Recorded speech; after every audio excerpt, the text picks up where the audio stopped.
Hi అండి. Welcome back to SS Telugu audio నవలలు. ఈరోజు మీరు వినబోయే నవల వెన్నెల విరిసింది. తమిరిస జానకి గారు రచించారు. 1972లో వచ్చిందండి ఈ నవల. ఇక నవల్లోకి వెళ్ళిపోదాం. బోరున ఏడుస్తోంది ఆకాశం. అమ్మా అంటూ గుండెలు పగిలేలా ఏడుస్తున్నాడు విశ్వం. ఓదార్చే దిక్కు లేదు. గాలికి కిటికీ రెక్కలు టకటకమన్నాయి. భయంతో ప్రాణంలేని తల్లిని మరింత కరుచుకుపోయాడు విశ్వం. బయట చీకటి విలయతాండవం చేస్తోంది.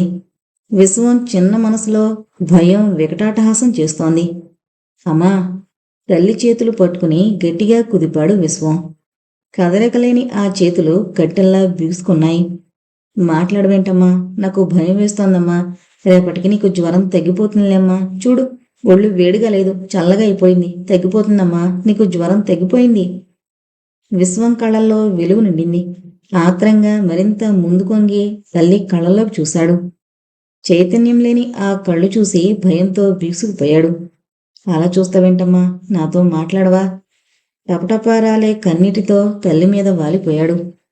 తల్లి ప్రాణం గాల్లో కలిసి చాలాసేపయిందన్న సంగతి తెలియక నాతో మాట్లాడమ్మా అంటూ జీవం లేని ఆ శరీరం పట్టుకుని గుండెలు పగిలేలా ఏడుస్తూనే ఉన్నాడు. తెల్లవారుతుండగా గాలిదేవుడి ఓదార్పులకి ఊరడిల్లింది ఆకాశం. ఆకులు కదిలినప్పుడల్లా అప్పుడో బొట్టు రాలుస్తున్నాయి చెట్లు. రెక్కలు టప్టపా కొట్టుకుంటూ గూళ్ళు వదిలాయి కాకులు. రత్తయ్య ఇంటి ముందు ఊరకొక్క బద్ధకంగా ఒళ్ళు విరుచుకుంటూ దిక్కులు చూసింది. కాస్త పొద్దెక్కేటప్పటికీ లక్ష్మి ఇంటి ముందు నలుగురు చేరారు. విశ్వాన్ని ఏవేవో ప్రశ్నలు అడిగారు. గుండెల్లో దిగులు, గొంతులో దుఃఖం గూడు కట్టిన విశ్వం బిక్కమొహం వేసి భయంగా అన్నింటికీ సమాధానాలు చెప్పాడు. రాత్రే పోయింటుంది ఆ ప్రాణం. నోట్లో చుట్ట తీసి కుపుక్కునుమ్మాడు రత్తయ్య. గొడవగా నలుగురు ఏం చెయ్యాలో ఏంటో మాట్లాడుకోవడం మొదలు పెట్టారు. నడ్డొంగిపోయిన ఓ ముసల్ది విశ్వాన్ని రెక్కొచ్చుకుని పక్కకి లాక్కెళ్ళి కోలేసింది. అయితే రాత్రంతా ఆ శవాన్నిట్టుకుని ఒక్కడివే కూర్చున్నావట్రా ఎర్రోడా? లోతుకుపోయిన దవడల్ని మరింత నొక్కుకుంది ఆశ్చర్యం ప్రదర్శిస్తూ. అప్పుడు అర్థమైంది విశ్వానికి తల్లి ప్రాణం రాత్రే పోయినట్టు. దాంతో అప్పుడే కొద్దిగా దిగమింగుకుంటున్న దుఃఖం ఒక్కసారి వెల్లువలా పైకుబికింది. అవునులే, రాత్రంతా హోరుమని ఒకటే వానాయే. నీ ఏడుపు మాకినబడలేదు. నువ్వు ఎవరినన్నా కేకేసినా వినపడని వాన. మెల్లిగా అక్కడి నుంచి లేచి వెళ్ళిపోయిందా ముసల్ది. ఎలాగైతేనేం నలుగురు కలిసి అంతా అయిందనిపించారు. ఎవరి దోవన వాళ్ళు వెళ్ళిపోయారు. ఇంకా మిగిలింది ముగ్గురు. ఆ ఇంటి యజమాని నర్సయ్య, కిరాణా కొట్టు షావుకారు, పాలమ్మి. ముగ్గురు తర్జన భర్జన చేస్తున్నారు. నాకు 4 నెలల అద్దె బాకీ. ఇప్పుడింక దానికి నీళ్లు వదులుకోవాల్సిందేగా. నరసయ్య మాటలతో అందుకుంది పాలమ్మి. నాకు కూడా 4 నెలల డబ్బు బాకీ బాబుగారు. ఓసి నీళ్లు బంగారంగాను, అన్ని నెలల నుంచి డబ్బు బాకాయి పెడుతుంటే ఇంకా పాలెలా పోస్తున్నావే? ఏం చేయమంటారు బాబుగారు, మాలచ్చి లాంటి తల్లి ఎప్పుడో ఒకప్పుడు ఇవ్వకపోద్దా? ఇవ్వకపోయినా రోజుకి అర్ధసేరు పాలే కదా పోసేది. పోనీలేమనుకున్నాను. ఇప్పుడింక ఎవరికంత బాకీయో చెప్పుకుంటే మాత్రం లాభమే ఉందిలే. కిరాణా కొట్టు షావుకారు తన బాకీ తలుచుకుని నిట్టూర్చాడు. చివరికి ముగ్గురు కలిసి ఆ ఇంట్లో ఉన్న చెంబు తపేలా పంచుకునేందుకు నిశ్చయించుకున్నారు. విశ్వం వీళ్ల మాటలు వింటూ కొంత అర్థమయ్యి కొంత అర్థమవక తికమక పడ్డాడు. చివరికి ఆ ఇంటి యజమాని తనని ఇంట్లోంచి పొమ్మడం మాత్రం ఖాయమనుకుని మెల్లిగా అట్టే చప్పుడు చేయకుండా ఇంట్లో ఉన్న ఆ ఒక్క రేకు పెట్టే తెరిచాడు. అందులో తల్లివి 2 చీరలు, చిరిగిన జాకెట్లు 2, తనవి 2 నిక్కర్లు, ఒక చొక్కా ఉన్నాయి. అవే 2 సార్లు పైకి కిందకి కదిలించి ఇంకేమీ లేవని నిశ్చయించుకుంటుండగా ఎర్రచీర మడతలో ఏదో గట్టిగా తగిలింది. మడత విప్పి చూశాడు. జిగేలుమని కళ్ళ ముందు మెరిసింది. గొలుసు, బంగారం గొలుసు. చిన్న లాకెట్ అడుగున వేలాడుతోంది. కళ్ళకి మరింత దగ్గరగా పెట్టుకుని చూశాడు. ఆ లాకెట్లో ఎవరిదో మగవాడి ఫోటో. ఎంత చూసినా ఆ ఫోటో ఎవరిదో అంతుపట్టలేదు విశ్వానికి. తల్లి మెళ్ళో ఆ గొలుసు ఎప్పుడూ చూడలేదు కూడా. వెనక అడుగుల చప్పుడు విని చటుకున ఆ గొలుసు నిక్కర జేబులో పడేసుకున్నాడు విశ్వం. నరసయ్య విశ్వం భుజం మీద చెయ్యేసి బయటకు నడిపించుకుని వెళ్ళాడు. చూడు బాబు, ఈ ఇల్లు ఖాళీ చెయ్యాలింక నువ్వు. బెజవాడలో మీ చుట్టాలెవరో ఉన్నారని చెప్పేది మీ అమ్మ. వాళ్ళింటికి పోయిండు అంటూ జేబులోంచి సరిగ్గా రైలు టికెట్కి సరిపడా డబ్బు తీసి విశ్వం చేతిలో పెట్టాడు. గుడ్ల నీరు కుక్కుకుంటూ తల ఊపాడు విశ్వం. మీ అమ్మ ఎవరింట్లోనో పనిచేస్తా ఉంది కదా నాయనా, వాళ్ళని అడిగితే అంత ఎంతో సాయం చేయకపోరు సలహా పారేసింది పాలమ్మి. 15 రోజుల నుంచి మా అమ్మకి జ్వరం, వంటకి వెళ్ళట్లేదు లేవలేక. వాళ్ళేమో ఇంకో వంట మనిషిని పెట్టేసుకున్నారట ఏడుస్తూ చెప్పాడు విశ్వం. సరే, అయితే వాళ్ళు ఇంకో మనిషిని పెట్టేసుకున్న తర్వాత నీకు సాయం చేస్తారో లేదో. ఫోన్లే గాని ఇంకొంచెం సేపట్లో రైలుంది బెజవాడకి, నడు నేను ఎక్కిస్తాను. చేసేది లేక దిక్కులు చూస్తూ బిక్కుమొహంతో నరసయ్య వెనకే నడిచాడు విశ్వం. బెజవాడైతే చేరుకున్నాడు, కాని తమ వాళ్ళిల్లు కనుక్కోవడం ఎలా? గట్టిగా ఏడవాలనిపించింది విశ్వానికి. పంటి బిగున ఏడుపు ఆపుకున్నాడు. ఆ నర్సయ్య గారు బెజవాడ వెళ్ళమన్నప్పుడు తమ వాళ్ళిల్లెక్కడో తనకి తెలీదన్న మాట చెప్పాలని ఎందుకు తట్టలేదు? ఎలా? ఇప్పుడేం చెయ్యాలి? నడుస్తూనే ఉన్నాడు విశ్వం. మనసు ఆలోచిస్తూనే ఉంది. సోడా సోడా నిమ్మకాయ సోడా. సోడావాడి కేక చెవుల్లో పడగానే దాహం గుర్తొచ్చింది విశ్వానికి. ఒక్క సోడా తాగితే. డబ్బులేవి? జేబులో ఆ గొలుసు తప్ప డబ్బులు లేవు. తప్పుకో ఏటనడక కసురుకున్నాడు రిక్షా వాడకుడు. ఆలోచనలాపి జాగ్రత్తగా పరిసరాలు గమనిస్తూ అడుగులు వేస్తున్నాడు విశ్వం. పక్కన సోడా బండి దడదడ, మరో పక్క అరటి పళ్ళవాడి కేక. దాహం, ఆకలి ఒకదాన్ని మించి ఒకటి పోటీగా ముందుకొస్తున్నాయి. విశ్వం చేతులు 2 సార్లు లాగు జేబు దాకా వెళ్లి వెనక్కొచ్చాయి. విశ్వానికి కొంచెం దూరంలో 5 ఏళ్ల కుర్రాడొకడు వాళ్ళమ్మ కొంగు పట్టుకునిలాగి అరటి పళ్ళ వైపు వేలు పెట్టి చూపించాడు.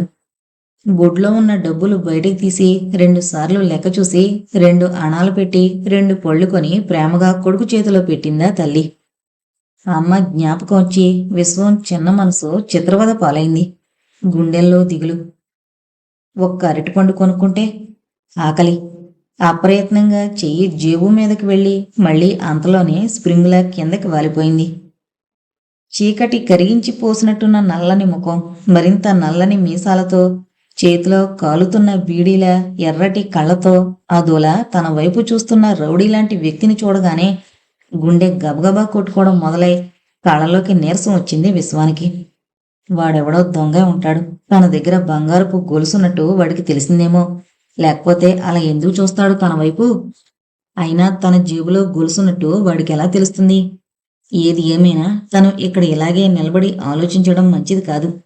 వడివడిగా అడుగులు వేస్తూ ముందుకు నడిచాడు విశ్వం. ఎక్కడికి వెళ్లాలో ఎటు వెళ్లాలో ఏమీ తెలియలేదు. అయినా కాళ్ళు నడిచిన వైపు కదులుతున్నాడు. కొంత దూరం వెళ్ళాక అనుమానం వచ్చింది.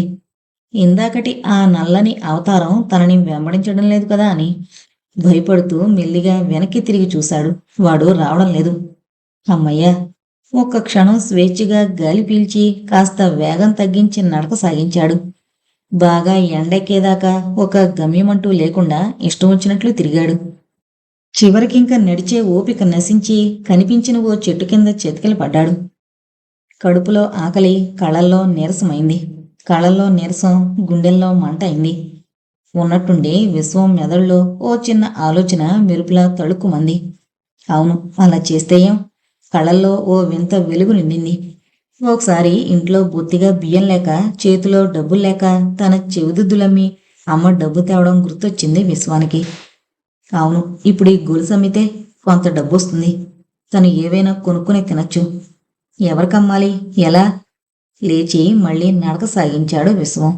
ఒక ఫర్లాంగు దూరం దిక్కులు చూస్తూ నడిచి చివరకు ఇంటి ముందు పిల్లలు ఆడుకుంటుంటే చూస్తూ నిలబడిపోయాడు. ఉన్నట్లుండి ఆ పిల్లల్లో అందరిలోకి అందంగా బొమ్మలా ఉన్న 10 ఏళ్ల పిల్ల విశ్వం దగ్గరగా వచ్చి చేయి పట్టుకుంది. ఏంటలా చూస్తూ నిలబడ్డావు? నువ్వు కూడా ఆడతావా? బిత్తరపోయి చూస్తూ ఉండిపోయాడు విశ్వం. ఆ పిల్ల ప్రశ్నకి జవాబు చెప్పకుండా. పొక్కున నవ్వాడు రామం. కోపంగా చూసింది సుధారాణి. ఎందుకన్నయ్యా అలా నవ్వుతావు? నవ్వాపి ముఖం కోపంగా పెట్టాడు రామం. లేకపోతే వాడినెవన్నో పట్టుకుని మనతో ఆడమని అడుగుతావెందుకు? నాన్నతో చెప్పమంటావా? సిగ్గుతో తలదించుకున్నాడు విశ్వం. అది చూసి మరింత జాలిపడింది సుధారాణి. అన్నయ్య మాట లక్ష్య పెట్టకుండా విశ్వం వైపు తిరిగింది. బిల్లెక్కడా? తలెత్తి సూటిగా ఆ పిల్ల కళ్ళలోకి చూశాడు విశ్వం. ఏదో తెలియని అనుభూతి కలిగింది. కష్ట సమయంలో ఓదార్చి సానుభూతి చూపించేవారి పట్ల ఎటువంటి భావం కలుగుతుందో అటువంటి సద్భావమే కలిగింది ఆ పిల్ల పట్ల విశ్వానికి. దుఃఖం లాంటిదేదో గొంతులో అడ్డుపడగా కష్టపడి 2 అక్షరాలు పలికాడు. లేదు. అయ్యో పాపం, నీకిల్లు లేదా? అమ్మ నాన్న లేరా? చేతులు కళ్ళు తిప్పుతూ జాలిగా అడిగింది సుధారాణి. కళ్ళల్లో నీళ్లు తిరుగుతుండగా సుధ కళ్ళలోకి చూస్తూ తల అడ్డంగా ఊపాడు విశ్వం. మరుక్షణం విశ్వం చేయి గట్టిగా పట్టుకుని గేటు బలంగా వెనక్కి తోసి గబగబా ఇంట్లోకి నడిచింది సుధ. అటు ఇటు పూల మొక్కలు, మధ్యలో నడవడానికి దారి. చిన్నదైన చూడముచ్చటగా ఉన్న ఆ డాబా ఇంటిని భయం భయంగా చూస్తూ సుధ చేతిలో ఉన్న తన చేతిని వెనక్కి తీసుకోవడానికి ఏ ప్రయత్నమూ చేయకుండానే నడిచాడు విశ్వం. వరండాలో పడకుర్చీలో కూర్చుని పేపర్ తిరిగేస్తున్న ముకుందరావు గారు సుధని చూస్తూనే చేతిలో పేపరు పక్కనే ఉన్న టీపై మీద పడేశారు. ఏంటమ్మా సుధా, ఆ అబ్బాయిని అలా తీసుకొస్తున్నావు? నిన్ను ఏమైనా అన్నాడా, లేకపోతే కొట్టాడా? అసలు ఎవరా కుర్రాడు? మామూలుగా సుధా తనని ఎవరైనా అనవసరంగా ఏమన్నా అన్నా కొట్టిన వాళ్ళ చేపుచ్చుకుని బరబరా తండ్రి ముందుకు లాక్కొచ్చి ఫిర్యాదు చేస్తుంది. ఇది కూడా ఆ బాపతే అనుకున్నారు ముకుందరావు గారు. తండ్రి అడిగిన ప్రశ్నకి అదేమీ కాదన్నట్లు తల అడ్డంగా ఊపుతూ నవ్వింది మొగ్గవిచ్చుకున్నట్టు. మరేంటి, ఎవరి కుర్రాడు? విశ్వాన్ని పరీక్షగా చూస్తూ అడిగారాయన మళ్ళీ. విశ్వం చెయ్యి వదిలి తండ్రి ఒడిలోకి గారంగా వాలింది సుధా. నాన్న, మరేమో ఈ అబ్బాయికి పాపం అమ్మ నాన్న లేరట, ఇల్లు కూడా లేదట. సుధని ఒళ్ళో సరిగ్గా కూర్చోబెట్టుకుంటూ విశ్వాన్ని దగ్గరికి పిలిచారాయన. భయపడుతూనే వరండా మెట్లెక్కి ఆయన ముందుకొచ్చి నిలబడ్డాడు విశ్వం. పొద్దట్నుంచి కడుపులో ఏమీ లేకపోవడంతో చెప్పలేనంత నీరసం కాళ్లల్లోకొచ్చి కళ్ళనీళ్లు తిరిగాయి విశ్వానికి. బలవంతంగా నిలదొక్కుని నిలబడ్డాడు. నీ పేరేంటి? ముకుందరావు గారి గొంతులో మార్ధవం తుణికి స్లాడింది. భయాన్ని అణుచుకుంటూ జవాబిచ్చాడు విశ్వం. కుర్రాడు చూస్తే మధ్యతరగతి కుటుంబంలో వాడి మాదిరే ఉన్నాడు. ముఖం కూడా ఎంత కళగా ఉంది. బాగా చూస్తే ఎక్కడో చూసిన మొహంలా ఉంది కూడాను. కాని తనెక్కడ చూశాడు వీణ్ణి? అబ్బే లేదు. నొసలు చిట్లించి ఒక్క క్షణం ఆలోచించి పెదవి విరిచి కుర్చీలో వెనక్కి జార్లపడ్డారు ముకుందరావు గారు. ఈ ఊరేనా మీది? కాదండి అంటూ తను ఏ ఊరు నుంచి వచ్చింది, ఏ పరిస్థితుల్లో వచ్చింది అంతా చెప్పాడు విశ్వం. విశ్వం చెప్పే మాటల్లో ఏ ఒక్కటి అసత్యం అనిపించలేదు ముకుందరావు గారికి. మొదటి చూపులోనే విశ్వం ఆయన్ని ఆకర్షించాడు. అయితే పొద్దునుంచి అలా తిరుగుతూనే ఉన్నామన్నమాట. ఏమీ తినలేదు కదూ? అమాయకంగా ఆకర్షణీయంగా ఉన్న కళ్ళని కదిలిస్తూ తల ఊపాడు విశ్వం. చూడమ్మా సుధా, అమ్మని అన్నం పెట్టమను, ఈ కుర్రాడు భోంచేస్తాడని చెప్పు. ఓ అంటూ చెంగున దూకి లోపలికి పరిగెత్తింది సుధా.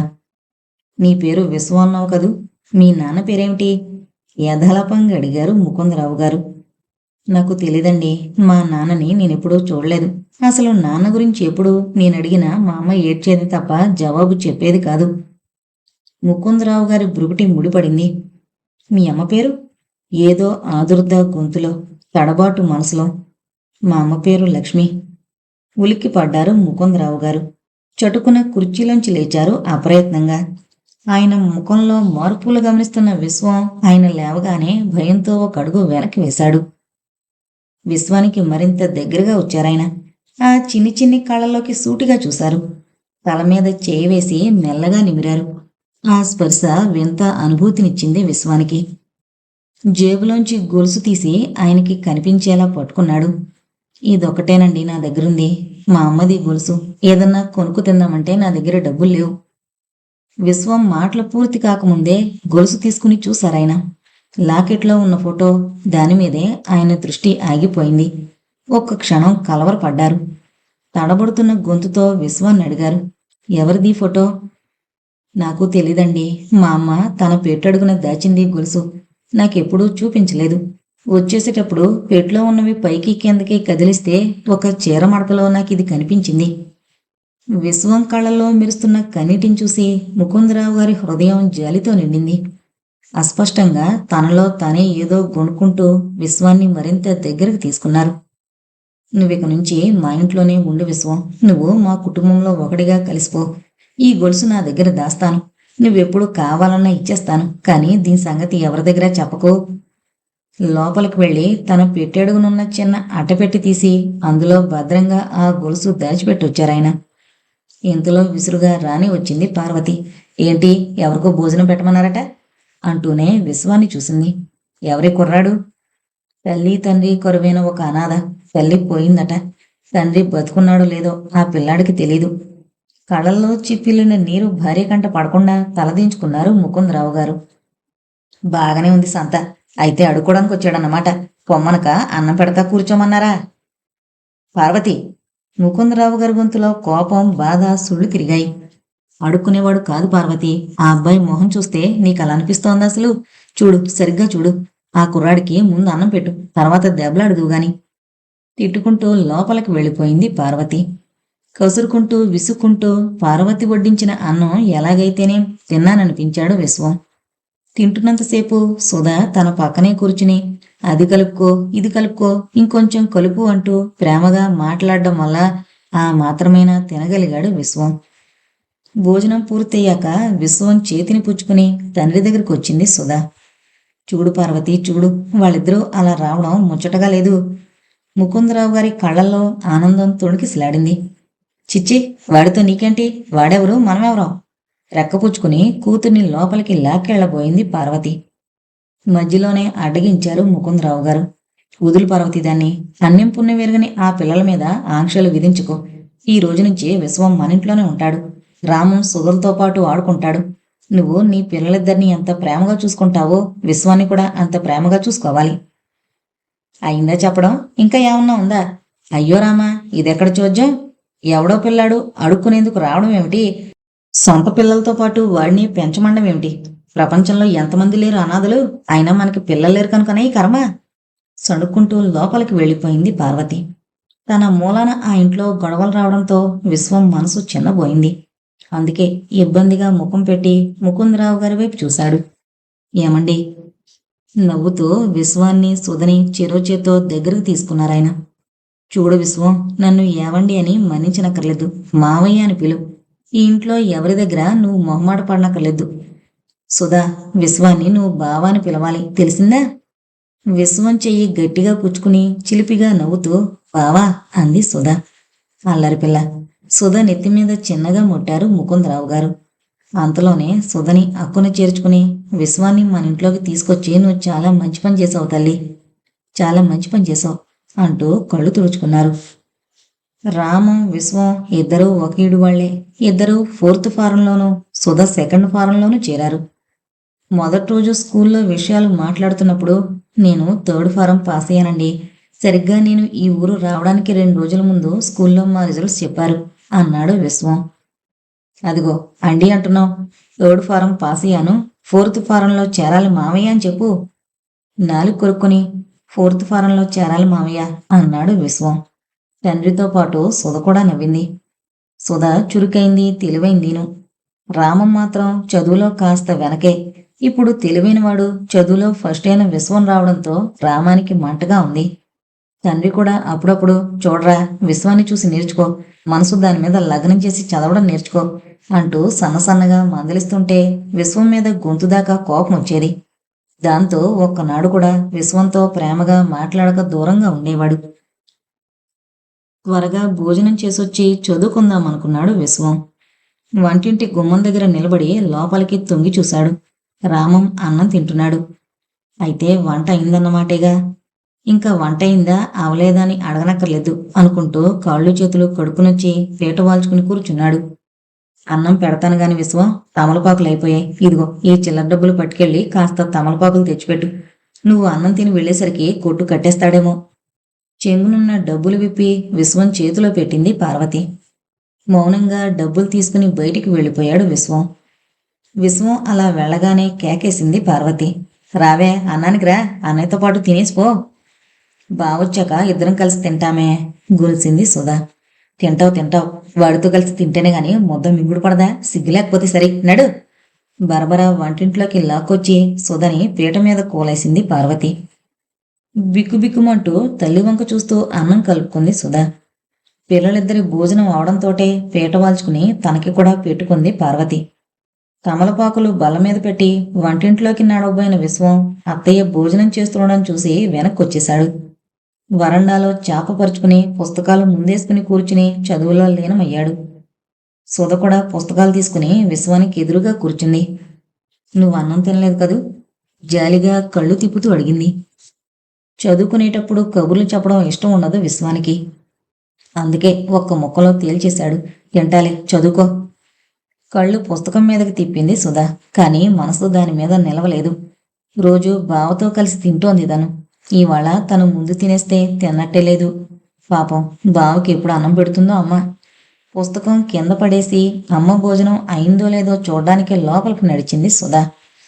వంటింటి తలుపు చేరవేసి మంచం ఎక్కింది పార్వతి భుక్తాయాసంతో. ఉండబట్లేక, అమ్మా బావకిప్పుడు అన్నం పెడతావే అంటూ చేయి పట్టుకుని లాగింది సుధ. విదిలించి కొట్టింది పార్వతి. పెడతాలే, ఇంకొంచెం సేపట్లో నాన్నగారు రానే వస్తారుగా, ఇద్దరికీ ఒకసారి వడ్డిస్తాను. ఏం ఈ లోపల ఆగలేక రాయబారం పంపాడని నిన్ను? పోయి చదువుకో. బావట బావ, ఆ పిలుపు చూడు. వద్దన్నా మానకుండా ఆయన చెప్పడము ఇది పిలవడమును. ఏడుపు ముఖంతో పుస్తకాల ముందుకొచ్చి కూర్చుంది సుధ.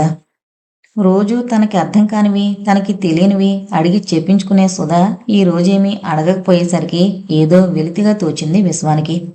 అందుకే తలెత్తి చూశాడు సుధ వైపు. తన ముఖంలోకే చూస్తూ కదలకుండా మెదలకుండా కూర్చున్న సుధని చూసి నవ్వాడు. ఏంటి సుధ అలా చూస్తున్నావు? చదువుకో. తల అడ్డంగా ఊపింది సుధ.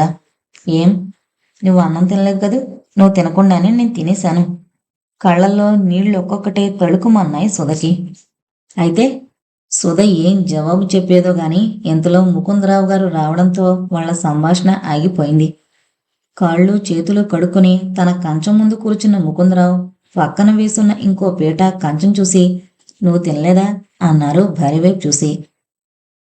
ఆయనకేం సమాధానం చెప్పకుండానే విశ్వాన్ని కేకేసింది పార్వతి. ఏంటి, విశ్వం ఇంకా భోంచేయలేదా? ఎందుకు చేస్తాడు? ఆయన గారికి అర్ధరాత్రైనా అపరాత్రైనా వడ్డించేవాళ్ళున్నారు కదా అంటెక్కు.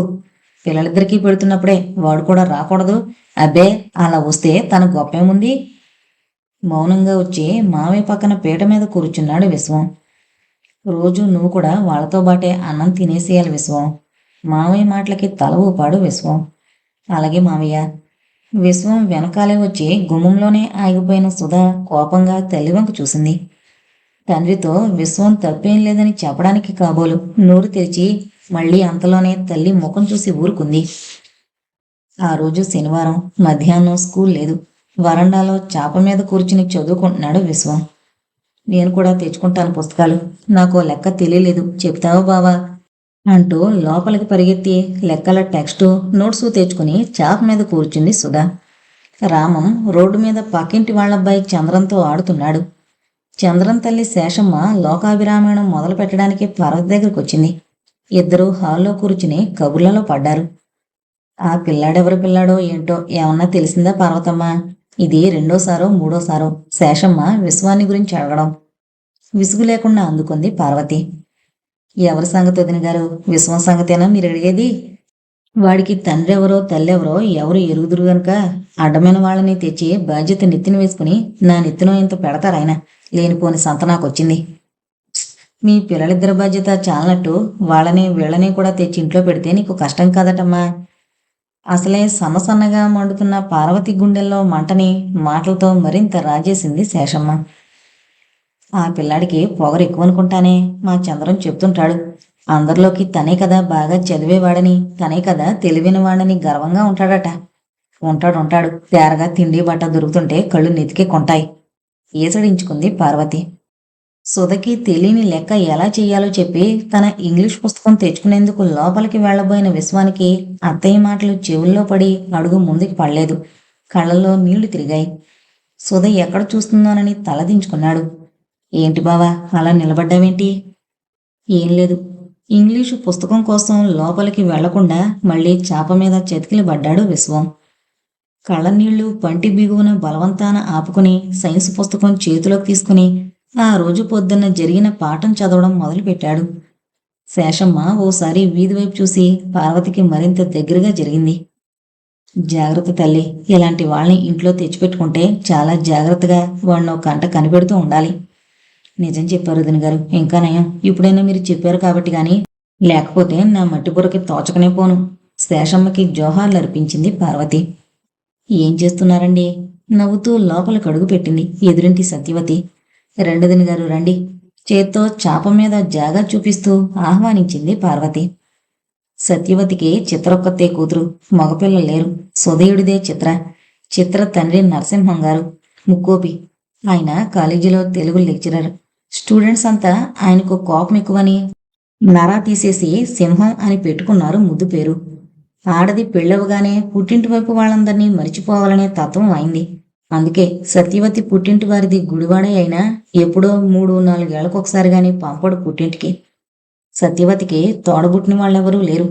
పుట్టింటి తరపున ఆస్తిపాస్తులు లేవు. కట్నం మాత్రం ఏదో చెల్లించి కూతురి పెళ్లి చేయగలిగాడు సత్యవతి తండ్రి, శేషమ్మ భర్త రామచంద్రం గారు. కానీ ఆ వీధంతా ఆయన్ని శేషమ్మ గారి మొగుడనే అంటారు. ఆయన ప్లేడరు. ప్రాక్టీసు మొదలుపెట్టి అప్పుడే చాలా కాలం అయింది. వాళ్ళ సంతానంలో 2 పుట్టిపోగా పెద్ద పిల్ల రమ, ఆఖరి పిల్లవాడు చంద్రం మిగిలారు. రమకి పెళ్ళై 3 ఏళ్లయింది. 16వ ఏట జరిగింది పెళ్లి. ఇంకా పిల్లలు లేరు. ఆ మాట ఈ మాట మాట్లాడుతూ యథాలాపంగా అంది సత్యవతి. విశ్వం కదూ పార్వతమ్మ పిల్లాడి పేరు. తెలివైనవాడు, బాగా చదువుతాడట కదూ. మొన్న మా వారేదో ప్రశ్న అడిగితే తడుముకోకుండా టొక్కుమని సమాధానం చెప్పాడు. మంచి చురుకైన వాళ్లే ఉన్నాడు. సత్యవతి విశ్వాన్నలా పొగడ్డం శ్రోతలిద్దరికీ నచ్చలేదు. ఉక్రోషం పాటలేక అనేసింది శేషమ్మ. ఆ కుర్రాడు నీకంత నచ్చితే మీ అమ్మాయికే చేసుకో. ఆవిడ వ్యంగ్యం అసహ్యం అనిపించింది సత్యవతికి. నాకు కనపడ్డ తెలివైన కుర్రాడినల్లా అల్లుడుగా తెచ్చుకోగలనా చెప్పండి. మీరనే మాట అలా ఉంది. నవ్వుతూనే తేలిగ్గా కొట్టి పారేసింది శేషమ్మ మాటల్ని. మూతి 33 వంకర్లు తిప్పింది శేషమ్మ. తర్వాత కొంచెంసేపు ఆ మాట ఈ మాట మాట్లాడి వెళ్ళడానికి లేచింది శేషమ్మ. వెళుతూ వెళుతూ విశ్వంతో, చూడనైనా కాస్త ఓసారిలా వస్తావు మా ఇంటికి, శనగపిండి తెచ్చి పెడదు గాని. సాయంత్రం ఆయన వచ్చేటప్పటికి ఏదో టిఫిన్ ఉండాలి రోజును. నిన్న ఉప్మా చేశాను, ఇవాళ ఏ బజ్జీలో పొకుడీలో వేస్తాను. శనగపిండి నిండుకుంది అంటూ చేతులు తిప్పుకుంటూ చెప్పింది. ఏదన్నా అవసరం వచ్చినప్పుడు, బజార్ పని చేయించుకోవాల్సి వచ్చినప్పుడు మాత్రం విశ్వంతో మాట్లాడుతుంది శేషమ్మ. చేసేది లేక అలాగేనండి అంటూ పుస్తకాలు గదిలో పెట్టొచ్చి ఆవిడ వెనకే నడిచాడు విశ్వం. విశ్వం వెళ్ళిన వైపే చూస్తూ కూర్చుండిపోయింది సుధా. ఆ సాయంత్రం రామచంద్రం గారు భార్య చేసిన పొకుడీలు తింటూ బయట వరండాలో కూర్చున్నారు. రామం, చంద్రం, ఇంకో 4-5 పిల్లలు ఆడుతున్నారు బయట. విశ్వం కూడా కాసేపు ఆడుకుందామని బయటకొచ్చాడు గాని రామం, చంద్రం తమ ఆటలోకి రానివ్వలేదు విశ్వాన్ని. వాళ్ళలా తనని వెలేసినట్టు చూడ్డం, ఏ ఒక్కరోజు వాళ్ళ ఆటలో తనని కలవనివ్వకపోవడం చెప్పలేనంత బాధ కలిగిస్తోంది విశ్వానికి. ఆ పిల్లలందరి ఆట చూస్తూ గేటు దగ్గరే నిలబడ్డాడు. ఇంతలో రాయేదో కాలికి అడ్డం పడి చంద్రం బోర్లా పడ్డాడు. పిల్లలందరూ చప్పట్లు కొడుతూ హేళనగా నవ్వడం మొదలు పెట్టారు. చంద్రానికి చిరెత్తుకొచ్చింది. గేటు దగ్గర నిలబడ్డ విశ్వం ఒక్క పరుగునొచ్చి చంద్రాన్ని లేవదీశాడు జాలితో. ఇంతమంది పిల్లల ముందు తాను పడ్డం, వాళ్ళంతా అలా నవ్వడంతో సిగ్గు, కోపం ముంచుకొచ్చాయి చంద్రానికి. ఆ కోపమంతా తనని లేవదీసిన తేరగా దొరికిన విశ్వం మీద చూపించాడు. ఏదో తిట్టుకుంటూ విశ్వం వీపు మీద గట్టిగా 2 వేశాడు. ఇదంతా వరండాలోంచి చూస్తున్న రామచంద్రయ్య గారు ఒరే ఒరే ఏం పనిరా అంటూ కొడుకుని కేకేశారు. విశ్వం చేయి పుచ్చుకుని తండ్రి ఎదుటికి లాక్కొచ్చాడు చంద్రం. అబద్ధం చెప్పి తండ్రి చేత విశ్వాన్ని తిట్టించాలని ఎత్తు. నన్ను పడేశాడు నాన్నగారు. ఎందుకురా లేనిపోని అబద్ధాలు? ఆ పిల్లాడు ఎంత దూరంలో నిలబడ్డాడు, నువ్వెక్కడున్నావు? నేను చూడలేదనుకున్నావట్రా? రాయి తగిలి నువ్వు పడ్డావు, పోనీ కదా అని వచ్చి లేవదీస్తే ఆ పిల్లాన్నే కొడతావా? ఏం చెప్పాలో తెలియలేదు చంద్రానికి. విశ్వం ఎదుటే తండ్రి తనని అలా నిలదీయడంతో అదో పెద్ద అవమానంగా భావించి పొళ్ళు కొరుకుతూ విశ్వం వంక చూశాడు. ఇట్రా విశ్వం, పొకోడీలు తింటావా? విశ్వం మీద సదాభిప్రాయం ఉన్న వాళ్లలో రామచంద్రం గారు ఒకరు. స్కూల్లో అన్నింట్లోనూ ఫస్ట్ వస్తాడని, మంచివాడని విశ్వం గురించి సుధ చెప్పగా విన్నారాయన. అబ్బే వద్దండి, మొహమాట పడుతూ వెనక్కి తిరిగాడు విశ్వం. ఉండు, ఇదిగో విశ్వానికో ప్లేట్లో పొకోడీలు తీసుకురావే అంటూ లోపలున్న భార్యని కేకేశారు. అయ్యోరామ, చేసినవే 4 ఊళ్ళందరికీ పంచిపెట్టడానికి ఎక్కడి నుంచి వస్తాయి? కొంగుతో చేతులు తుడుచుకుంటూ వచ్చింది శేషమ్మ. అక్కడ నిల్చోబుద్ధి కాలేదు విశ్వానికి. మెల్లిగా అడుగులో అడుగు వేసుకుంటూ జారుకున్నారు అక్కడి నుంచి. నిట్టూర్చారు రామచంద్రం గారు. చేతిలో ఉన్న పకోడీ ప్లేటు వంకే చూస్తూ భార్యని అడిగారు. పొద్దున్న నేను వెళ్ళేటప్పుడు ఇంట్లో శనగపిండి అయిపోయిందన్నావుగా? అవును, ఆ తర్వాత విశ్వంచేత పిండి తెప్పించానులేండి. రామచంద్రం గారి చేతిలో పకోడీ జారి కింద పడింది. పని చేయించుకోవడానికైతే విశ్వం పనికొస్తాడు గాని చేసుకున్నవి రెండు పెట్టడానికి పనికిరాడన్నమాట. మరి తినబుద్ధి కాలేదాయనికి. ప్లేటు భార్య చేతికిచ్చి లోపలికి నడిచారు. తెల్లబోయి చూసింది శేషమ్మ. రోజులు వెనక్కి తిరిగి చూడకుండా వెళ్ళిపోతున్నాయి. విశ్వం 10th క్లాస్లోకి వచ్చాడు. సుధ కూడా 2nd ఫారం పాస్ అయి 3rd ఫారంలోకి వచ్చింది. రామం, చంద్రం మాత్రం 4th ఫారంలోనే ఉండిపోయారు పరీక్ష తప్పి. ఆ రోజు స్కూలు విడిచిపెట్టగానే విశ్వం, సుధా కలిసి బయలుదేరారు ఇంటికి. రోజు కూడా స్కూలు వదిలిపెట్టగానే ఒకరి కోసం ఒకరు ఆగి కలిసి ఇంటికి వెళతారు. ఇవాళ అడ్డదావనం మామిడి తోపులోంచి వెళదాం బావా, హుషారుగా అడుగులు వేస్తూ అంది సుధా. సరేనంటూ సుధతో పాటు నడక సాగించాడు విశ్వం. మామిడి చెట్లు ఏపుగా ఎదిగి దూరం నుంచి చూస్తే ఎంతో దగ్గరగా ఉన్నట్టు కనిపిస్తూ ఆకుపచ్చని పందిరి వేసినట్టున్నాయి. మామిడికాయల కాలంలో మనం ఇక్కడికొచ్చి కాయలు కోసుకుని ఉప్పు కారం అద్దుకొని తిందాం బావా, కళ్ళు తిప్పుతూ సంబరపడిపోతూ అంది సుధా. ఆ ఈ తోట ఎవరిదో వాళ్ళొచ్చి నీకు నాకు పెళ్లి చేస్తారు, చేత్తో కొడుతున్నట్టుగా చూపిస్తూ వెక్కిరించాడు విశ్వం. చిన్నారి మనసులో ఏం ఆలోచన వచ్చిందో ఏమనుకుందో సిగ్గుపడుతూ తలదించుకుంది సుధా. గులాబీ రేకుల్లాంటి పెదవుల్లో శుతిమెత్తని చిరునవ్వు ఒకటి విడని మొగ్గలా విచ్చుకుంది. అదేమీ పట్టించుకోలేదు విశ్వం. అలా కొంత దూరం నడిచారో లేదో వెనక నుంచి ఏవో మాటల సందడి వినిపించి వెనక్కి తిరిగింది సుధా. రామం, చంద్రం ఇంకా 3-4 కుర్రాళ్ళు హడావిడిగా తమ వైపే వస్తుండడం కనిపించింది. దగ్గరకొస్తూనే రామం విశ్వం చొక్కా పుచ్చుకుని గట్టిగా లాగాడు. బిక్కమొహం వేసుకుని నిలబడిపోయింది సుధా. ఎరా రామం, విశ్వం మీ బావే కదూ, మీ ఇద్దరూ ఒకింట్లోనే కదూ ఉండేది. వాడు చూడు మంచి మార్కులతో చక్కగా పై క్లాసులోకి వెళ్ళిపోయాడు, నువ్వు మాత్రం ఇక్కడే కూర్చున్నావు. నీకు తెలియనివి ఇంట్లో విశ్వాన్ని అడిగి చెప్పించుకోకూడదురా. వాడిలో సగం తెలివైనా నీకు అవ్వకపోయిందిరా అంటూ క్లాసు మాస్టారు పొద్దున్న అక్షింతలు వేశారు. అందుకే రామానికి విశ్వం మీద చెప్పలేనంత కోపంగా ఉంది పొద్దటి నుంచి. పట్టుకు తన్నాలనే ఉద్దేశంతో ఇప్పుడిలా వెంటపడ్డాడు. సందు దొరికింది కదా అని రామంతో పాటు చంద్రం కూడా విశ్వం మీద చేయి చేసుకుని సరదా తీర్చుకున్నాడు. సుధ మధ్యలో అడ్డు రాబోతే రామం కసిరాడు. విశ్వం మీద తమ కోపాన్ని కసిని తీర్చుకుని వెనక్కి తిరిగారు రామం, చంద్రం. 1-2 సార్లు రామం తోసిన తోపులకి కింద రాళ్ల మీద పడ్డం వల్ల విశ్వం మోచేతులకి మోకాలికి బాగా దెబ్బలు తగిలి రక్తం చిమ్మింది. ఇంకా వీపు మీద కొట్టిన దెబ్బల సంగతి చెప్పనక్కర్లేదు. అవి చొక్కాలోంచి పైకి కనిపించవు కాబట్టి ఏమీ తెలియడం లేదు. విశ్వం కళ్ళల్లో ఒక్క చుక్క నీరు లేదు, కానీ సుధ కళ్ళు మాత్రం కన్నీటి కడవలయ్యాయి. ఊరుకో సుధా, అలా ఏడుస్తావేంటి? తనే సుధని ఓదార్చవలసి వచ్చినందుకు నవ్వొచ్చింది విశ్వానికి. నీ ఏడుపు చూస్తుంటే నాకు అనుమానం వేస్తోంది, దెబ్బలు తింది నువ్వా నేనా అని. అమాయకుళ్ళ ముఖం పెట్టి నుదురు చిట్లించాడు విశ్వం. ఆ మాటతో బాధని అణిచిపెట్టుకుంటూ కళ్ళు పైకెత్తి నవ్వింది సుధా. తడిసిన గులాబీలా ఉంది ఆ ముఖం. విశ్వం చేయి పుచ్చుకుని మెల్లగా పక్కనే దగ్గరలో ఉన్న చెరువు దగ్గరికి నడిచింది. విశ్వం మోచేతిని మోకాల్ని చెరువు నీళ్లతో కడిగింది. అలా కడుగుతున్నప్పుడు ఎక్కడ నొప్పుడుతుందోనని తన లేత తమలపాకుల్లాంటి చేతులతో మృదువుగా అతి మెత్తగా కడుగుతూ జాగ్రత్త పడింది సుధా. నొప్పిగా ఉందా బావా, గట్టిగా రుద్దుతున్నానా? భయపడుతూ అడిగింది మధ్యలో. లేదు సుధా, నీ చేత్తో తాకితే ఎలా ఉందో తెలుసా? ఏదో పువ్వుతో మెత్తగా రాస్తున్నట్లుంది, నొప్పంతా ఎగిరిపోయింది. చిరుకోపంతో తల ఊగించింది సుధా. ఎంతున్నావో లేదో పెద్ద కవిత్వం చెప్పిస్తున్నావే. కవిత్వం అంటే ఇదేనా సుధా? అయితే కవిత్వం చెప్పడం చాలా సులభమే. సరే సరే, కవిత్వం సంగతి తర్వాత, ముందు ఇంటి దగ్గర పట్టు. సుధాందించిన చేయి పుచ్చుకుని అడుగులు వేశాడు విశ్వం. వెళ్ళగానే నాన్నగారితో అంతా చెప్తాను, అన్నయ్యని నాన్నగారు బాగా తిడతారు, ఎక్కువ వదులుతుంది. వద్దు సుధా, చెప్పద్దు. అడుగు వేయడం మరిచిపోయి వింతగా విశ్వం ముఖంలోకి చూసింది సుధా. వివరంగా సుధకి అర్థమయ్యేలా చెప్పాడు విశ్వం. మావయ్యతో చెప్పి తిట్టిస్తే నా మీద ఇంకా కక్ష కడతాడు రామం. అనవసరంగా మా ఇద్దరి మధ్య గొడవలు ఎక్కువ అవడం తప్ప తగ్గడం ఉండదు.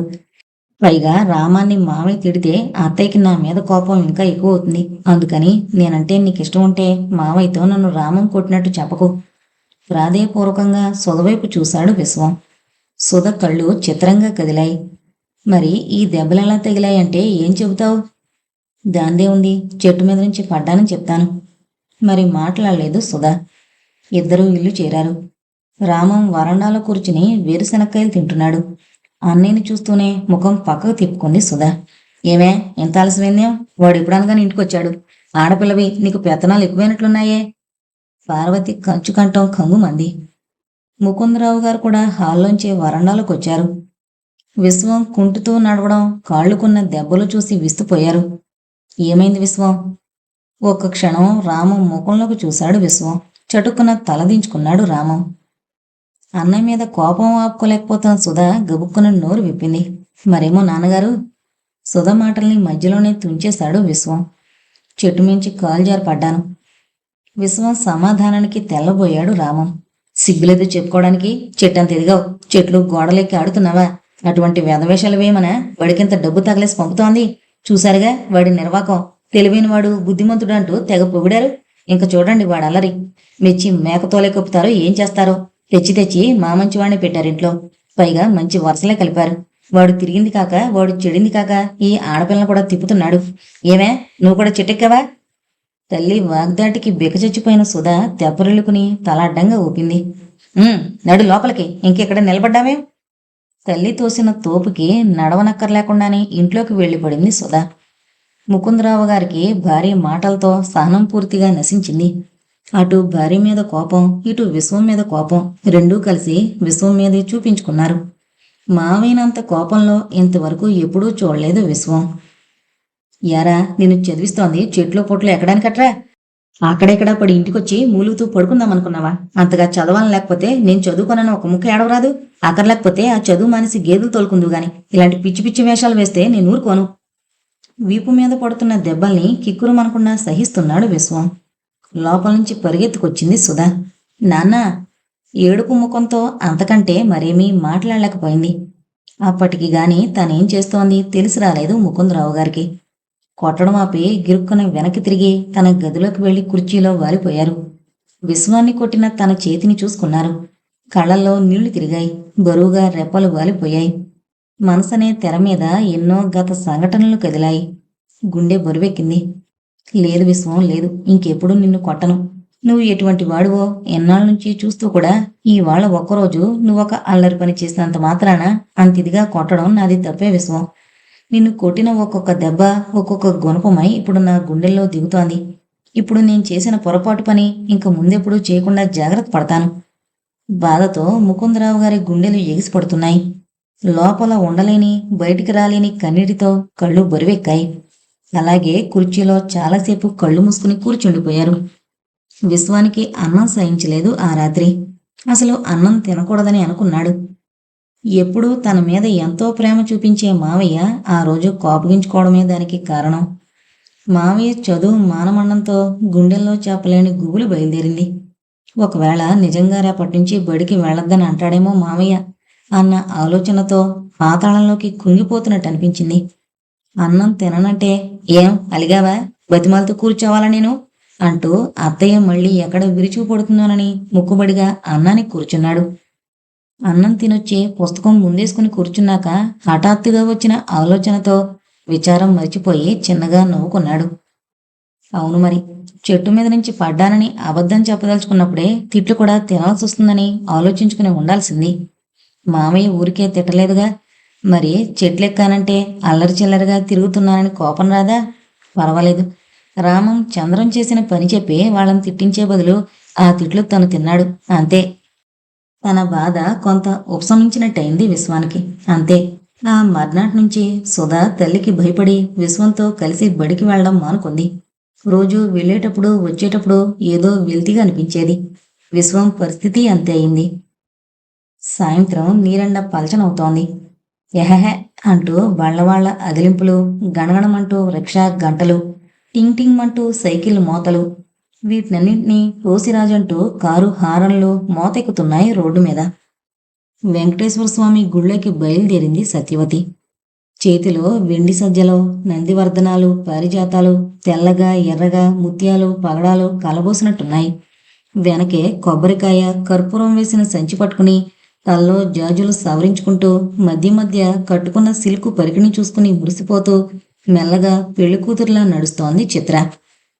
గుడిక తమ ఇంటి గుమ్మంలో నిలబడ్డ సుధా చిత్రవంక చూస్తూ అడిగింది. అవునన్నట్టు తల ఊపింది చిత్ర. గుళ్ళో గన్నేరు పూలు ఏరుతున్న చిత్ర తన జడని ఎవరో గట్టిగా పట్టుకుని లాగడంతో అబ్బా అంటూ వెనక్కి తిరిగింది. నీ జడ పెద్దదేనే, నవ్వాడు చంద్రం. నువ్వెప్పుడొచ్చావు? ఇప్పుడే. అయితే నా జడ పట్టుకుని లాగాల, సిగ్గులేదు నీకు అసలు?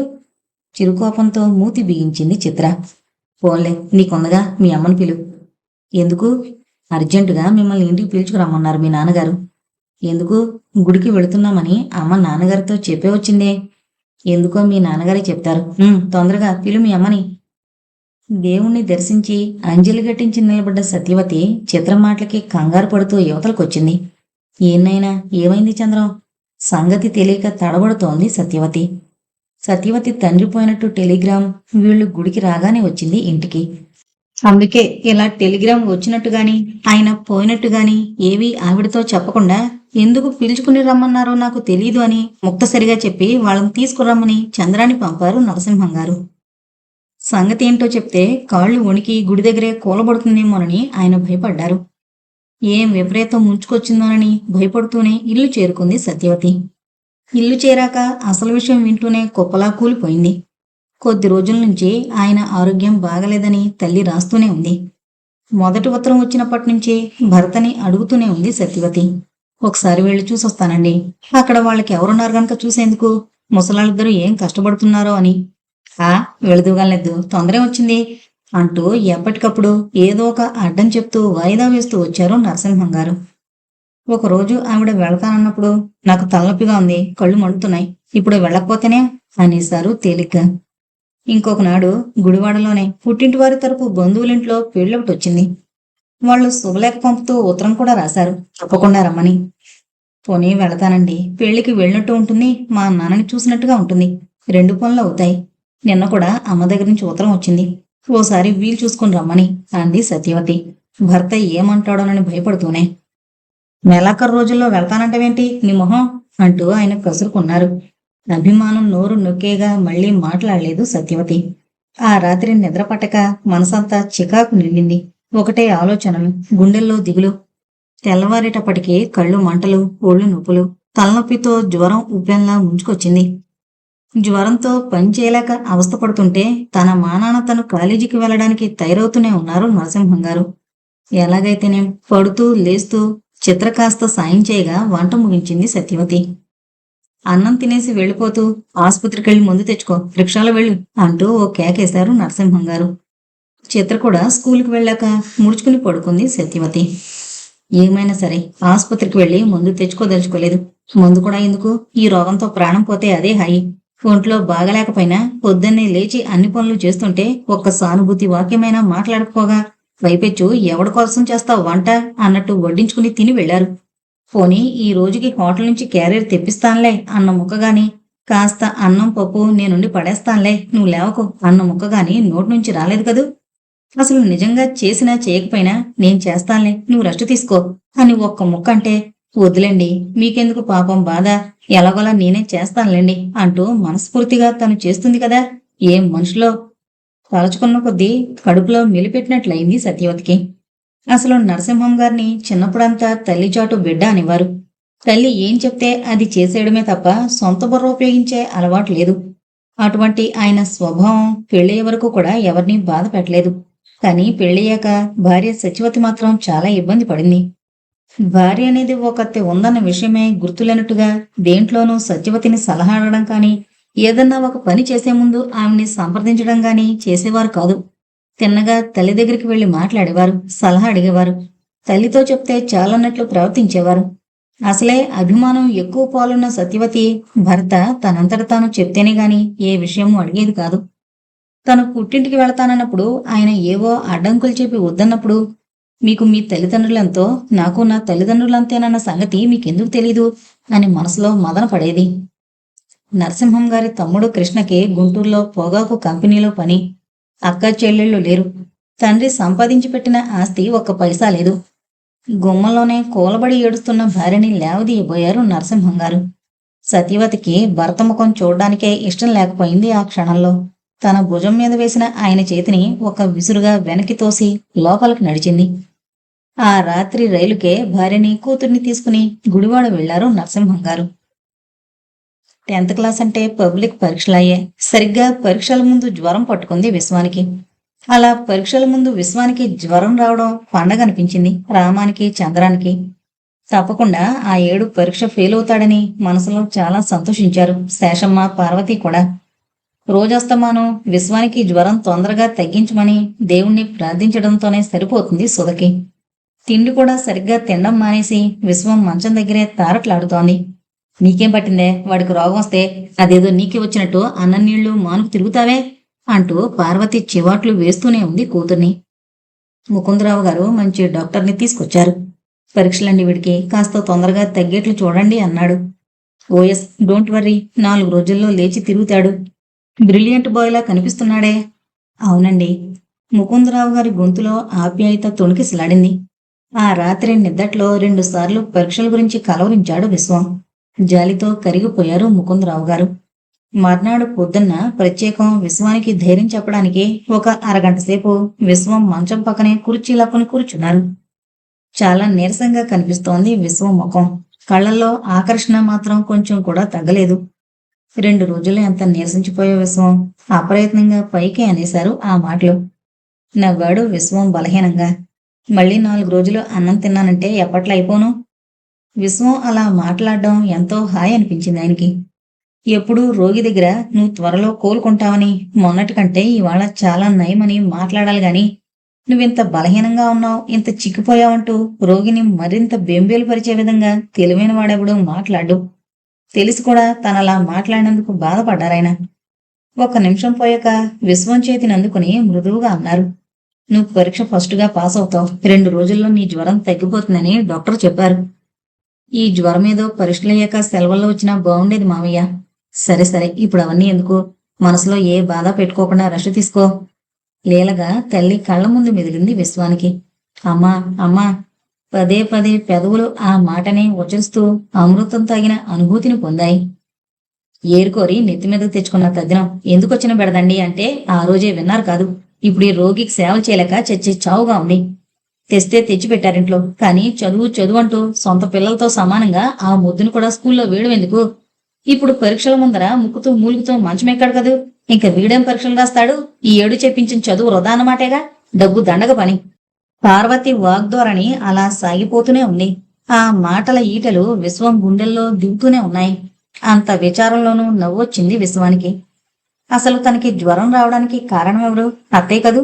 ఆ రోజు సాయంత్రం ఉన్నట్టుండి మబ్బులు కమ్మి కోరుమంటూ వాన కురుస్తుంటే ఆ వానలోనే తనని బజార్కని వాళ్ళింట్లో ఇదిచ్చిరమ్మని, వీళ్ళింట్లో ఇది తెచ్చిపెట్టమని అన్నిసార్లు తిప్పలేదు అత్తయ్య. అప్పుడు మావయ్య ఇంట్లో లేడు కాబట్టి గాని ఉంటే వానలో ఇప్పుడు పంపకవాణ్ణి అని అత్తయ్యతో చెప్పేవాడే. ఎంత గొడుగు వేసుకుంటే మాత్రం అంత పెద్ద వానలో ఏ మూలకి? బట్టలన్నీ తడిసి ఒళ్ళంతా తడిసి గాలికి గొడుగు ఎగిరిపోతుంటే తల మాత్రం తడవదు. చిత్తుగా తడిసి తను ఇబ్బంది పడుతుంటే ఇంటికి రాగానే బట్టలన్నా మార్చుకునేకుండా, చూడు విశ్వం, దొడ్లో నూతి దగ్గర బకెట్ ఉంది, నీళ్ల గదిలో ఏవో బట్టలున్నాయి, అన్ని తెచ్చి లోపల పెట్టు అంటూ ఒకదాని తర్వాత ఒకటి పనులు పురమాయించలేదు. రాగానే తల కూడా తుడుచుకునివ్వలేదు. ఈ జ్వరం అత్తయ్య వల్లే కదూ వచ్చింది. ఆ మాత్రం జాలి లేదే తన మీద? అత్తయ్య వానలో తిప్పినందువల్లే తనకి జ్వరం వచ్చిందని తను ఎవరి దగ్గరైనా పొరపాటునైనా అన్నాడా? పైగా డాక్టరు న్యూమోనియా అన్నాడు. నిన్న వాన్లో వీడేమైనా తిరిగాడా, తడిశాడా అని మావయ్య డాక్టర్ వచ్చి వెళ్ళాక అత్తయ్యని అడగడం. ఆ తెగ తిరిగాడు. ఒక ఫ్రెండా, ఒక లోకమా? ఆ అబ్బాయి గారికి అంత వానలో తిరగపోతేనే మళ్ళీ అత్తయ్య నోరు పారేసుకుందంటారు అడిగానంటే అని అత్తయ్య సమాధానం చెప్పడం తను వినకపోలేదు. మావయ్య తనని మళ్ళీ వాన్లో ఎందుకు తిరిగావరా అని అడుగుతాడేమో, ఏమని సమాధానం చెప్పాలా అని ఆలోచించాడు విశ్వం. కాని అదృష్టవశాత్తు మళ్ళీ ముకుందరావు గారు ఆ విషయం ఎత్తలేదు. విశ్వానికి జ్వరం తగ్గగానే అందరికంటే ఎక్కువ సంతోషించింది సుధా.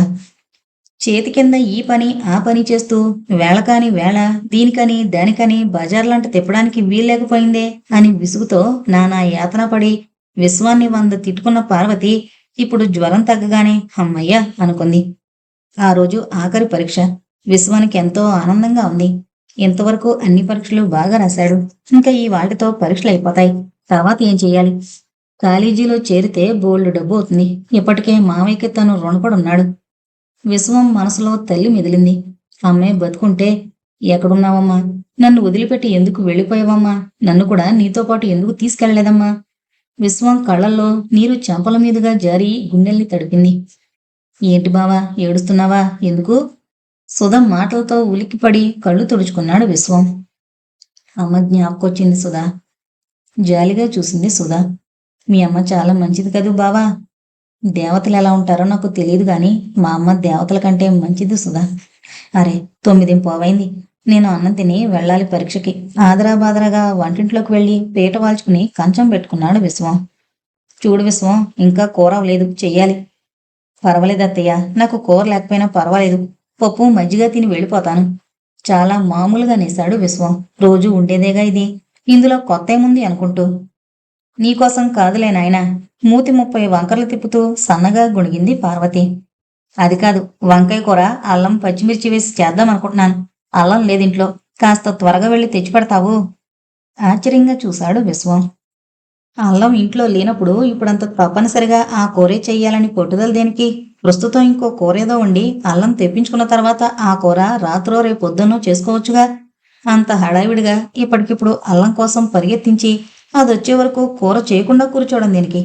అయినా ఇప్పుడు తనకి టైం ఎక్కడుంది? మార్కెట్కి వెళ్ళొచ్చి భోంచేసి మెల్లగా పెళ్లివారిలో వెళితే అవతల పరీక్షలా. అందుకే ఇప్పుడా? అన్నాడు అప్రయత్నంగా. విసురుగా తల వెనక్కి తిప్పింది పార్వతి. కళ్ళల్లో కోపం చిందులేస్తుండగా అంది. అవును, ఇప్పుడే. లేకపోతే రేపటి సంగతి చెప్తున్నానా నేను? వారు మాట్లాడకుండా డబ్బుల కోసం చేయి జరిపాడు విశ్వం. నిన్న మీ మామయ్య వెళుతూ నీకు 100 రూపాయలు ఇచ్చినట్టున్నారుగా, అందులోనే తీసుకురా. ఓ బేడ అల్లం, పావలా పచ్చిమిరపకాయలు, ఓ బేడ కొత్తిమీర తీసుకురా. పొరుగులాంటి నడకతో బయలుదేరాడు విశ్వం. కిందటి రోజు రాత్రి ముకుందరావు గారు పని మీద గుంటూరు వెళుతూ విశ్వాన్ని పిలిచి, రేపటి పరీక్ష కూడా మిగిలిన అన్ని పరీక్షల్లాగే ఫస్టుగా రాయి విశ్వం. ఇదిగో ఈ 100 రూపాయలు ఇంచు అంటూ చేతిలో ఏదన్నా కొనుక్కుని తినడానికి 100 రూపాయలు పెట్టారు. రోజు 2 పూట్ల పరీక్ష ఉండడంతో ఎగ్జామినేషన్ సెంటర్ ఇంటికి దూరం కావడం వల్ల మధ్యాహ్నం ఇంటికి రాకుండా అక్కడే ఉండిపోయి ఏకంగా సాయంత్రం ఇంటికి వస్తున్నాడు విశ్వం.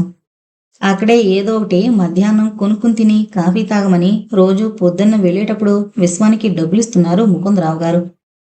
ఈ రోజు రాత్రి మర్నాటి కోసమని ఇచ్చి మరీ వెళ్లారు. విశ్వానికి ఏడుకొచ్చినంత పనైంది. మావి ఇచ్చిన 100 రూపాయలతోటి సరుకులు తెచ్చిమని చెప్పింది అత్తయ్య. అంటే తను మధ్యాహ్నం అక్కడేమీ తినకుండా మాడాలని అత్తయ్య ఉద్దేశం అన్నమాట. తను పరీక్ష పాస్ అవడం అత్తయ్యకి ఇష్టం లేదని తెలుస్తూనే ఉంది. అత్తయ్య చెప్పిన 3 కొని ఇంటి ముఖం పట్టిన విశ్వం టైం ఎంతైందో ఏంటో అన్న ఆలోచనతో అడుగులు మరింత వేగంగా వేశాడు. ఇంటికి చేరుకుని అత్తయ్య చేతికి అన్నీ అందించి టైం చూశాడు. ఇంకా 20 నిమిషాలే ఉంది పరీక్షకి. 15 గంట నడకే పడుతుంది. అన్నం తినడానికి టైం ఏది? కనీసం 5 నిమిషాల ముందైనా ఉండద్దా పరీక్ష హాల్ దగ్గర? గబగబా పెన్ను తీసుకుని చెప్పులేసుకుని బయలుదేరాడు విశ్వం. అన్నం తినకుండా పోతున్నావే? ఉరిమింది పార్వతి. ఇప్పుడింక టైం లేదత్తయ్య. ఏదో ఏడు. అత్తయ్య అన్నం పెట్టకుండా పంపిందన్న పేరు నాకు రావడానికే నువ్వు ఇలా చేసేది, నాకు తెలుసు. అత్తయ్య వెనకాల సణుగుతున్నా పట్టించుకోలేదు విశ్వం. బావా, అన్నం తినకుండా వెళితే పరీక్షలు రాస్తావు? మధ్యాహ్నానికి డబ్బులు కూడా లేవుగా. జాలిగా చూసింది సుధా. మరేం చేయమంటావు సుధా? ఇప్పుడు బజారు వెళ్లాల్సి వచ్చింది, నువ్వే చూస్తావుగా. మరి ఆగకుండా వెళ్ళిపోయాడు విశ్వం. పరీక్ష రాస్తున్నంతసేపు విశ్వం కడుపులో ఆకలి, కాళ్లల్లో దడతో యమబాధ అనుభవించాడు. కళ్ళు తిరిగినట్టయి పంటి బిగువన ఉబికి రాబోయిన కన్నిటిని ఆపుకుంటూ ఎలాగైతేనేం పరీక్ష పూర్తి చేశాడు. అసలే ఈ మధ్య జ్వరం పడి లేచాడేమో. ఆ నీరసం నుంచి పూర్తిగా కోలుకోకముందే పరీక్షల కోసం తెగ చదివి సరైన రెస్టు తిండి లేకుండా గడుపుకు రావడం వల్ల ఇవాల్టి ఈ పరిస్థితి మరింత నీరసపరిచింది. మధ్యాహ్నం అందరూ ఎదురుగా ఉన్న హోటల్లో అవివి కొనుక్కు తింటుంటే జేబులో డబ్బు లేని విశ్వం తన పరిస్థితికి తనే జాలిపడ్డాడు. ఇంతలో దైవం పంపినట్టు తోటి స్నేహితుడు శేఖరం విశ్వం దగ్గరగా వచ్చాడు. యారా విశ్వం, డబ్బులు తెచ్చుకోలేదా? అలా కూర్చున్నావేం? రా, నా దగ్గర డబ్బులున్నాయి, ఇద్దరం ఏవైనా కొనుక్కు తిందాం అని పిలిచాడు. వద్దని విశ్వం మొహమాట పడుతున్నా బలవంతంగా తనతో పాటు విశ్వానికి కూడా టిఫిన్ ఇప్పించాడు శేఖరం. సత్యవతి మనసు ఆదోలా అయిపోయింది తల్లి రాసిన ఉత్తరం చదువుతూనే. ఒక్కదానికి పిచ్చెత్తినట్టు ఉంటోందని, ఇంకా తనెందుకు బతుకుంది తనకే అర్థం కావట్లేదని విరక్తిగా ఉత్తరం రాసిందావిడ. తల్లి పరిస్థితికి చాలా బాధపడింది సత్యవతి. ఒంటరితనం వల్ల మనసు పాడవడమే కాక ఆవిడ ఆరోగ్యం కూడా పాడవుతుందని భయపడింది. ఆవిడ్ని ఈ వయసులో ఒక్కదాన్ని అక్కడ ఉంచడం కూడా మంచిది కాదు. ఇక్కడికి తీసుకొచ్చేయాలి. ఈ ఆలోచనతో సత్యవతి మనసుకి కాస్త స్థిమితం చిక్కింది. అవును, ఆవిడ తన దగ్గర ఉండక మరెవరి దగ్గర ఉంటుంది? ఇంకా ఎవరున్నారు కనుక? కొడుకైనా కూతురైనా తనే కదా ఆవిడికి. ఇప్పుడు ఆవిడ ఒంటరిదైపోయిందయ్యే. తను చూడకపోతే మరెవరు చూస్తారు? ఆ రాత్రి తల్లి రాసిన ఉత్తరం భర్తకి చూపించి తన ఉద్దేశం కూడా చెప్పింది. ఆవిడ బాధ్యత తెచ్చి మనని తినివేసుకోవడం దేనికి? ఎందుకు చెప్పు? తేలిగ్గా కొట్టి పారేశారు నరసింహం గారు అంతా విని.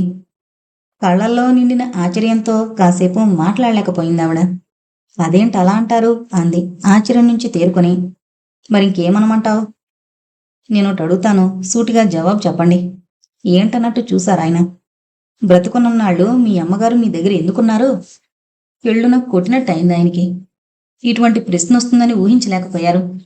నీకేమన్నా మతిపోయిందా? ఆవిడ నా దగ్గర మా తమ్ముడి దగ్గర ఉండక ఒంటరిగా ఎక్కడుంటుంది? అందుకే బతుకున్నన్నాళ్ళు మన ఇంట్లో మనతోనే ఉంది. చిన్నగా నవ్వింది సత్యవతి. మరి మా అమ్మ విషయంలో నేను వేసింది ఆ ప్రశ్నే కదా. దానికి జవాబు మరి ఇంకోలా చెప్పారే. భార్య మాటలకి తలకిందులయ్యాడాయన. ఆయన చేతిని మృదువుగా అందుకుని సాధ్యమైనంత నెమ్మదిగా నచ్చజెప్పడానికి ప్రయత్నించింది. చూడండి, నేను చెప్పేది పూర్తిగా విని అర్థం చేసుకుని అప్పుడు సమాధానం ఇవ్వండి. నాకు అన్నదమ్ములు గాని అక్క చెల్లెళ్ళు గాని లేరు. మా అమ్మ నాన్నలకున్న సంతానం వల్ల నేనే అని నన్ను పెళ్లి చేసుకున్నప్పుడే మీకు తెలుసు. మా నాన్న బ్రతుకున్నంతకాలం వాళ్ళెప్పుడూ మన ద్వారా ఏ సహాయమూ కోరలేదు. ఓపుకున్నా లేకపోయినా ఒకరికొకరు తోడుగా వాళ్ళిద్దరూ జీవితాన్ని నెట్టుకొచ్చారు. పైగా మీకు భయపడి వాళ్ళెప్పుడూ మన ఇంటికి కూడా రాలేదు. ఇప్పుడు అమ్మ ఒంటరిదైపోయింది. ఆవిడకున్నదల్లా మన మొక్కలమే కాబట్టి ఆవిడ్ని మన ఇంట్లో ఉండమని అడిగితే అందులో తప్పేముంది? మీ అమ్మ బ్రతుకున్నంతకాలం మన దగ్గర ఎందుకున్నారు? పెద్ద వయసులో ఆవిడ ఒకరు నాన్న వాళ్ళు దగ్గర లేకుండా మనుగడ సాగించడం కష్టమనేగా. మరి అదే పరిస్థితి మా అమ్మకు మాత్రం ఎందుకు వర్తించదు? ఒక్క క్షణం చెప్పడం ఆపి కళ్ళు తుడుచుకుంది సత్యవతి. భరత ముఖంలో మారుతున్న రంగులు గమనిస్తూనే మళ్ళీ అంది. మా అమ్మ వాళ్లే కనుక బాగా డబ్బున్న వాళ్ళయి, వెనక బాగా పొలం పుట్ర ఆస్తిపోస్తలున్న వాళ్ళైతే మీరు నా చేత ఇంత చెప్పించుకోకుండానే ముందే సమ్మతించేవారు. దానికి కారణం ఆవిడ్ని చేరదీయకపోతే ఆస్తంతా ఎవడికి రాసేస్తుందోనన్న భయం. మీ అంతట మీరే ఎంతో ప్రేమ ఒలకబోస్తూ ఆవిడ్ని మన ఇంటికొచ్చి ఉండమని బ్రతిమలాడేవారు. కానీ మా అమ్మ పరిస్థితి వేరు. వెనక ఆస్తిపోస్తులు లేవు. ఉన్న ఇల్లు కూడా అద్దె కొంపే. ఇంకా ఏం లాభమాసించి ఆవిడ మన ఇంట్లో ఉండడానికి ఒప్పుకుంటారు మీరు? సత్యవతి సిగ్గుతోనూ బాధతోనూ తల చేతుల్లో దాచుకున్నారు నరసింహం. మీకిష్టం లేకపోతే మాత్రం బలవంత బ్రాహ్మణార్థంగా నా కోసం తప్పనిసరిగా ఒప్పుకోవద్దు. ఆలోచించుకున్న మీదట కూడా నేను చెప్పింది మీకు ఒప్పుగా కనిపించకపోతే ఆ మాటే చెప్పండి. అప్పుడింకా మిమ్మల్ని నేను బలవంతం చేయను. అక్కడ మా అమ్మ ఆవిడ తెప్పలేవో ఆవిడ పడుతుంది. కానీ ఒకటి మాత్రం గుర్తించుకోండి. మీకు మీ అమ్మెంతో నాకు మా అమ్మ అంతే. మీ అమ్మకి మీరెంతో మా అమ్మకి నేను అంతే. ఆడది పెళ్లి చేసుకున్నంత మాత్రాన తన తల్లిదండ్రుల్ని మర్చిపోవాలంటే, వాళ్ళ బాగోగులు చూడకూడదంటే ఎంత బాధగా ఉంటుందో స్త్రీ మనసుకి అర్థమవుతుంది. మరి చెప్పవలసిందేమీ లేదన్నట్టు లేచి వెళ్ళిపోయింది సత్యవతి. దీర్ఘాలోచనలో మునిగిపోయారు నరసింహం గారు. తనకి ఒక కూతురే, కొడుకుల్లేరన్న సంగతి చటుక్కున వెన్ను పొడిచింది. అంతే, మనసు అలల్లాడిపోయింది. తను సత్యవతి ముసలవాళ్ళయ్యాక, ఒంట్లో ఓపిక ఉడిగిపోయాక తమని కనిపెట్టుకుని చూసేదెవరు? అప్పుడు తనకి కూతురు అల్లుడేగా దిక్కు. ఏమో ఎటువంటి అల్లుడు దొరుకుతాడో. ఈ ఆలోచనలతో నవ్వొచ్చిందాయనకి. ఇప్పుడు తన ప్రవర్తన మాత్రం ఏం బావుంది. తను మాట్లాడింది ఎంత సమంజసంగా ఉంది. లేదు, తన మనసు ఇంకా ఎదగాలి. నిజమే, సత్యవతి చెప్పిన దాంట్లో అసత్యమేమీ లేదు. సత్యవతిని పుట్టింటికి పంపడం విషయంలో అన్యాయమే చేశాడు తను. తన పిచ్చి ప్రవర్తనతో సత్యవతిని చాలా బాధ పెట్టాడన్నమాట. పోన్లే నయం, ఎప్పటికైనా తన కళ్ళు తెరిపించింది. తేలిగ్గా నిట్టూర్చి భార్యని కేకేశారు. సత్యవతి భర్త పిలుపుతో వంటింటి తలుపు గడియపెట్టి ప్రశాంతంగా గదిలో అడుగుపెట్టింది సత్యవతి. భార్య నుదుటిన తళుకులీంతున్న కుంకుమ రేఖల్ని చూస్తూ అన్నారు నరసింహం. నువ్వు చెప్పింది నిజమే సత్యవతి.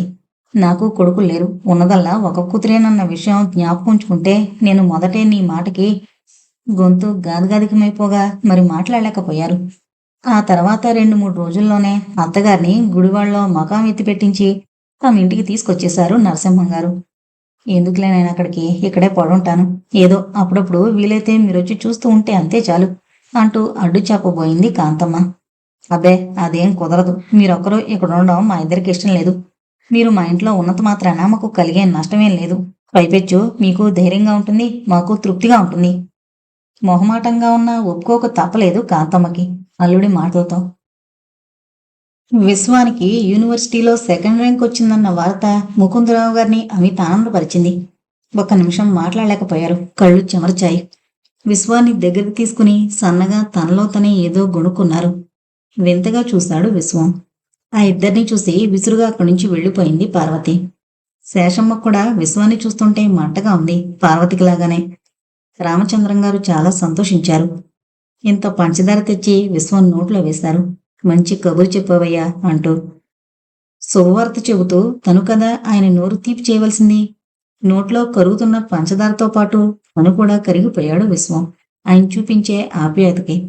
వసేవ్, ఇలారా, ఫస్టుగా పాస్ అయ్యాడే విశ్వం, ఫస్టుగా పాస్ అయ్యాడు. లోపలున్న భార్యని కేకేశారాయన. విన్నాళ్ళండి. లోపల నుంచి సమాధానం విసురుగా వచ్చింది. ఆ వెనకే కాళ్ళు ఈడ్చుకుంటూ వచ్చింది శేషమ్మ. పోన్లే, వాళ్ళు డబ్బు ఖర్చు పెట్టి చదువు చెప్పిస్తున్నందుకు వాళ్ళ మాట దక్కించావు. ఓసి పిచ్చి మొహమా, మాట దక్కించడం ఏమిటే, తెలివితేటలు వాడి సొంతం. వాడికేం ప్రతి క్లాసు ఫస్టుగా పాస్ అవుతాడు.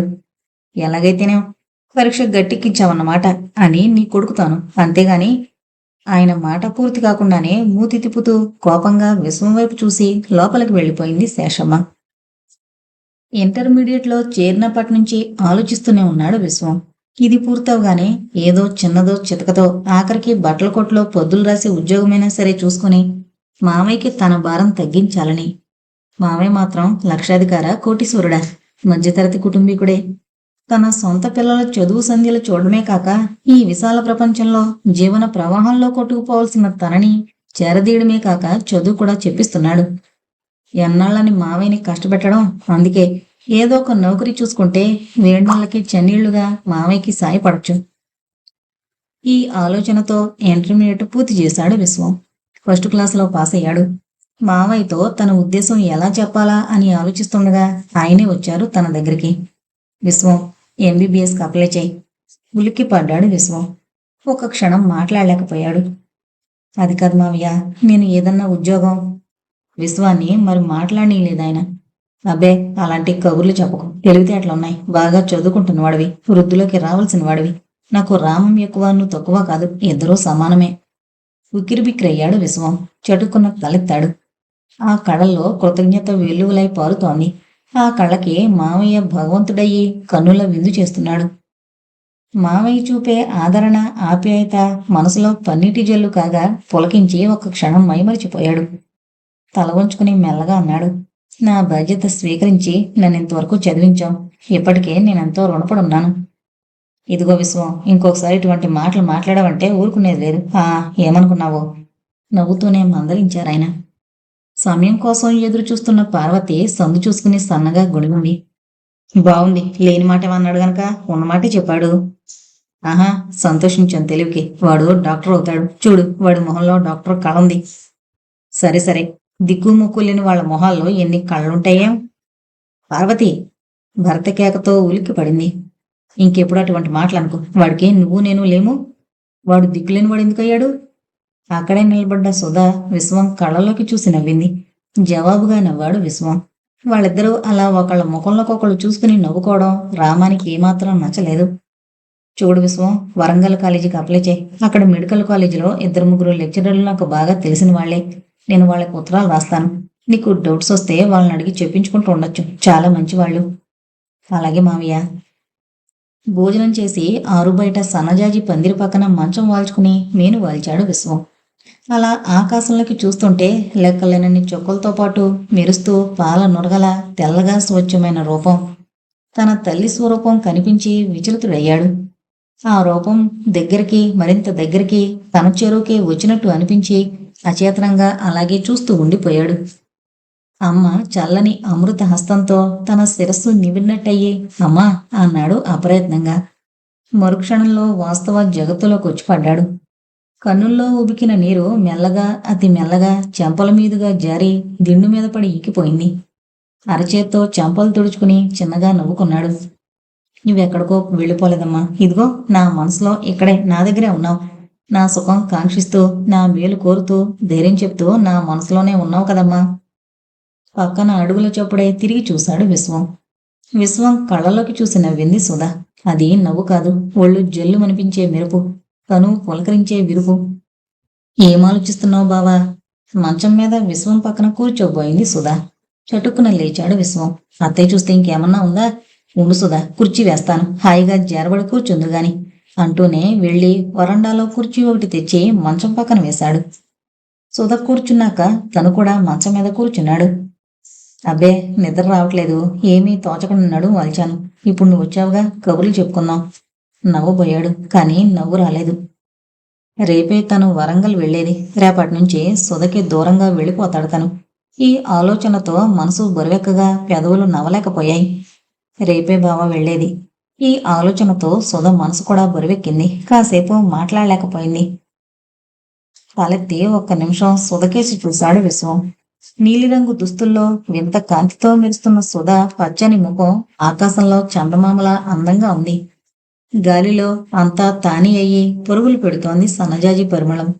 సన్నని మృదువైన సన్నజాజి రెమ్మలు గాలిలో ఉయ్యాల జంపాలలుగుతున్నాయి. పడుతూ లేస్తూ ఉన్న అలల గాలిలో మెత్తగా మెల్లగా ఎగురుతోంది సుధ నీలిరంగు జార్జెట్టు ఓణి.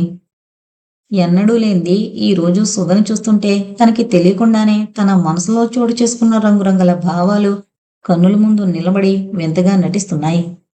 ఏంటి బావా, అదే పనిగా చూస్తున్నావు? ఏమైనా కబుర్లు చెప్పు, అప్రయత్నంగా అన్నాడు విశ్వం.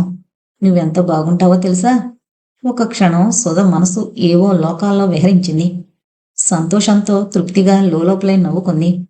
పైకి మాత్రం విశ్వం మాటల్ని కొట్టిపారేసింది. అయ్యో రామా, రోజుకి 100 సార్లు అద్దంలో మొహం చూసుకుంటాను. నా మొహం ఎలా ఉందో నాకు తెలీదు, నువ్వు చెప్పాలా?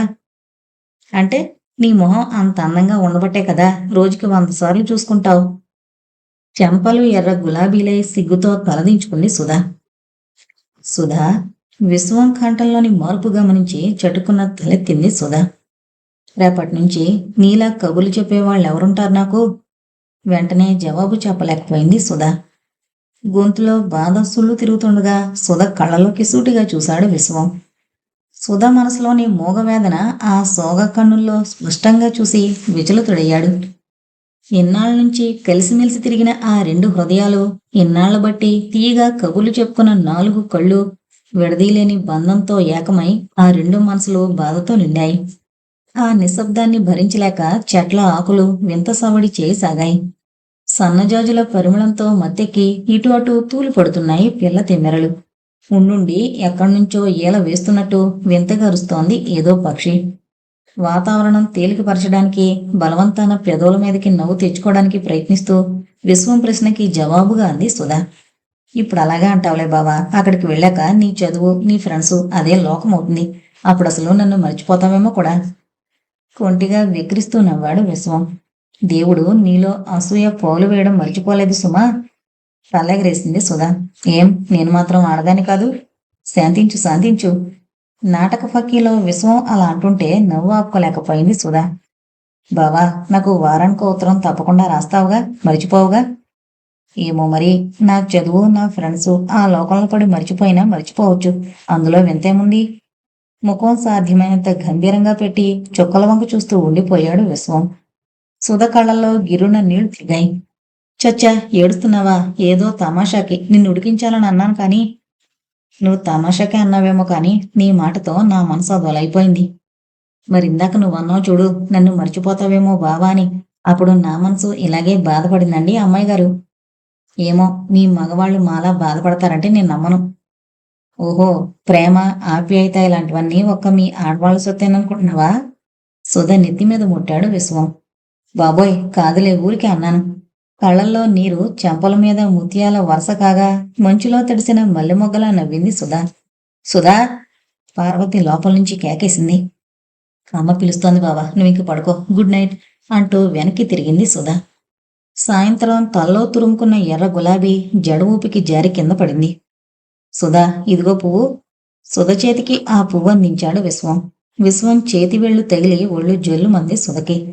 ఎన్నడూ లేని కొత్త పులకింత ఆ క్షణంలో ఆ స్పర్శలో గోచరించింది.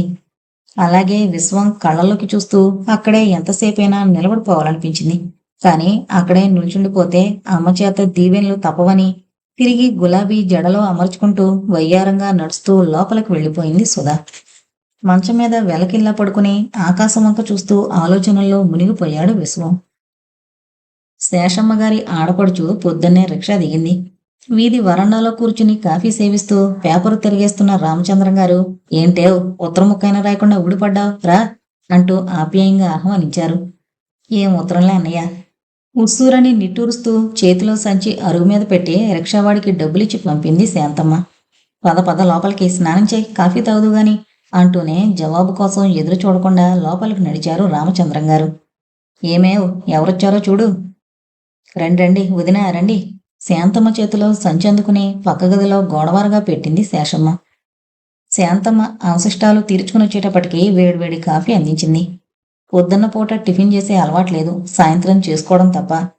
ఇప్పుడు టిఫిన్ ఏదన్నా చేద్దామంటే త్వరగా అయ్యేదేముంది, ఉప్మా తప్ప. ఆ ఉప్మాను ఒక కాస్త నిన్నటితో అయిపోయింది.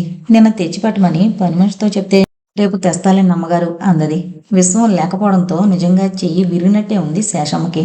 ఇలాంటప్పుడు విశ్వమే ఉంటే హోటల్కి పంపించి ఏ ఇడ్లీలో తెప్పించి ఉండేది.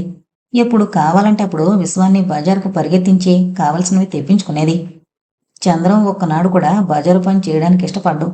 నాకిప్పుడు పనుందమ్మా, నేనిప్పుడు వెళ్ళమ్మా అంటూ ఏదో ఒక సాకు చెప్పి తప్పించుకుంటాడు. శేషమ్మ కూడా కొడుకు ఎక్కడ కష్టపడిపోతాడోనని అత్యవసరమైన ఒక పని కూడా చంద్రాన్ని చేయమని బలవంతం పెట్టదు. ఇది వరకు ఒకళ్ళిద్దరు నౌకర్లను మార్చడం అయింది.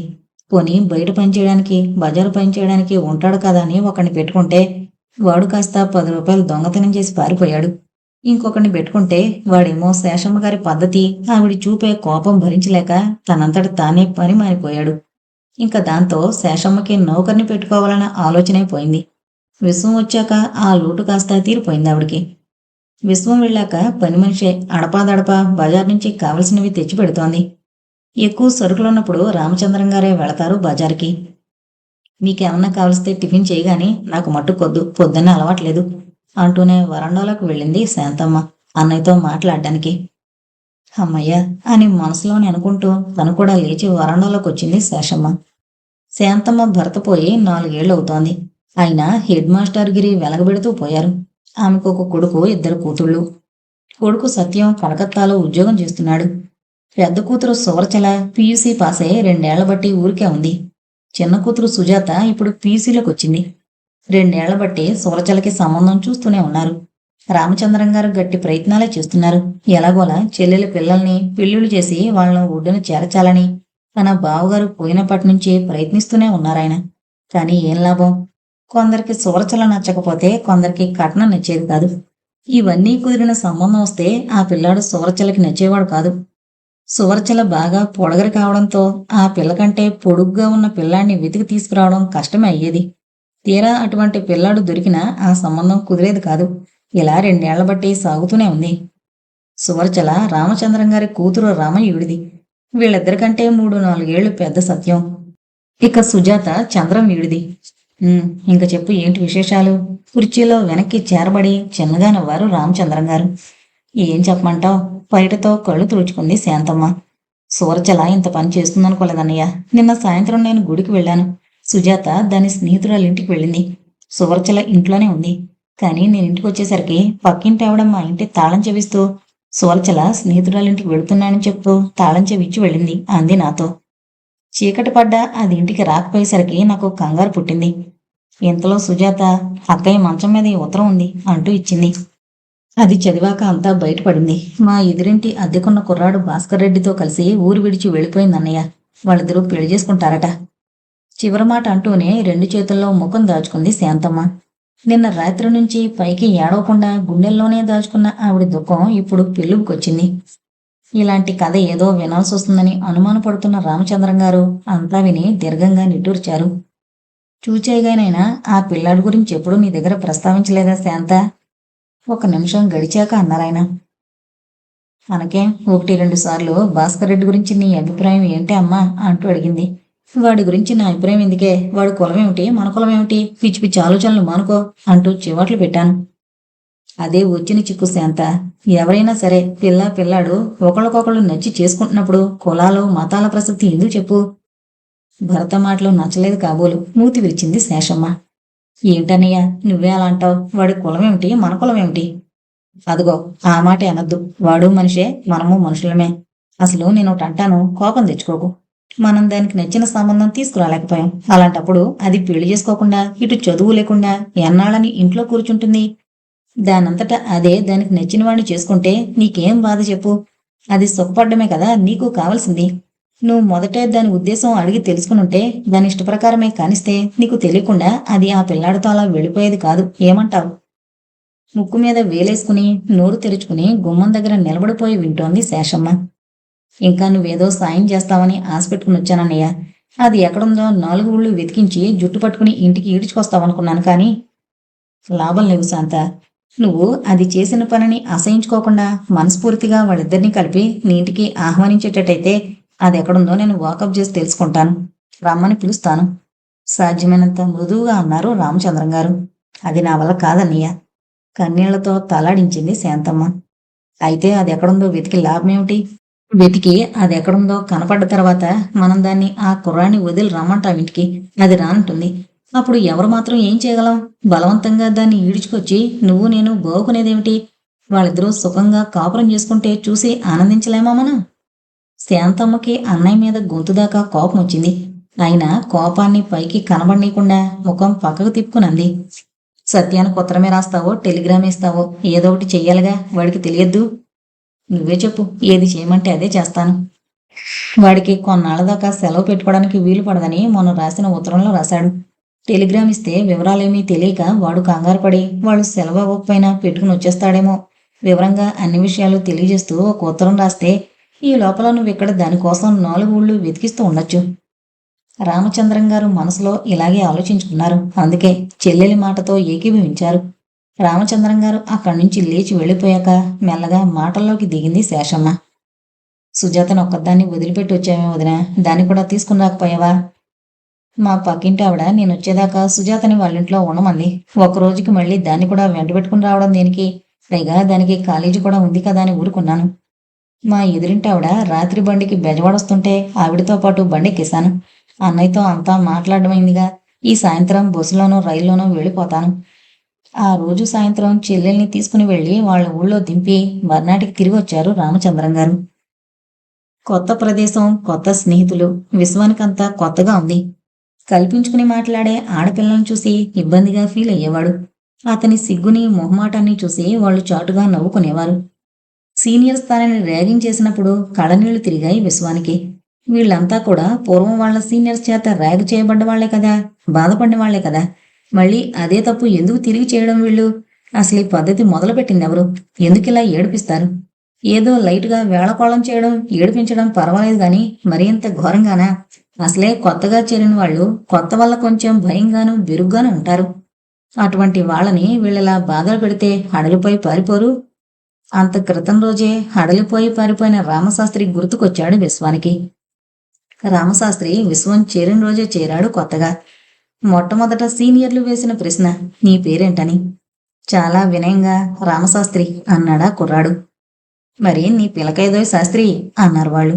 వెళ్ళబోయాడు రామశాస్త్రి. అంతే, ఆర్టిఫిషియల్ పిలకొకటి తెచ్చి బలవంతంగా ఆ కుర్రాడి నెత్తిన వెనక వేలకట్టారు. ఏడుపు కోపము రెండూ వచ్చాయి రామశాస్త్రికి. నెత్తిన పిలక లాగే పోయాడు. అబ్బెబ్బే, అదలా ఉంచుకోవాల్సింది ఈ పూటకి అంటూ మళ్ళీ ఎక్కడ తీసి పారేస్తాడో అని కాబోలు చేతులు రెండు వెనక్కి కట్టేసి ఒకసారి కాలేజీ ఆవరణంతా తిరిగిరా నాయనా అని ముందుకు తోశారు. చేస్తే వెళ్ళను అన్నాడు రామశాస్త్రి. అంతే, ఎదిరించి జవాబు చెప్పినా తాము చెప్పినట్టు చేయకపోయినా రెచ్చిపోతారు సీనియర్లు.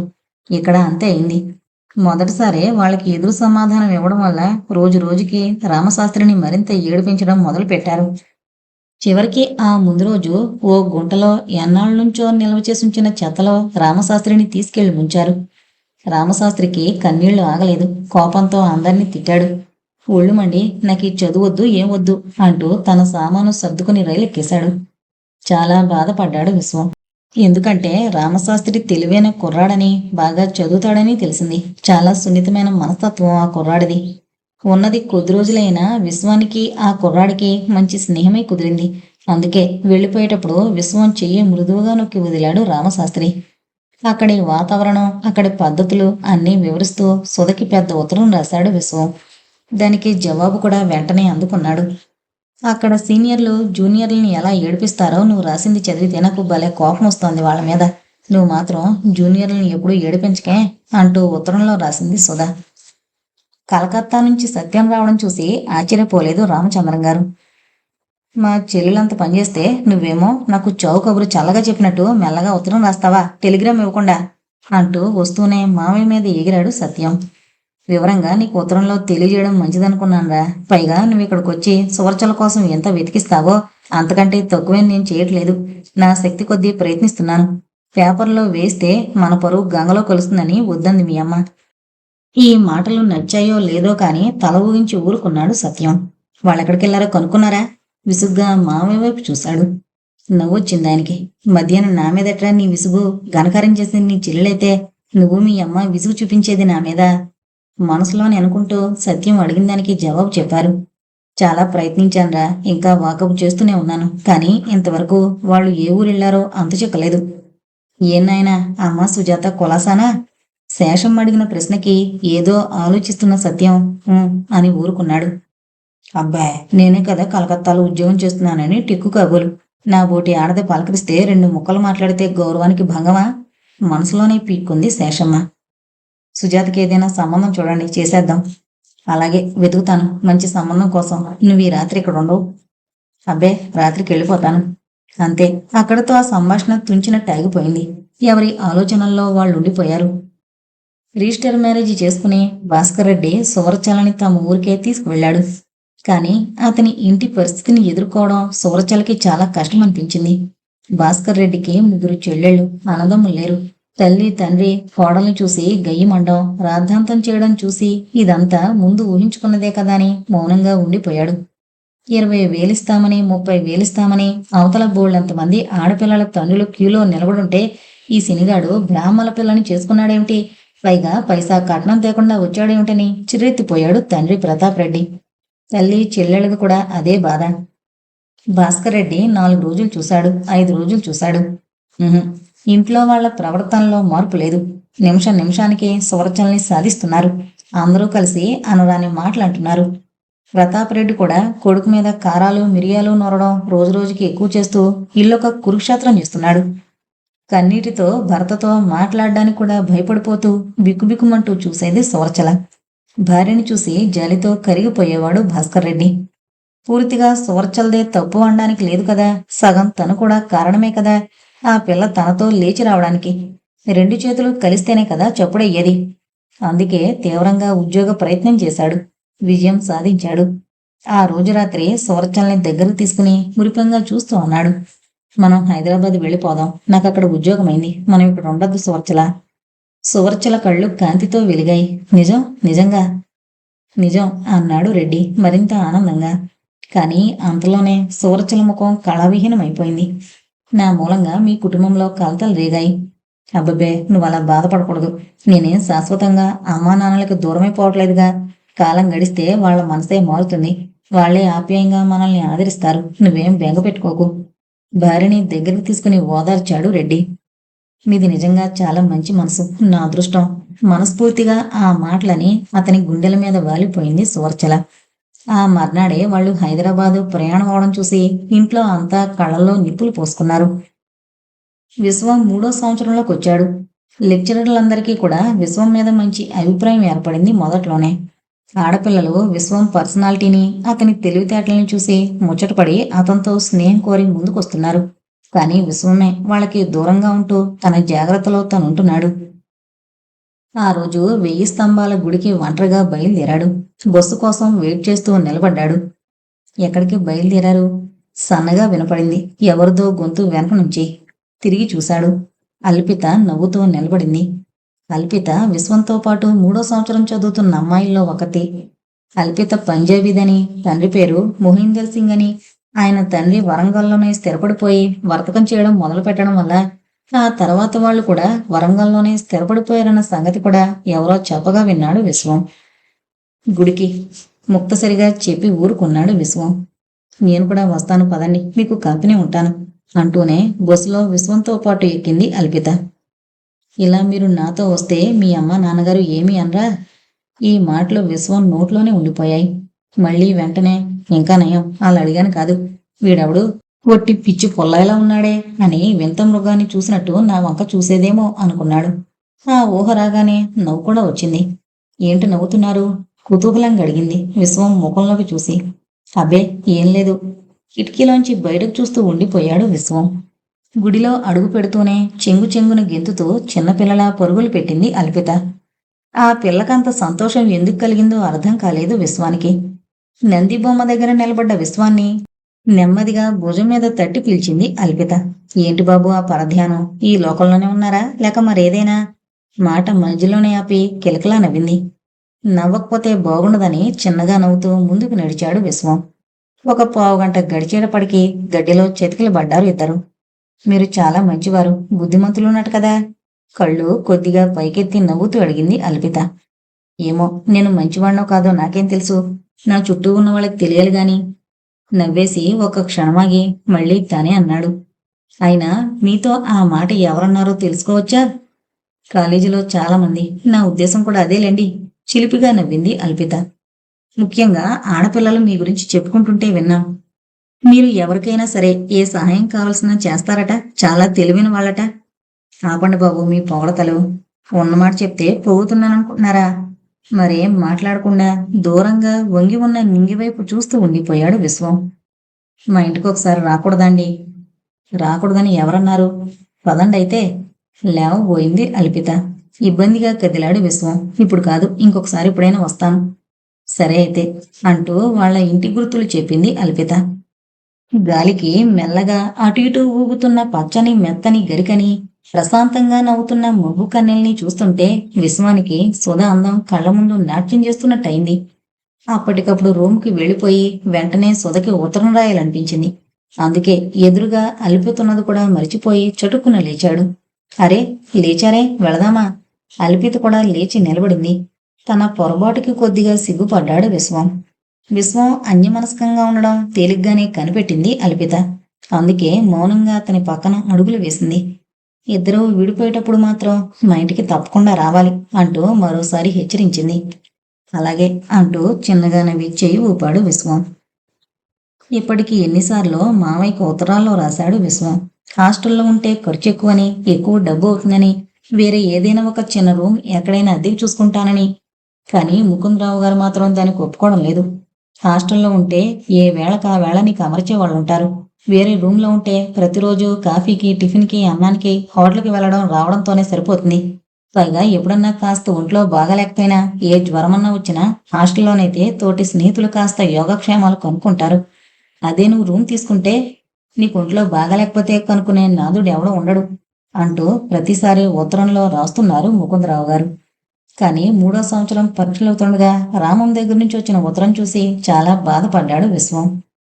ఏదైనా గది అద్దెకి తీసుకునుంటే కొంతలో కొంత పొదుపు చేయొచ్చు అన్న ఆలోచన నీకు రాలేదే విశ్వం? హాస్టల్కి ప్రతివాడు ఎంత డబ్బు పోయాలి?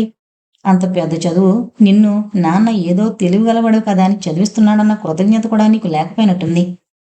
మాకేమీ వేలకు వేలు ఆస్తిపాస్తులు లేవు, నీ చదువుకి నీ హాస్టల్ ఖర్చులకి గుమ్మరించడానికి అంటూ రాశాడు రామం.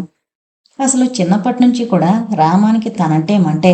ఇప్పుడు ఈ ఉత్తరం ద్వారా మరింత బయటపడింది. లేకపోతే ముందు వెనక తెలియకుండా ఎందుకిలా రాయడం? కోపాన్ని లోపలే అణిచిపెట్టి రామానికి జవాబు రాశాడు విశ్వం. 2 ముక్కలు రాశాడు. పరీక్షలు కాగానే అద్దెకి గది ఎక్కడైనా తీసుకుంటానని. వేరే గది తీసుకుంటే సాధ్యమైనంత మటుకు కాఫీ, టిఫిన్ల ఖర్చు తగ్గించొచ్చునని, ఒంట్లో బాగలేనప్పుడు భోజనం ఖర్చు తప్పుతుందని విశ్వం మనసులో ఉండనే ఉంది. పరీక్షలయ్యాక సెలవుల్లో ఇంటికి వెళ్ళినప్పుడు మామయ్య చేత ఎలాగైతేనే ఈ విషయం చర్చించి తను వేరే రూమ్ తీసుకుని ఉండడానికి ఒప్పించాడు.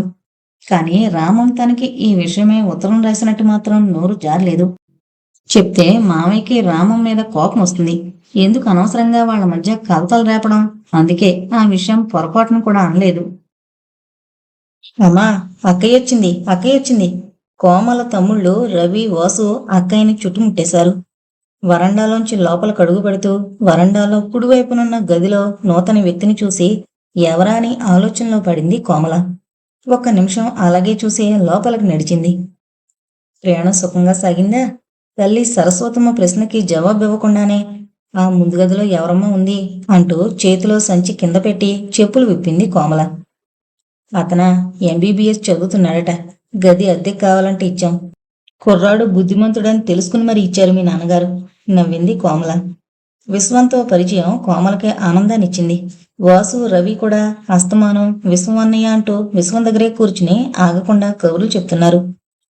ఆ కుర్రాన్ని చదువుకునియండి, కబుర్లు చాలించి మీరింక లేవండర్రా అంటూ తల్లి కేకలేస్తే అప్పుడు అక్కడి నుంచి లేస్తారు. ఇంటి యజమాని పార్వతీశానికి కూడా మొదటి చూపులోనే విశ్వం మీద ఏదో తెలియని అభిమానం ఏర్పడిపోయింది. తమ కుటుంబంలో అంతా విశ్వాన్ని ఒకటి కింద చూసుకునేవారు. ఏ పండగొచ్చినా విశ్వాన్ని హోటల్కి వెళ్ళనిచ్చేవారు కాదు. తమ సరసన కూర్చోబెట్టుకుని కొసరి కొసరి అన్నం తినిపించేవారు. మొదట్లో విశ్వానికి చాలా మొహమాటంగా ఉండేది. రాను రాను ఆ మొహమాటాన్ని ఇంట్లో అంతా కలిసి ఎగరగొట్టారు. అలా వాళ్లలో ఒకడయ్యాడు విశ్వం. హాస్టల్లో కంటే ఇక్కడ ఎంతో బాగుందనిపించింది. వీళ్ళని గురించిన పూర్తి వివరాలతో సుధకి ఉత్తరం రాయాలనుకున్నాడు. కానీ కోమల సంగతి రాయలేకపోయాడు. అనవసరమైన అపోహలతో అనుమానాలతో మనసు పాడు చేసుకుంటుందని. కోమల్ని తను ఒక చెల్లెలిగా భావిస్తున్న సంగతి ఉత్తరం ద్వారా సుధ నమ్మకపోతే అనవసరమైన అపార్థాలకి దారితీస్తుంది కదా. తను చదువు పూర్తి కాగానే సుధని తనదాన్ని చేసుకుని తీరతాడు. సుధ కోరిక కూడా అదే. అటువంటప్పుడు ఈ లోపల సుధని అనుమానాలతో బుర్ర పాడు చేసుకునేటట్టు చేయడం ఎందుకు?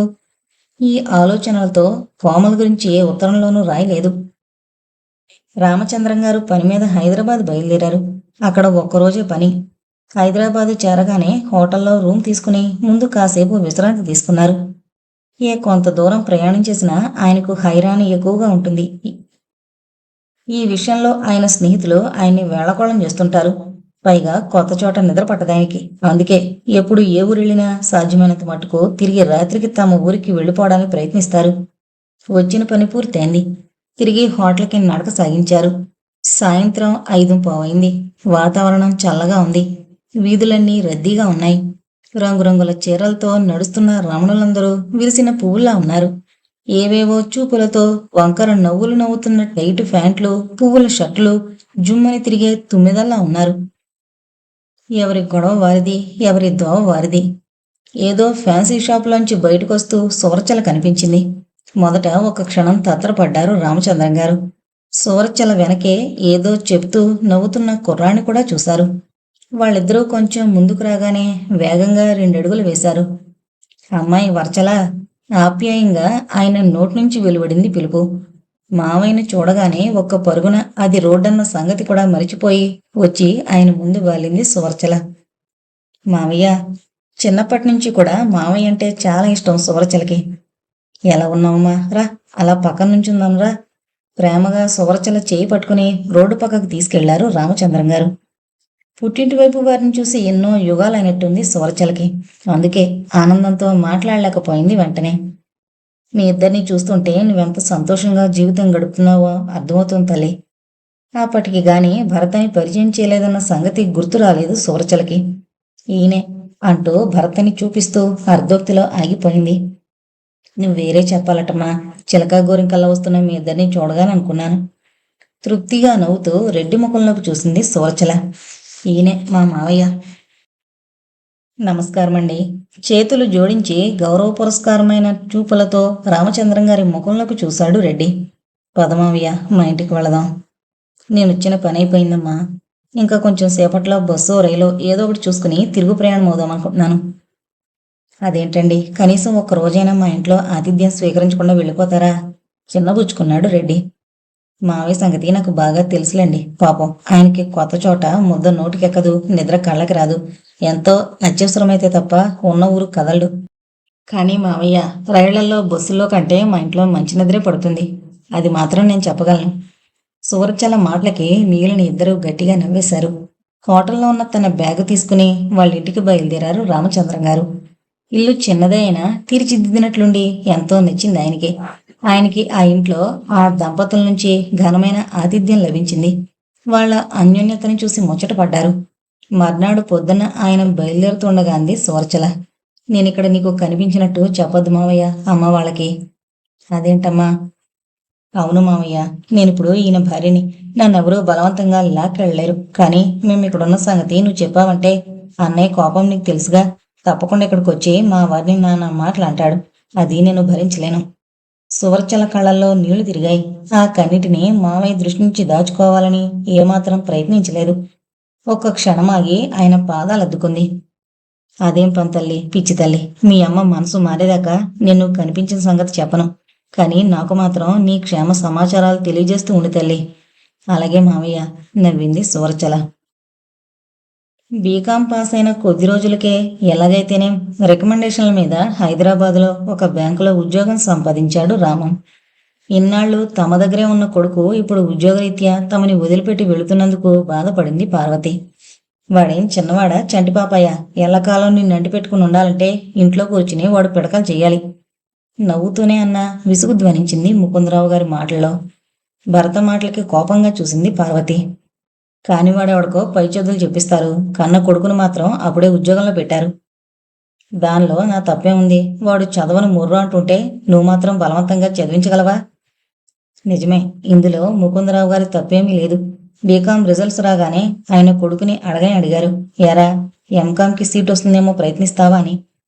కొడుకు సరేనని అంటాడనే ఆయన అనుకున్నారు. కానీ కాదని అంటాడని ఊహించనేనా లేదు. రామానికి చదువు మీద పరీక్షల మీద ఇంట్రెస్ట్ తగ్గిపోయింది. అందుకే ధైర్యంగా చదువంటేనే తలనొప్పి వస్తోంది నాన్నగారు అంటూ ఒక ముక్కలో తేల్చి పారేశాడు. మరి అటువంటప్పుడు కాదు కూడదు చదివి తీరాలని ఆయన ఎలా బలవంతం చేయగలరు? అతను చిన్న పాప ఏం కాడు. బాగోగులు ఆలోచించగలిగే వయసే అతంది. వయసొచ్చిన పిల్లల మీద కన్న తల్లిదండ్రులైనా అధికారం చెలాయించడం మంచిది కాదాయే. ఎటొచ్చి బాగోగులు చెప్పి నువ్వే ఆలోచించుకోమని వదిలేయచ్చు గాని ఒక గిరిగీసి ఇది దాటకు అని ఒక పరిధి చూపించి ఇందులోనే తిరగమని ఆజ్ఞాపించడం భావ్యం కాదు. అందుకే రామానికి చదువు మీద లేని ఇంట్రెస్ట్ని బలవంతంగా నెత్తిన రుద్దదలుచుకోలేదు ముకుందరావు గారు. కానీ ఆయన్ని బాధ పెట్టింది భార్య ప్రవర్తనే. అసలు విషయం అర్థం చేసుకోకుండా తనేదో కొడుకుని పై చదువులు చదివించడానికి ఇష్టపడినట్టు తన మీద కోపం పెంచుకుంటోంది.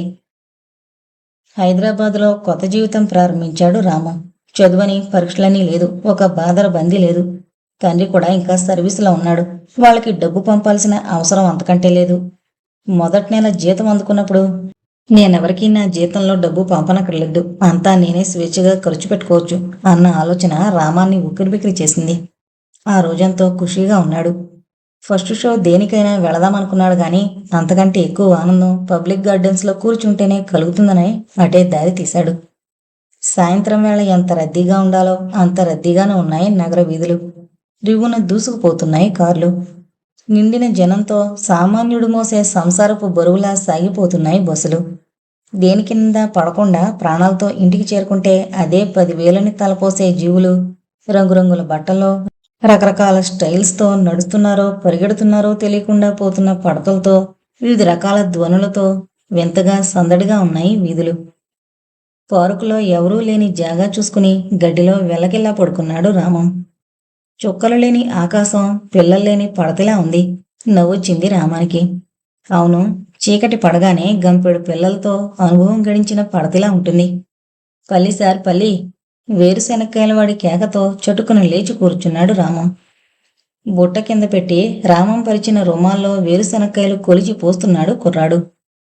తల దించుకుని కూర్చున్న రామం తన పక్కనే వెలసిన కోమలమైన పాదాల్ని, ఆ పైన పాము బూసలాంటి మెత్తని నాజూకైన చీరని చూసి గబుక్కున తలెత్తాడు. కోలముఖం, సోగకళ్ళు, కోమలమైన చేతులు, పాదాలు. ఓ, ఈ అమ్మాయి పేరు కోమలైతే? తన ఆలోచనకి తనే నవ్వుకున్నాడు రామం. ఆ అమ్మాయి పక్కనే మరో అమ్మాయి కూడా నిలబడింది.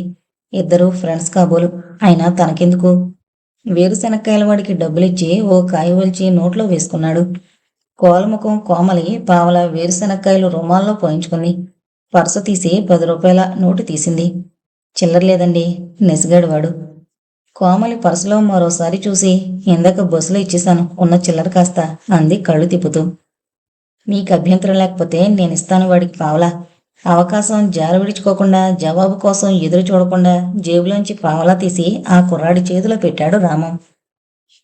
వాడు ఆడదాని ఓరచూపుతో అని సన్నగా పాడుతూ అక్కడి నుంచి వెళ్ళిపోయాడు. నవ్వాపుకున్నాడు రామం. ఆ యువతలిద్దరూ థ్యాంక్స్ చెప్తూ వేరుశనక్కాయలతో ఉన్న రుమాల్ని రామం ఎదురుగా పరిచి కూర్చున్నారు. మీ పేరు తెలుసుకోవచ్చా? కోలముఖం అమ్మాయికేసి చూశాడు రామం. నా పేరు కోమల. ఇది నా స్నేహితురాలు సీత. ఓ, అప్రయత్నంగా పైకి అనేశాడు రామం. ఆశ్చర్యంగా చూసింది రామం కళ్ళలోకి. చేతుల మీద వెనక్కి వాలి నవ్వాడు రామం. మీరు నమ్ముతారో నమ్మరో గాని మిమ్మల్ని చూడగానే మీ పేరు కోమలైతే బాగుండని అనుకున్నాను. మీరు కూడా ఇప్పుడు మీ పేరు కోమలే అన్నారు. విచ్చుకున్న గులాబీలా నవ్వుతూ తల వంచుకుని సిగ్గుపడింది కోమల. ఆ విధంగా పరిచయమైన కోమల రామానికి బాగా చేరువైంది. ఓ రోజు కోమలమైన కోమల హస్తాన్ని మృదువుగా నొక్కుతూ అడిగాడు రామం. రోజు ఇంత ఆలస్యంగా కాలేజీ నుంచి ఇంటికొస్తున్నావేమని మీ అమ్మగారు అడగరు? మా అమ్మ నాన్న వరంగల్లో ఉన్నారు.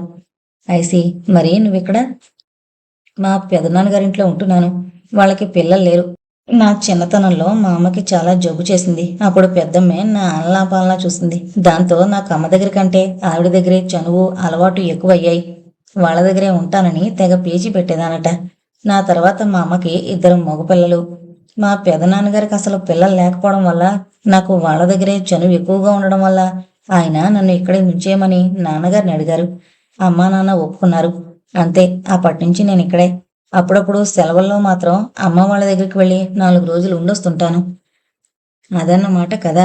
అయితే తమరు ఈ క్వార్టర్లీ పరీక్షలయ్యాక సెలవుల్లో అక్కడికి చెక్కేస్తారన్నమాట. అమ్మ మరీ మరీ రాసింది రమ్మని. పైగా తమ్ముళ్ళిద్దరూ ఇక్కడి నుంచి వాళ్ళకి ఏవేవో తెచ్చిపెట్టమని ఇంత పొడుగు లిస్టు రాసి పంపించారు. అవన్నీ కొనుక్కుని తీసుకెళ్ళకపోతే వాళ్ళు నా జట్టు పచ్చి కొట్టేస్తారు. కిలకిలా నవ్వింది కోమల. లేని కోపం నటించబోయాడు రామం. ఈ ఒక్కసారికే వెళతాను. తర్వాత నుంచి సెలవుల్లో అమ్మ వాళ్ళ దగ్గరికి వెళ్లకుండా ఏదో వంక పెట్టి ఇక్కడే ఉండిపోయి సెలవులన్నీ మీతో హాయిగా గడుపుతాను, సరేనా? నిజం? అబ్బే, అబద్ధం. ఇద్దరూ నవ్వుకున్నారు మనసారా. పార్వతీశం గారు భార్యని పిల్లల్ని తీసుకుని హైదరాబాదు పెళ్లికి వెళ్లారు. సరస్వతమ్మ గారి తరపు బంధువులింట్లో పెళ్లి. వెళ్లే ముందు విశ్వంతో, ఇల్లు జాగ్రత్తనైనా, ఎక్కడికైనా తిరగడానికి వెళ్ళినా అట్టే పొద్దుపోకుండా ఇంటికి వస్తుండు. రోజులట్టే బాగోలేవు అంటూ మరీ మరీ చెప్పి వెళ్లారు. త్వరగా ఇంటికేసి నడుస్తున్న విశ్వం తన వెనకే అల్పిత గొంతు విని ఆగాడు. ఏంటండి బాబు, అంత పొరుగును వెళుతున్నారు? ఇంటి దగ్గర తమ కోసం ఎవరన్నా ఎదురు చూస్తున్నారా? అతని పక్కన చేరుకుంది అల్పిత గబగబా అడుగులు వేస్తూ. నవ్వి ఊరుకున్నాడు విశ్వం. మా ఇంటికి రండి, వెళదాం. అబ్బే, ఇప్పుడు రాలేనండి. మా ఇంట్లో వాళ్ళు ఎవరూ లేరు. ఇప్పుడు ఆ ఇంటికంతటికి నేనొక్కడే. విశ్వం అన్న మాటలు ఏ విధంగా అర్థం చేసుకుందో ఏమో. అతనికి దగ్గరగా వచ్చి నడుస్తూ కళ్ళల్లో కాంతి నింపుకుని అడిగింది. ఊళ్ళో లేరన్నమాట మీ ఇంటి వాళ్ళు? అలా ఎందుకు అడుగుతుందో అర్థం కాలేదు విశ్వానికి. అని ఊరుకున్నాడు. పదండి, మీ రూమ్ చూడాలని మనసు అవుతోంది నాకు. తెల్లబోయాడు విశ్వం. ఏదో అందామనుకున్నాడు, అనలేకపోయాడు. పైన నల్లటి మేఘాలు కమ్ముకొస్తున్నాయి.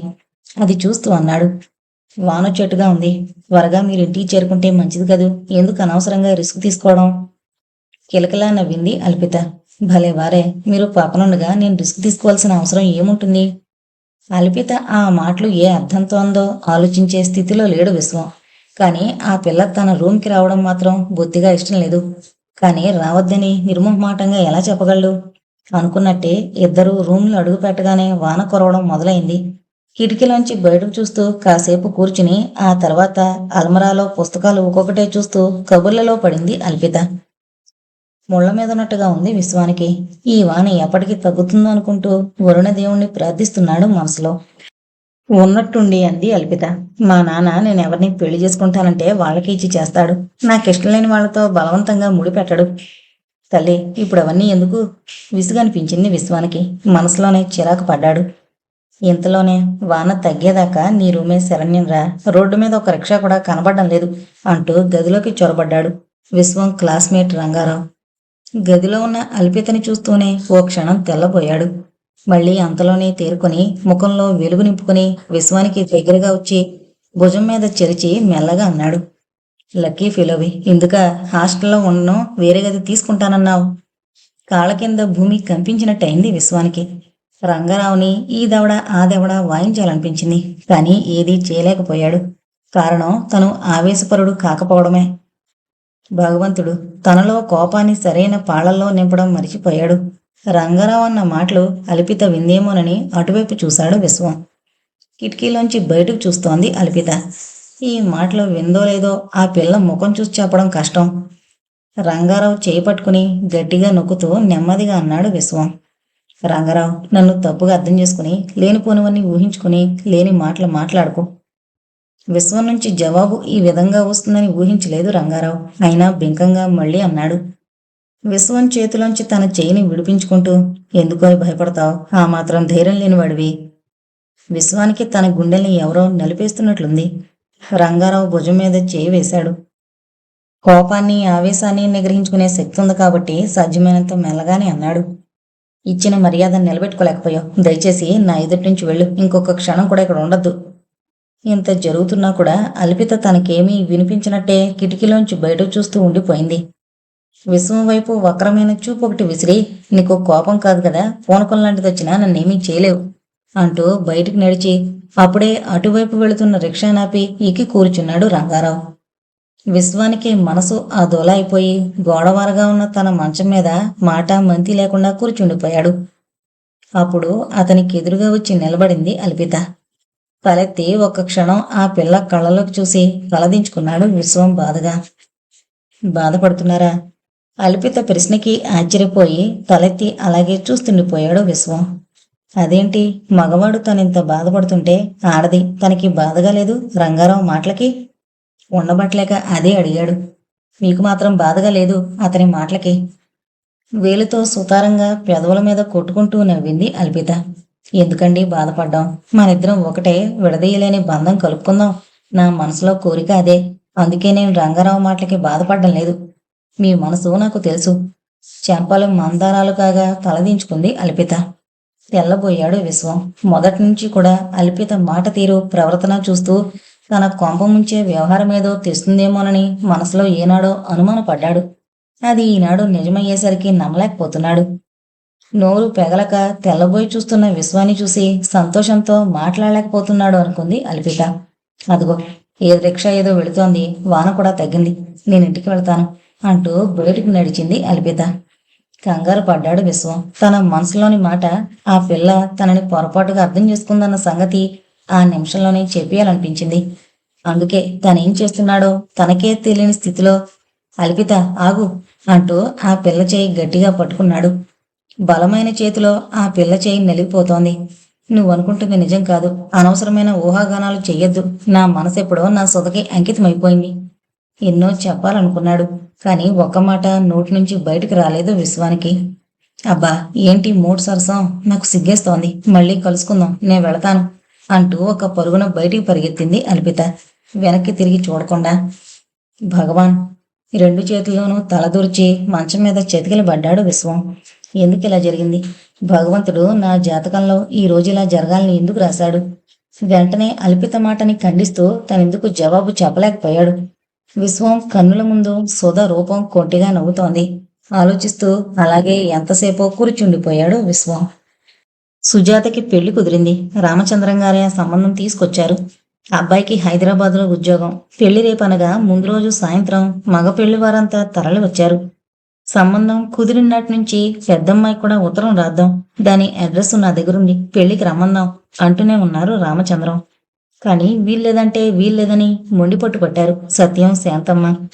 పైగా దాని అడ్రస్ నీకెలా తెలుసు? అదెక్కడుందో చెప్పు, 4 దులిపేస్తాను అంటూ ఎగిరాడు సత్యం.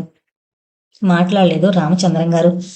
కానీ సుజాతకి సంబంధం కుదిరిన విషయం మటుకు ఆయనే ఓ కవర్ రాసి పడేశారు సువరచలకి. పెళ్లిలో మగ పెళ్లివారు ఏవేవో పేచీలు లేవదీశారు.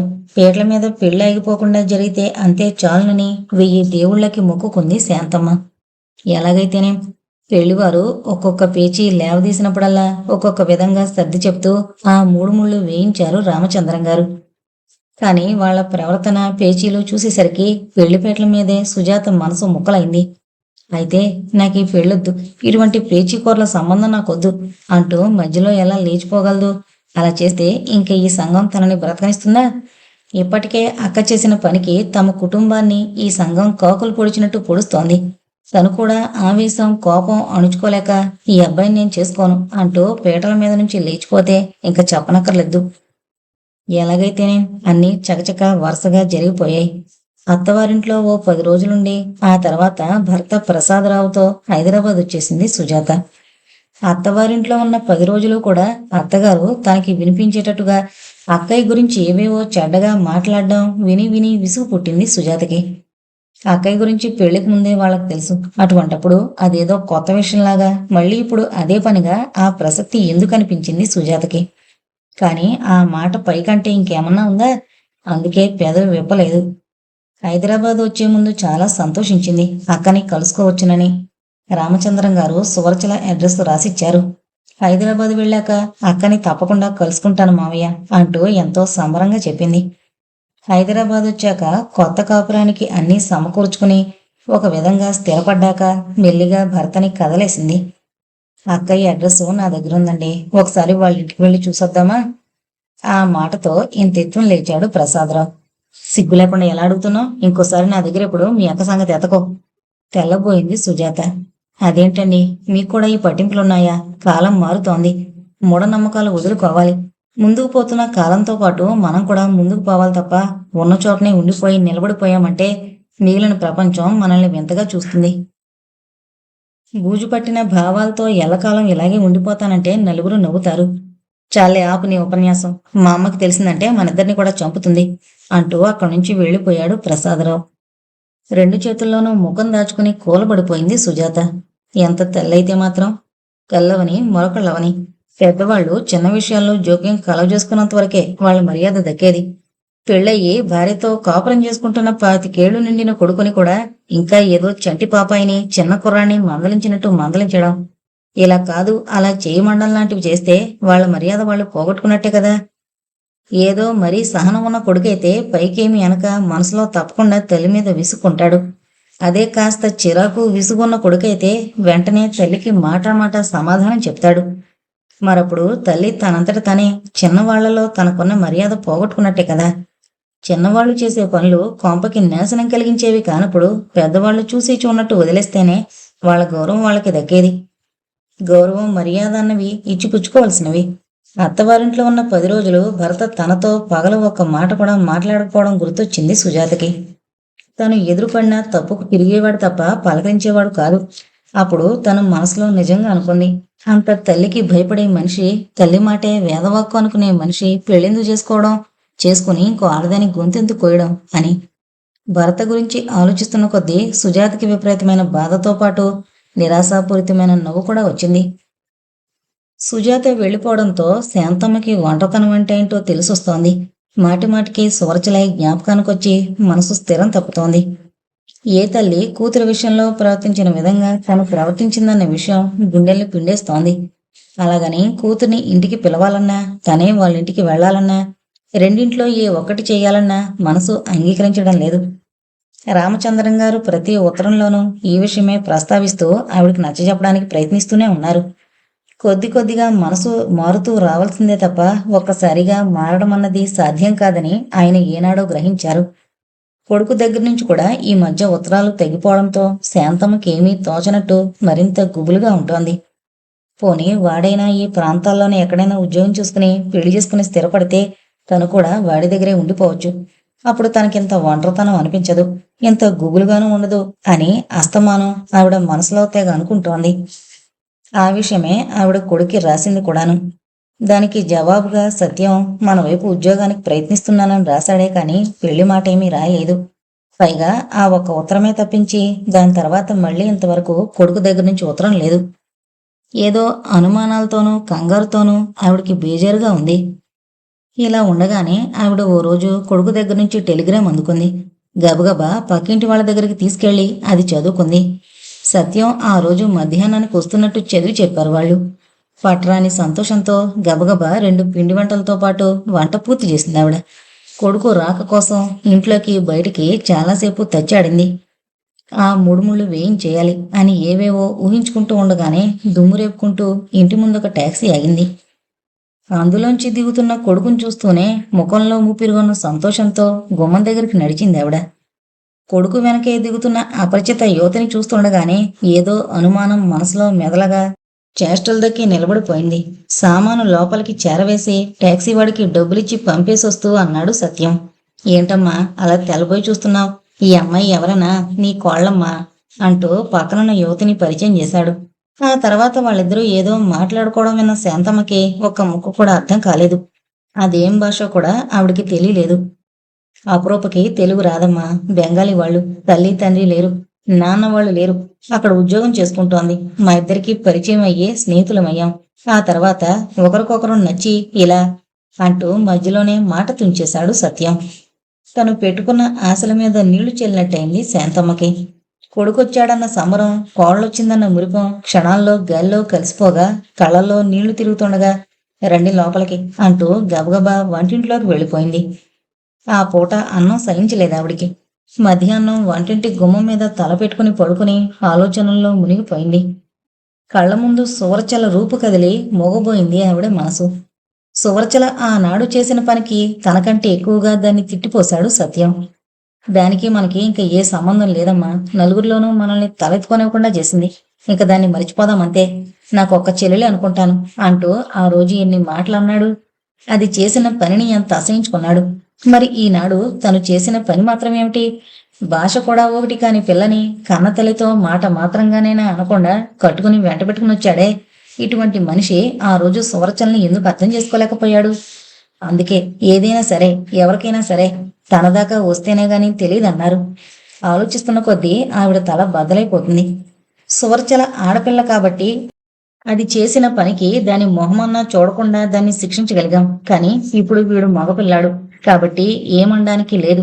ఎంత కొడుకైనా మగవాడు కాబట్టి వాడిని ఈ వయసులో 4 దులిపే శక్తి తనకు లేదు. ఒకవేళ అన్నా కూడా ఏమీ మాట్లాడకుండా వాడు నోరు మూసుకుని విని ఊరుకుంటాడా? ఏదో ఒకటి తిరిగి చెప్తాడు. అంతా జరిగిపోయాక ఇప్పుడు ఎన్ననుకుని ఏం లాభం? ఏం మాట్లాడుకున్నా ఏది జరగకముందు మాట్లాడుకోవాలి. అంతా అయిపోయాక ఇప్పుడు ఏమన్నా అనడం అర్థం లేని పని. నోరు మూసుకుని ఊరుకుని తన పరువు తను నిలబెట్టుకోవడం మంచిది. ఇది వరకు చెల్లెలు చేసిన పనిని నిరసిస్తూ ఒక రకంగా మాట్లాడినవాడు ఇప్పుడు తను చేసిన పనిని సమర్థిస్తూ మరో రకంగా మాట్లాడుతున్నాడు. ఈ విషయంలో అచ్చు తండ్రి పోలికే వచ్చింది వీడికి. ఆయన అంతే.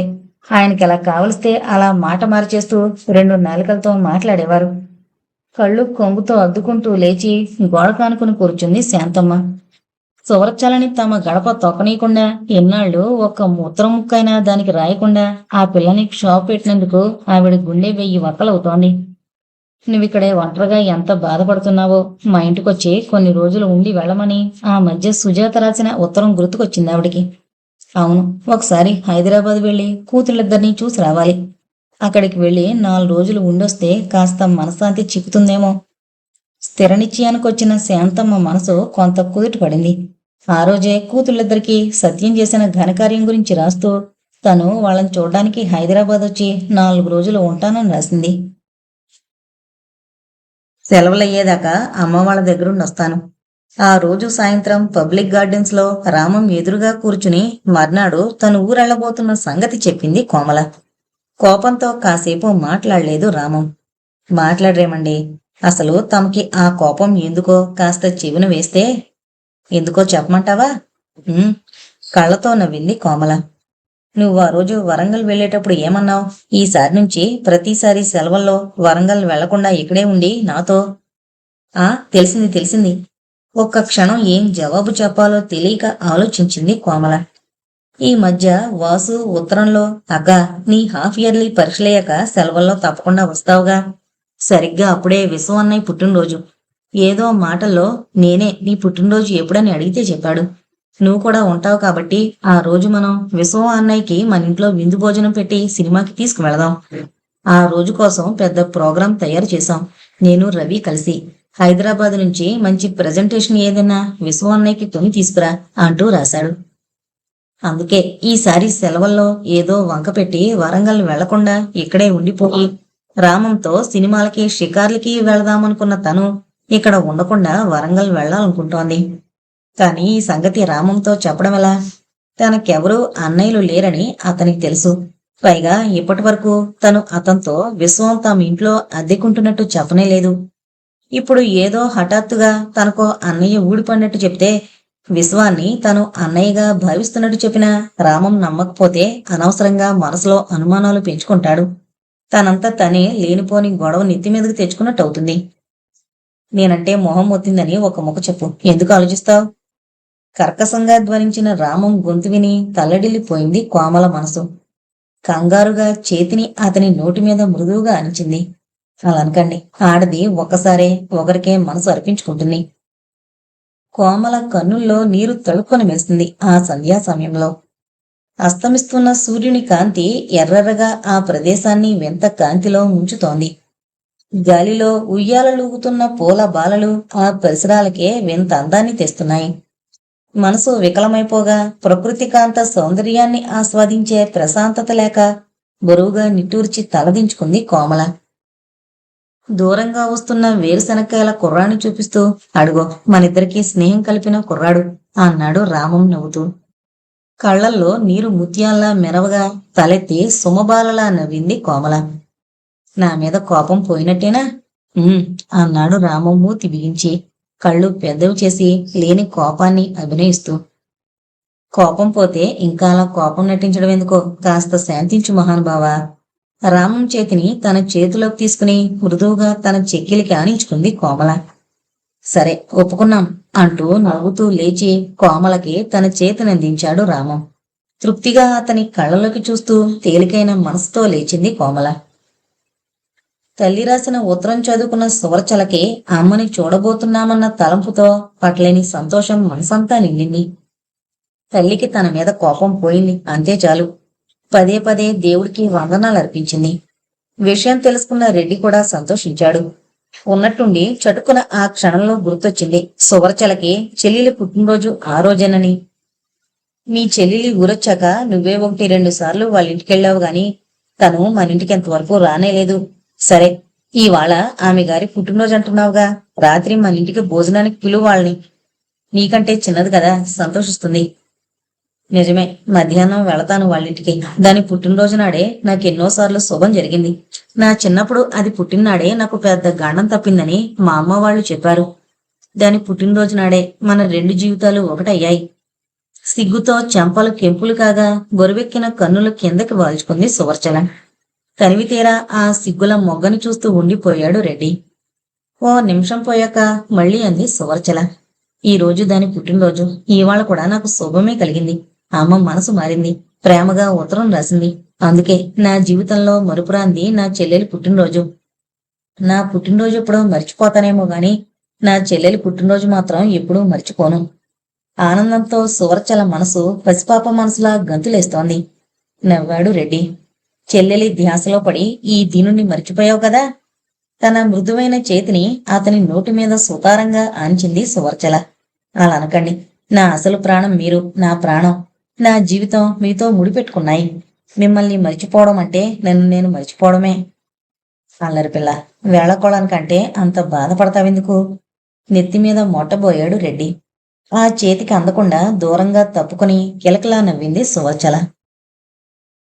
మధ్యాహ్నం తీరుబడిగా తలంటుకున్న తల ఆరబెట్టుకుంటూ ఏదో నవల చదువుకుంటున్న సుజాత తలుపు చప్పుడే లేచి వెళ్ళింది.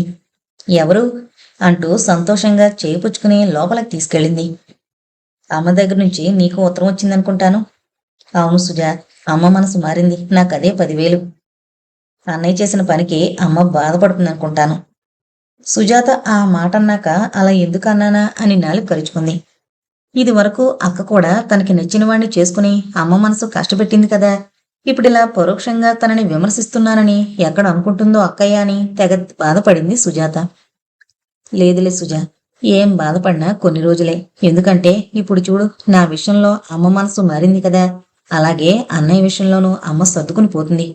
ఇటొచ్చి మొదట్లో కొద్దిగా బాధపడే మాట నిజమే అనుకో, అదైనా ఒకడే కొడుకు కనుక బాధ ఎక్కువగా ఉంటుంది. సువర్చల మాటలకి అవును అన్నట్టుగా తల ఊపింది సుజాత. ఇద్దరూ కబుర్లలో పడి కాలమే గమనించలేదు. రాత్రి మా ఇంటికి భోజనానికి రమ్మని సువర్చల చెప్పగానే సుజాత ముఖం కళావిహీనమైపోయింది. ఈ రోజు నా పుట్టినరోజని నీకు గుర్తుందా అక్కయ్యా? బలవంతాన పెదవుల మీదకి నవ్వు తెచ్చుకుంది. నువ్వు మర్చిపోతావేమో గాని నేను మాత్రం మర్చిపోనే సుజా. సుజాత కళ్ళల్లో నీళ్లు తిరిగాయి. మనసులో బాధ దాచుకోలేకపోయింది. అక్కా, ఏమైంది సుజా? ఎందుకా కన్నీరు? నన్ను మన్నించక్కయ్యా. నీ మంచితనం ఆయనకేం తెలుసు? మూఢ విశ్వాసాలే ఉగ్గుపాలుగా పోసి వాళ్ళమ్మగారు ఆయన్ని పెంచారు. అందుకే ఆయన నువ్వు చేసిన పనిని అసహించుకుంటూ మాట్లాడతారు. ప్రతిరోజు నేనెంతో నచ్చజెప్పడానికి ప్రయత్నిస్తూనే ఉన్నాను. కానీ ఆయనకి వాళ్ళమ్మగారు తలకొట్టి మొలేస్తారేమోనని భయం. నువ్వు నమ్ముతావో లేదో గానక్క, ఆయన అలా అనవసరంగా ప్రతి విషయానికి ఇంకా చంటిపాపలా తల్లి దగ్గర భయపడ్డం చూస్తుంటే నా మనసెంత కుమిలిపోతుందో ఎవరికీ అర్థం కాదు. ఊరుకో సుజా. నన్ను పూర్తిగా చెప్పని అక్క. అసలు ఈ మాట చెప్పడానికి నాకు నోరు రావట్లేదు. విన్నాక నువ్వు మమ్మల్ని ఎంతైనా తిట్టుకుంటావు. ఏం వినాల్సి వస్తుందోనని భయం భయంగా చెల్లెలి ముఖంలోకి చూసింది సువర్చల. అక్క, ఆయన అనుమతి లభించకే మనిద్దరం ఒకే ఊళ్ళో ఉన్నా నేనింతవరకు మీ ఇంటికి రాలేదు. నువ్వు మా ఇంటికి రావడం కూడా ఆయనకిష్టం లేదు. ఇంకెప్పుడూ రాకక్క. రెండు చేతుల్లోనూ ముఖం దాచుకుని వెక్కి వెక్కి ఏడ్చింది సుజాత. మరి మాట్లాడలేక మోగబోయిన మనసుతో గుండె నిండిన బాధతో లోలోనే కుమిలిపోయింది సువర్చల. కొంతసేపటికి కర్తవ్యం స్ఫురణకొచ్చి చెల్లెల్ని ఓదార్చింది.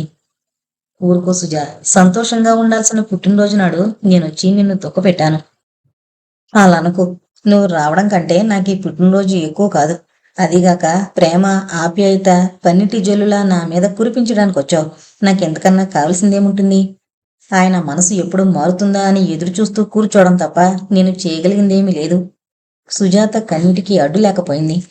తనని తనే ఓదార్చుకోలేని స్థితిలో చెల్లెలికి చల్లని మాటలు 4 చెప్పి ఓదార్చి కళ్ళల్లో కాంతి తెరిగిపోగా లేచింది సువర్చల.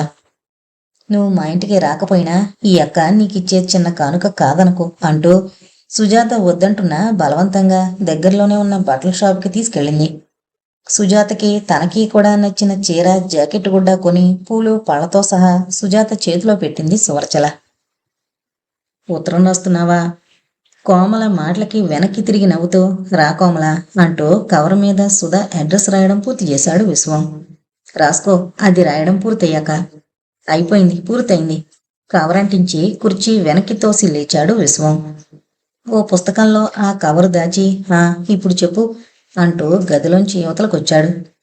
అమ్మా నాన్న పిలుస్తున్నారు. ఎదురునా? ఎందుకు చెప్పమా? నేనేం అల్లరి చేయలేదే. భయం నటిస్తూ చూశాడు. నీ దొంగ భయాలని చూపించనక్కర్లేదు, పద. చేయి పుచ్చుకుని విశ్వాన్ని గబగబా హాల్లోకి లాక్కెళ్ళింది కోమల. రావయ్యా రా.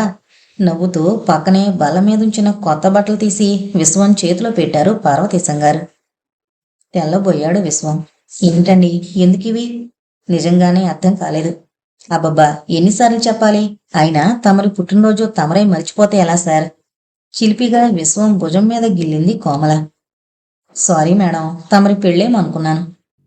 తను కూడా మరింత కొంటిగా కోమల నెత్తి మీద ముట్టాడు విశ్వం. బుర్రగోకుంటూ తల్లి పక్కన చేరింది కోమల. చూడవే అమ్మా, అన్నయ్య ఎంత గడుసువాడు. లేకపోతే పొద్దున్న తలంటుకోమంటే ఎందుకన్నాడు? నీ పుట్టినరోజు కదయ్యా స్వామి ఇవాళ అంటే అవునన్నాడు. ఇప్పుడు మళ్ళీ ఇంతలోనే మరుపా ఏంటి? మతిమరుపు ప్రొఫెసర్ లాగా. వెనకాల జ్ఞాపకం చేసే చెల్లాయి ఉండగా మతిమరుపు ప్రొఫెసర్నైతే ఏంలే. విశ్వం మాటలకి మిగిలిన ముగ్గురు నవ్వారు. విశ్వం మనసు సరస్వతమ్మలో కన్నతల్లిని చూసింది. తండ్రిని ఎరగకపోయినా పార్వతీశంగారిలో కన్నతండ్రి కనిపించాడు. ఆ ఇద్దరికి పాదాభివందనం చేసి నిలబడ్డ విశ్వం కన్నుల్లో ఆనంద బాష్పాలు తళుక్కుమన్నాయి. 11 గంటలకి సరస్వతమ్మ అందరికీ ఒకసారి వడ్డించి భోజనానికి పిలిచింది. విశ్వానికి ఒకవైపు కోమల, ఒకవైపు పార్వతీశంగారు కూర్చున్నారు. వాసు, రవి అక్కపక్కన కూర్చున్నారు. సరస్వతమ్మ గారు కొసరి కొసరి వడ్డిస్తుంటే నవ్వుకుంటూ కబుర్లు చెప్పుకుంటూ భోజనాలు కానిచ్చారు. చేయి కడుక్కుని లేస్తూ, నాన్నగారు, ఇప్పుడు మీరు మాకు ఫోటోలు తీయాలి. సాయంత్రం మేం సినిమాకు వెళతాం. ఇది ప్రోగ్రాం అంది కోమల. ఓఎస్, తప్పకుండా. ఏమో విశ్వం, నీ పుట్టినరోజు ఆదివారం నాడే రావడం చాలా బాగుంది కదోయ్ అంటూ ప్రేమగా విశ్వం వైపు చూశారు పార్వతీశంగారు. పిలిచినా కూడా ఫోటో తీయించుకోవడానికి సిగ్గుపడి లోపలే ఉండిపోయింది సరస్వతమ్మ. మిగిలిన నలుగురికి 2-3 గ్రూప్ ఫోటోలు తీశారు పార్వతీశంగారు. నాకు అన్నయ్యకి ఒకటి తీయండి నాన్నగారు అంటూ విశ్వం పక్కగా వచ్చి నిలబడింది కోమల. సరే అన్నారాయన. ఆ సాయంత్రం అక్క తమ్ముళ్ళు విశ్వాన్ని సినిమాకి లాక్కుపోయారు. ఆ రోజు సుధకి రాసిన ఉత్తరం పోస్ట్ చేయడం ఇంతవరకు పడనే లేదు విశ్వానికి. ఎప్పుడూ ఉత్తరం రాశాక ఇంత ఆలస్యం చేయలేదు పోస్ట్ చేయడానికి. కానీ ఈసారే కోమల రావడంతో తెలియకుండానే కాలం గడిచిపోయింది. పైగా ప్రతిరోజు సాయంత్రం ఏదో ఒక ప్రోగ్రాం పెడుతోంది కోమల. పగలు కాలేజీకి వెళ్లేటప్పుడు మర్చిపోతున్నాడు ఉత్తరం పోస్ట్ చేయడం.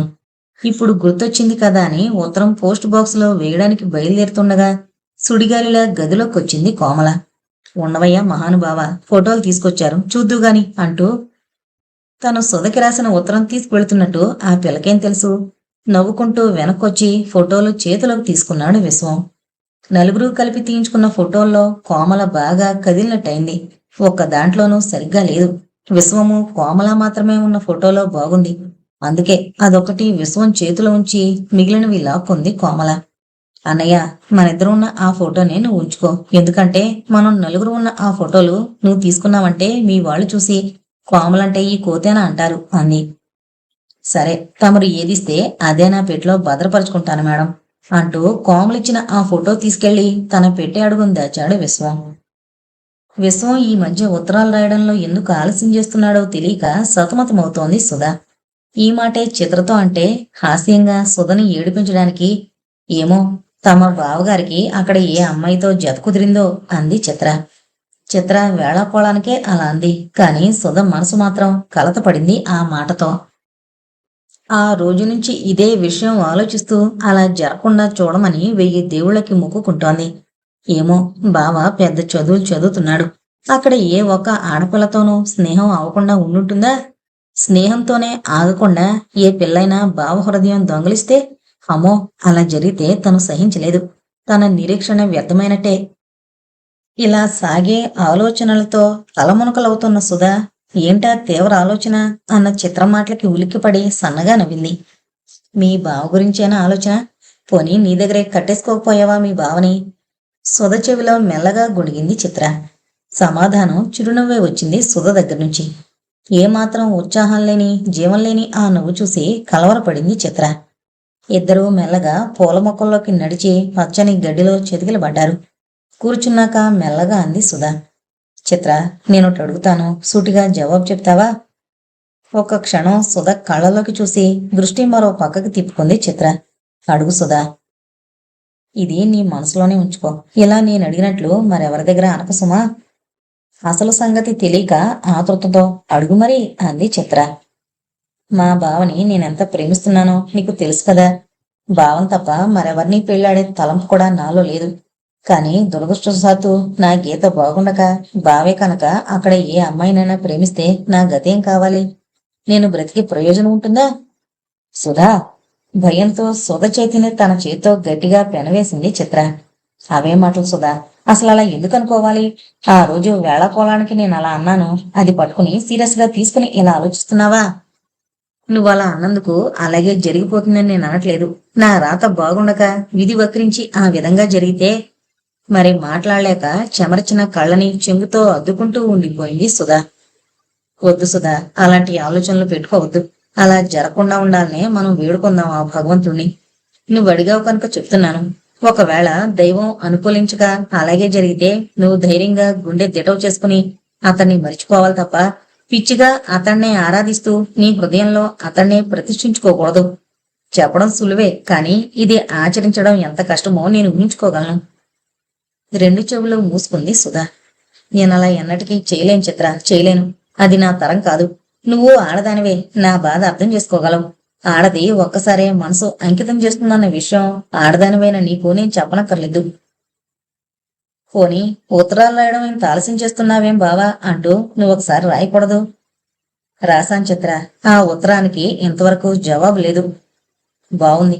ఒక్కోసారి లేట్ అవుతుంది ఉత్తరం రాయడం. దానికే నువ్వు ఇలా అయిపోతే ఎలా చెప్పు? నువ్వు పిచ్చి పిచ్చి ఆలోచనలు మానుకుని చదువు మీద శ్రద్ధ చూపించు. స్నేహితురాలి భుజం మీద ఆప్యాయంగా చేయి వేసింది చిత్ర. నాకొక వాగ్దానం చేయి సుధా. తన చేతిని ముందుకు చాపింది చిత్ర. చటుక్కున తలెత్తింది సుధా. ఏంటది చిత్ర? ముందు నాకు మాటివు, నేను చెప్పింది ఒప్పుకుంటానని. ఏంటో తెలియకుండా వాగ్దానం ఎలా చేయను? నవ్వడానికి ప్రయత్నించింది సుధా. అలా తప్పించుకోవడానికి ప్రయత్నించకు సుధా. నీకు సాధ్యం కానిది ఏది నేను కోరను. సరే అయితే ఇదిగో మాటిస్తున్నాను, ఏంటో చెప్పు. చిత్ర కుడి చేతిలో తన చేతిని ఉంచింది సుధా. నువ్వు ఊహించుకుంటున్న ఆ దురదృష్టమే సంభవిస్తే నీ ప్రాణానికే ముప్పు తలపెట్టనని. చిత్ర. సుధకంఠం చలించింది చిత్రంగా. కళ్ళల్లో కదలాడే నీటితో కాసేపు మాట్లాడలేదు. ఏంటి సుధా, ఇంకా ఆలోచిస్తున్నావు? కళ్ళతో నవ్వింది సుధ. చిత్ర చేతిని తన చెంప కానించుకుని నిట్టూర్చింది. నీ కోసమైనా నీకిచ్చిన మాట నిలబెట్టుకుంటాను చిత్ర. తేలిగ్గా శ్వాస విడిచి జాలిగా సుధవంక చూసింది చిత్ర. తండ్రి పోవడంతో తల్లిని తన దగ్గరికి తీసుకొచ్చేశాడు ప్రసాదరావు. ఉన్నది ఒక్కడే కొడుకాయే. అందుకే హైదరాబాద్ తప్ప మరో చోటకి వెళ్లడమన్న ప్రశ్నే లేదు యశోదమ్మకి. చిన్నప్పటినుంచి పల్లెటూళ్లలోనే గడిపిన ఆవిడికి హైదరాబాద్ వాతావరణం నచ్చలేదు. ఇదేం ఊరే, ఇదేం మనుషులే అంటూ రోజు కోడల దగ్గర దండకం చదువుతూ కూర్చుంటుంది. ఆ రోజు సాయంత్రం ఆఫీస్ నుంచి కొడుకు రావడమే తడువు పురాణం విప్పింది. ఇదేం ఊరు, మరీ చోద్యం. మన ఊళ్ళో మనుషులు ఇలాగే ఉండేవారా? ఎంత అణిగిమణిగి పడుండేవారు? బొగ్గన వేలేసి గట్టిగా నొక్కుకుంది. ఎందుకమ్మా, ఒకళ్ళ కింద ఒకళ్ళు అణిగిమణిగి పడుండాల్సిన అవసరం ఏమిటి? అందరూ మనుషులే, నేను మనిషినే. మన పక్క వాటలో ఉంటున్న బడిపంతులు మనిషే. నేనేదో కాస్త ఆయన కంటే పెద్ద ఉద్యోగం చేస్తున్నాను కదా అని నాకాయన దండాలు పెడుతూ నా అడుగులకి మడుగులెత్తుతాడా? ఆయనకేం పని? ఈ ప్రపంచంలో ఎవరి జీవితం వారిది. సిగ్గుపడాల్సిన పని గాని తప్పు కాని చేయనప్పుడు ఒకరికి భయపడుతూ బ్రతకాల్సిన అవసరం ఏముంది? నువ్వు మర్యాదిస్తేనే అవతలవాడు నీకు మర్యాదిస్తాడు. నీ ఎదుటివాళ్లు చేసే ప్రతి పనిలోనూ మాట్లాడే ప్రతి మాటలోనూ లోపాలు ఎంచడానికి నువ్వు ప్రయత్నిస్తుంటే నీతో మాట్లాడడానికే ఎదుటి వాళ్ళకి భయంగా ఉంటుంది. ఇవన్నీ ప్రసాదరావు మనసులోనే అనుకున్నాడు తప్ప పైకి తల్లితోనే ధైర్యం లేకపోయింది. పొద్దున్న జరిగిన సంఘటన గుర్తుకొచ్చింది సుజాతకి. పక్క వాటాలోకి చూడ్డానికి వెళ్లిన యశోదమ్మ మాస్టరీ భార్యతో ఆశ్చర్యంగా, అదేంటి, మీ ఇంట్లో నువ్వు మీ ఆయన నలుగురు పిల్లలు ఉన్నట్టున్నారు. మంచాలు చూస్తే రెండే ఉన్నాయి. కొంతమంది కింద పడుకుంటారా? కిందెలా పడుకుంటారు బాబు? నా జన్మలో ఇంతవరకు నేనెప్పుడు కింద పడుకోలేదు. అయినా చేసేది బడిపంతులు ఉద్యోగమాయే. సంసారం గడిస్తేనే గొప్ప, ఇంకా మిగిలినవేం జరుగుతాయిలే, ఏదో గడుపుకుంటారు కాబోలు అంటూనే అక్కడి నుంచి వచ్చేసింది. తనకి ఆ మాటలు వినిపించాయి. ఆ క్షణంలో మాస్టారి భార్య ముఖం ఎలా మారుంటుందో తను ఊహించుకోగలిగింది. ఆవిడ మాట్లాడిన తీరుకి సిగ్గుతో బాధతో కుమిలిపోయింది తను. తర్వాత కొంచెం సేపటికి పక్క వాటలోకి వెళ్లి అత్తగారి తరపున మాస్టారి భార్యకి తను క్షమాపణ చెప్పుకుంది. ఆవిడ నవ్వుతూ, మధ్య నీదేం తప్పు, అయినా ఇటువంటి ఆడవాళ్ళని నేను ఇదివరకు చాలా మందిని చూశాను అంటూ నవ్వుతూ భుజం తట్టినప్పుడు తేలిగ్గా గాలి పీల్చుకోగలిగింది. మధ్యాహ్నం మాస్టారి భార్య వీధి వైపు వచ్చినప్పుడు యశోదమ్మ ఆవిడ్ని ఏదో అడగడం, ఆవిడేమో నాకు తెలీదు అని ఒక్క ముక్క అనేసి గబగబా ఇంట్లోకి వెళ్ళిపోవడం చూసింది సుజాత. అవును మరి, ఈవిడ పొద్దున్న మర్యాదన్నది లేకుండా మాట్లాడిన తీరు మాస్టారి భార్య ఎప్పటికీ మరిచిపోదు. చిన్నవాళ్లు కదా అని మనం మర్యాద ఇవ్వకపోతే వాళ్ళు మాత్రం మనకి మర్యాద ఎందుకిస్తారు? పొద్దుటి సంఘటన మూలంగానే కదా మాస్టారి భార్య ఈవిడితో మాట్లాడడం ఇష్టం లేక మధ్యాహ్నం అలా వెళ్ళిపోయింది లోపలికి. ఆవిడతో మర్యాదగా మాట్లాడిన వాళ్లతో ఆవిడ మాత్రం మర్యాదగా ఎందుకు మాట్లాడుతుంది? మధ్యాహ్నం ఆవిడలా నాకు తెలీదు అనేసి లోపలికి వెళ్ళిపోవడంతో ఎంత పొడుగు కోపం వచ్చింది ఈవిడికి. అది దృష్టిలో పెట్టుకునే ఇప్పుడిలా కొడుకు రాగానే పురాణం మొదలు పెట్టిందని కూడా గ్రహించింది సుజాత. కాలేజీలో ఓరకంట విశ్వాన్ని చూస్తూ తెగ సిగ్గుపడిపోయింది అల్పిత. ఎలాగైనా సరే ఆ రోజు ఆమె ఏకాంతంగా ఎక్కడైనా తటస్థపడితే తన మనసులో మాట చెప్పేదలుచుకున్నాడు విశ్వం. ఇప్పటికే ఆలస్యమైపోయింది. ఏవేవో ఊహించుకుని తనని పొరపాటుగా అర్థం చేసుకుంది అల్పిత. అదో రకమైన చూపులతో వ్యంగ్యంగా నవ్వుతూ తనని చూస్తున్న రంగారావు చూపుల్ని భరించలేకపోతున్నాడు. అసలు అందరూ కూడా తన వంక అదో రకంగా చూస్తున్నట్టు అనిపించి తను చేయిని తప్పుకు తల్లడిల్లిపోయాడు. ఎలాగైతేనేం సాయంత్రం ఇంటికి వెళ్లే ముందు అల్పిత ఒక్కతే ఉన్న సమయం చూసుకుని నీతో మాట్లాడాలి, ఒకసారి అలా వస్తారా అన్నాడు. ముక్కున కరుచుకుని ఆ మాట కాస్త అనేసి అమ్మయ్య అని తేలిగ్గా గాలి పీల్చుకున్నాడు. చిన్నగా నవ్వింది అల్పిత. ఆ నవ్వు విశ్వానికి వెన్నెల జల్లుల్లానూ లేదు, పిల్ల తిమ్మెరలానూ లేదు. సూటిగా హృదయానికి గుచ్చుకున్న ముళ్ళులా ఉంది. పదండి అంటూ ముందుకు నడిచింది అల్పిత. అల్పితన్న ఆ మాట విశ్వానికి వీణ రావంగానూ వినిపించలేదు, కోకిల గానంగానూ అనిపించలేదు. బెదిరిస్తున్న పొంతులమ్మ గొంతులా వినిపించింది. ఇద్దరూ కొంచెం దూరం నడిచి ఎవరూ లేని ఏకాంత స్థలం చూసుకుని కూర్చున్నారు. మొదట అల్పిత కూర్చోండి అన్నాక అటు ఇటు చూసి తను కూడా చతికిల పడ్డాడు విశ్వం. అతని చెప్పబోతున్నాడోనని ఆసక్తిగా ఎదురు చూస్తూ నేల మీద వేలితో గీతలు గీస్తూ మధ్య మధ్య ఇంకా మాట్లాడాం అనుకుంటూ అతని కళ్ళలోకి చూస్తూ కూర్చుంది అల్పిత. ఆ పిల్ల ఆతృత గమనించే స్థితిలో లేడు విశ్వం. ఎలా మొదలు పెట్టాలో తెలియక తికమక పడుతున్నాడు. చివరికి నిశ్శబ్దాన్ని చీలుస్తూ, నా తప్పేమీ లేదు, అనవసరంగా మీరే ఏదో ఊహించుకుంటున్నారు. నా మనసు ఎప్పుడో ఒకరికి అంకితమైపోయింది అన్నాడు ధైర్యం చేసి. అతని మాటలు వింటూనే ఒక్క క్షణం నిశ్చేష్టయ్యాయి. మరుక్షణంలోనే తేరుకుని నిట్టూర్చింది అల్పిత. అవును, అతనిదేం తప్పులేదు. ఎప్పుడు కూడా అతను తనతో చనువుగా ప్రవర్తించలేదు. కూడని మాటలేవీ పలకలేదు. కాని తనే తొందరపడి మనసులో ఏవేవో ఆశలు పెంచుకుంది.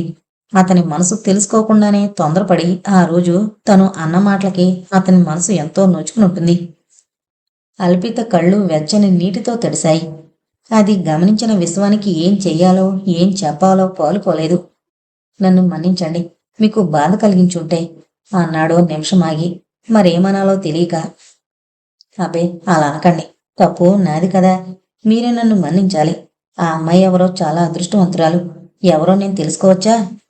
మామయ్య కూతురు సుధా అదృష్టవంతురాలు. మరోసారి ఆ మాటని తేలిగ్గా నిట్టూర్చి, పదండి ఇంకా వెళదాం అంటూ అతని జాబు కోసం ఎదురు చూడకుండా లేచి నడక సాగించింది అల్పిత.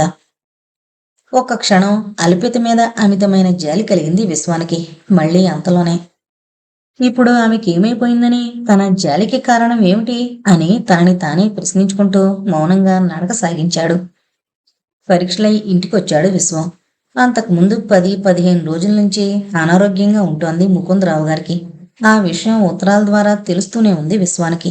అందుకే ఒక పక్క కాస్త టైం కూడా వృధా చేయకుండా పరీక్షలకి చదువుతూ, మరో పక్క మావయ్య ఆరోగ్యం కుదుటపడాలని భగవంతుణ్ణి వేడుకుంటూ వికలమైన మనసుతో సుధకి ఉత్తరాలు రాయడంలో కాస్త అశ్రద్ధే చేశాడు. ఇంటికొచ్చినా కూడా సుధతో ఎక్కువసేపు కబుర్లు చెప్పాలని ఉన్నా కూడా మావయ్య అనారోగ్యంతో బాధపడుతూ ఉండడం వల్ల ఆయన మంచం పక్కనే కూర్చుని ఎక్కువ కాలం గడుపుతున్నాడు. ఇది మరోలా అర్థం చేసుకున్న సుధ మనసు గాయపడింది. అనుమానంతో రోజురోజుకి కుంగిపోతోంది. సాయంత్రం 5 అయింది. విశ్వం బజారుకెళ్ళాడు. పార్వతి వంటింట్లో ఉంది. ఏమీ తోచక అటు ఇటు తిరుగుతోంది సుధ. విశ్వం తన సూట్ కేసుకి తాళం వేయడం మరిచిపోయినట్టున్నాడు. తెరిచే ఉన్నది. కొన్ని బట్టలు బయటపడేసున్నాయి. పోనీ ఏమీ తోచట్లేదు కదా, కాసేపు కాలక్షేపమన్నా అవుతుంది. బావ సూట్ కేసులో బట్టలు సరిగ్గా సర్దితే దాని ముందు కూర్చుని మడతలు సరిగ్గా లేకుండా ఇష్టం వచ్చినట్టు పడేసున్న బట్టలు అందులోంచి ఒక్కొక్కటి తీసి యువతలు పెట్టడం మొదలుపెట్టింది సుధా. తను చేస్తున్న పనికి తనకే నవ్వొచ్చింది. బావ మీద కోపంగా ఉంది కదా తనకి. బావ సూట్ కేసు ఎందుకు సర్దాలి? నవ్వుకుంటూ అందులో అట్టడుగునున్న ప్యాంటు యువతలకు తీస్తున్న సుధ ఉలికి పడింది. తడబడుతూ వణుకుతున్న చేతులతో ఆ ప్యాంటు మీదున్న ఫోటో పైకి తీసింది. తన కళ్ళని తనే నమ్మలేకపోయింది. కాదు కాదు, ఇది నిజం కాదు. ఇది కళ అయితే ఎంత బావుండును. ఎవరి అమ్మాయి? ఎవరో ఎందుకవుతుంది? బావ హృదయాన్ని దొంగలించిన సుందరై ఉంటుంది. బావ హృదయపీఠాన్ని అలంకరించిన రాణి కాబోలు. జంటగా ఫోటో తీయించుకునేదాకా వచ్చిందంటే చాలా కథ నడిచిందన్నమాట. ఒక్క స్నేహమే అయ్యుంటే, మరే ఇతర సంబంధము లేకపోయుంటే ఆ అమ్మాయి గురించి ఒక్క ఉత్తరంలోనైనా రాయలేదే. ఉత్తరాల్లో కాకపోయినా కనీసం సెలవుల్లో ఇక్కడికి వచ్చినప్పుడైనా మాటల్లో ఒక్కసారైనా ఆ అమ్మాయి గురించి చెప్పలేదెందుకని? ఇంత గ్రంథం నడుపుతున్న వాడైనా తన దగ్గర ఏమీ ఎరగని అమాయకుల్లా నటిస్తున్నాడు. ఉత్తరాల్లో అంత ప్రేమ ఒలకబోస్తూ సుధా నువ్వే నా ప్రాణం అంటూ రాస్తున్నాడే. ఎందుకిలా మోసం చేశాడు? తనేం పాపం చేసింది? మనసిచ్చాడని నమ్మిన భావనే మనసారా కోరుకుంది. అదేనా తను చేసిన నేరం? అందుకిదా ఫలితం? ఏది జరుగుతుందని భయపడిందో, ఏది జరగకూడదని తలచిందో అదే జరిగిపోయింది. మనసులో ఉన్నది మరో స్త్రీ అయితే తనతో ఎందుకీ పై కబుర్లు బావకి? మాటలతో ఉత్తరాలతో ఎందుకు తనని మురిపిస్తాడు? ఎందుకిలా మరిపిస్తాడు? నాన్నగారి మీదున్న గౌరవాభిమానాల వల్ల తనతో అసలు విషయం చెప్పడానికి జంకుతున్నాడా? ఎందుకిలా జరిగింది? ఎంత ఆలోచించినా సుధకి అంతు చిక్కలేదు. కాని కళ్ళెదురుగా ఉన్న నిజం కాదనలేకపోతోంది మనసు.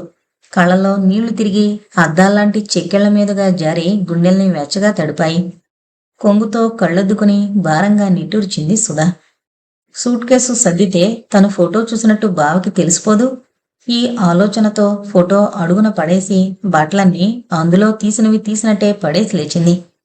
తిన్నగా తన గదిలోకి వెళ్లి మంచం మీద వాలిపోయింది. ఆగని కన్నీరు చెంపల మీద ధార కట్టింది. హృదయం రంపపు కోతను అనుభవిస్తోంది. మనసు మూగపోయింది. మధురంగా మోగుతున్న తన జీవన వీణ శృతి తప్పినట్టనిపించి తలడిల్లిపోయింది సుధా. ఆలోచనల్లో కాలమే గమనించలేదు. సుధా అన్న విశ్వం పిలుపు విని ఉలికి పడింది. సుధా! గదిలో అడుగుల చప్పుడైంది. కళ్ళు గట్టిగా మూసుకుని విసుగ్గా బాధగా గోడవైపు తిరిగి పడుకుంది సుధా. అడుగుల చప్పుడు మంచానికి దగ్గరైంది. అది తెలిసి కూడా తెలియనట్టే కదల్లేదు సుధా. మంచానికి దగ్గరగా వచ్చాడు విశ్వం. సుధా దొంగ నిద్ర నటిస్తోన్న సంగతి గ్రహించడానికి అతనికి ఎంతోసేపు పట్టలేదు. పిలుస్తున్నా పలకుండా అలా ఎందుకు పడుకుందో అర్థం కాక వింతగా చూశాడు. ఎందుకు దొంగ నిద్ర నటిస్తున్నావు? నాకు తెలియదనుకున్నావా? విశ్వం అడిగిన దానికి జవాబు చెప్పకుండా మౌనంగా ఉండిపోయింది సుధా. ఏంటి సుధా, అలిగావా? అప్పటికీ మాట్లాడలేదు సుధా. కాసేపు నాతో కబుర్లు చెప్పవు? సుధకొక్కదానికే వినపడేటట్టు మెల్లగా అన్నాడు విశ్వం. మనిద్దరం కబుర్లు చెప్పుకుంటే ఎవరేమనుకుంటారు సుధా? మనిద్దరి మధ్య చిన్నప్పటి నుంచి ఉన్న స్నేహం ఎవరికి తెలీదు? నెత్తి మీద కొట్టినట్టయింది సుధకి ఆ మాటతో. ఆ స్నేహం అన్న మాట చెవుల్లో మరీ మరీ మారుమ్రోగి వికృతంగా నవ్వుతోంది. అంతేనా? ఒక్క స్నేహమేనా తమిద్దరి మధ్య ఉన్నది? ఎంత తేలిగ్గా అంటున్నాడు. మరే ఇతర బంధము తమ మధ్య లేనేలేదా? ఎందుకుంటుంది? తనే పొరపాటు పడింది. ఏవేవో కలలు కంటూ ఆశలు పెంచుకుంది. మరెవరికో మనసిచ్చిన బావకి తనతో స్నేహం కాక మరో బంధం ఎలా ఉంటుంది? అందుకే తమ మధ్యున్నది ఒక్క స్నేహబంధం ఒకటేనని అలా మాట్లాడగలిగాడు బావ. మరి ఆలోచించలేకపోయింది సుధా. కళ్లల్లో నిండిన నీళ్లు కాటుకను తడిపాయి. మనసులో నిండిన వేదన గుండెల్ని తడిపింది. ఏ సుధా, అల్లరిపిల్ల, నిన్నే. సుధ భుజం మీద మెత్తగా చేయి వేశాడు విశ్వం. జరగకూడదేదో జరిగినట్టు మరింత ముడుచుకుపోయి విశ్వం చేతిని విసురుగా తోసేసింది సుధా. మాన్పడిపోయాడు విశ్వం. దయచేసి నన్ను వదిలి ఒంటరిగా వెళ్ళు బాబా. అంతకంటే మరేమీ మాట్లాడడం ఇష్టం లేనట్టుగా ఆ ఒక్క మాట విసురుగాని మౌనం వహించింది సుధా. భూమి కంపించినట్లయింది విశ్వానికి. ఈ నేళ్ల సాన్నిహిత్యంలో సుధ నోటి నుంచి తన పట్ల చిరాకు సూచించే మాటగాని, తన మనసు గాయపరిచే మాటగాని వినని విశ్వం సుధన్న ఆ మాటతో చిన్నబుచ్చుకున్నాడు. ఆశ్చర్యం నుంచి విచారాన్నించి తేరుకోలేకపోయాడు. బరువుగా నిట్టూర్చి అర్థం కాని సమస్యతో ఆ గదిలోంచి మెల్లగా యువతలకొచ్చేశాడు. ఆ రాత్రి ఇద్దరికీ కూడా అన్నం సహించలేదు. కావాలని సుధ తన గదిలోనే ఎక్కువ కాలం గడిపింది. గదిలోంచి యువతలకొస్తే బావకి ఎక్కడ కనిపించాల్సి వస్తుందో, ఎక్కడ మాట్లాడాల్సి వస్తుందోనన్న భయం. 1-2 సార్లు విశ్వం ఎదురుపడినా తప్పించుకుని తిరిగింది. సుధ ప్రవర్తనకి అంతుచిక్కని విశ్వం ఏ పని చేయలేకపోయాడు. మనసు స్థిమితం కోల్పోయింది. ఆ మర్నాడంతా ఒంటరిగా తన గదిలో కూర్చున్నాడు. సుధ తనతో మాట్లాడకపోవడం కంటే పెద్ద శిక్ష వేరే ఏమీ ఉండదు తనకి. తన వల్ల ఏదైనా తప్పుంటే, ఏంటి బావా ఇలా చేశావు అని ఎదురుగానే అడగచ్చుగా. మాట్లాడకుండా తన వల్ల జరిగిన అపరాధమేమిటో చెప్పకుండా ఒక్కసారిగా ఇంత పెద్ద శిక్షకి గురిచేయడం ఎందుకు? ఏదో నేనిలా ఉండగానే నా సుస్థి ఎక్కువ కాకముందే నీకు 3 ముళ్ళు వేస్తే నాకు తృప్తిగా ఉంటుంది తల్లి. నీ చదువు కూడా అయింది కదా.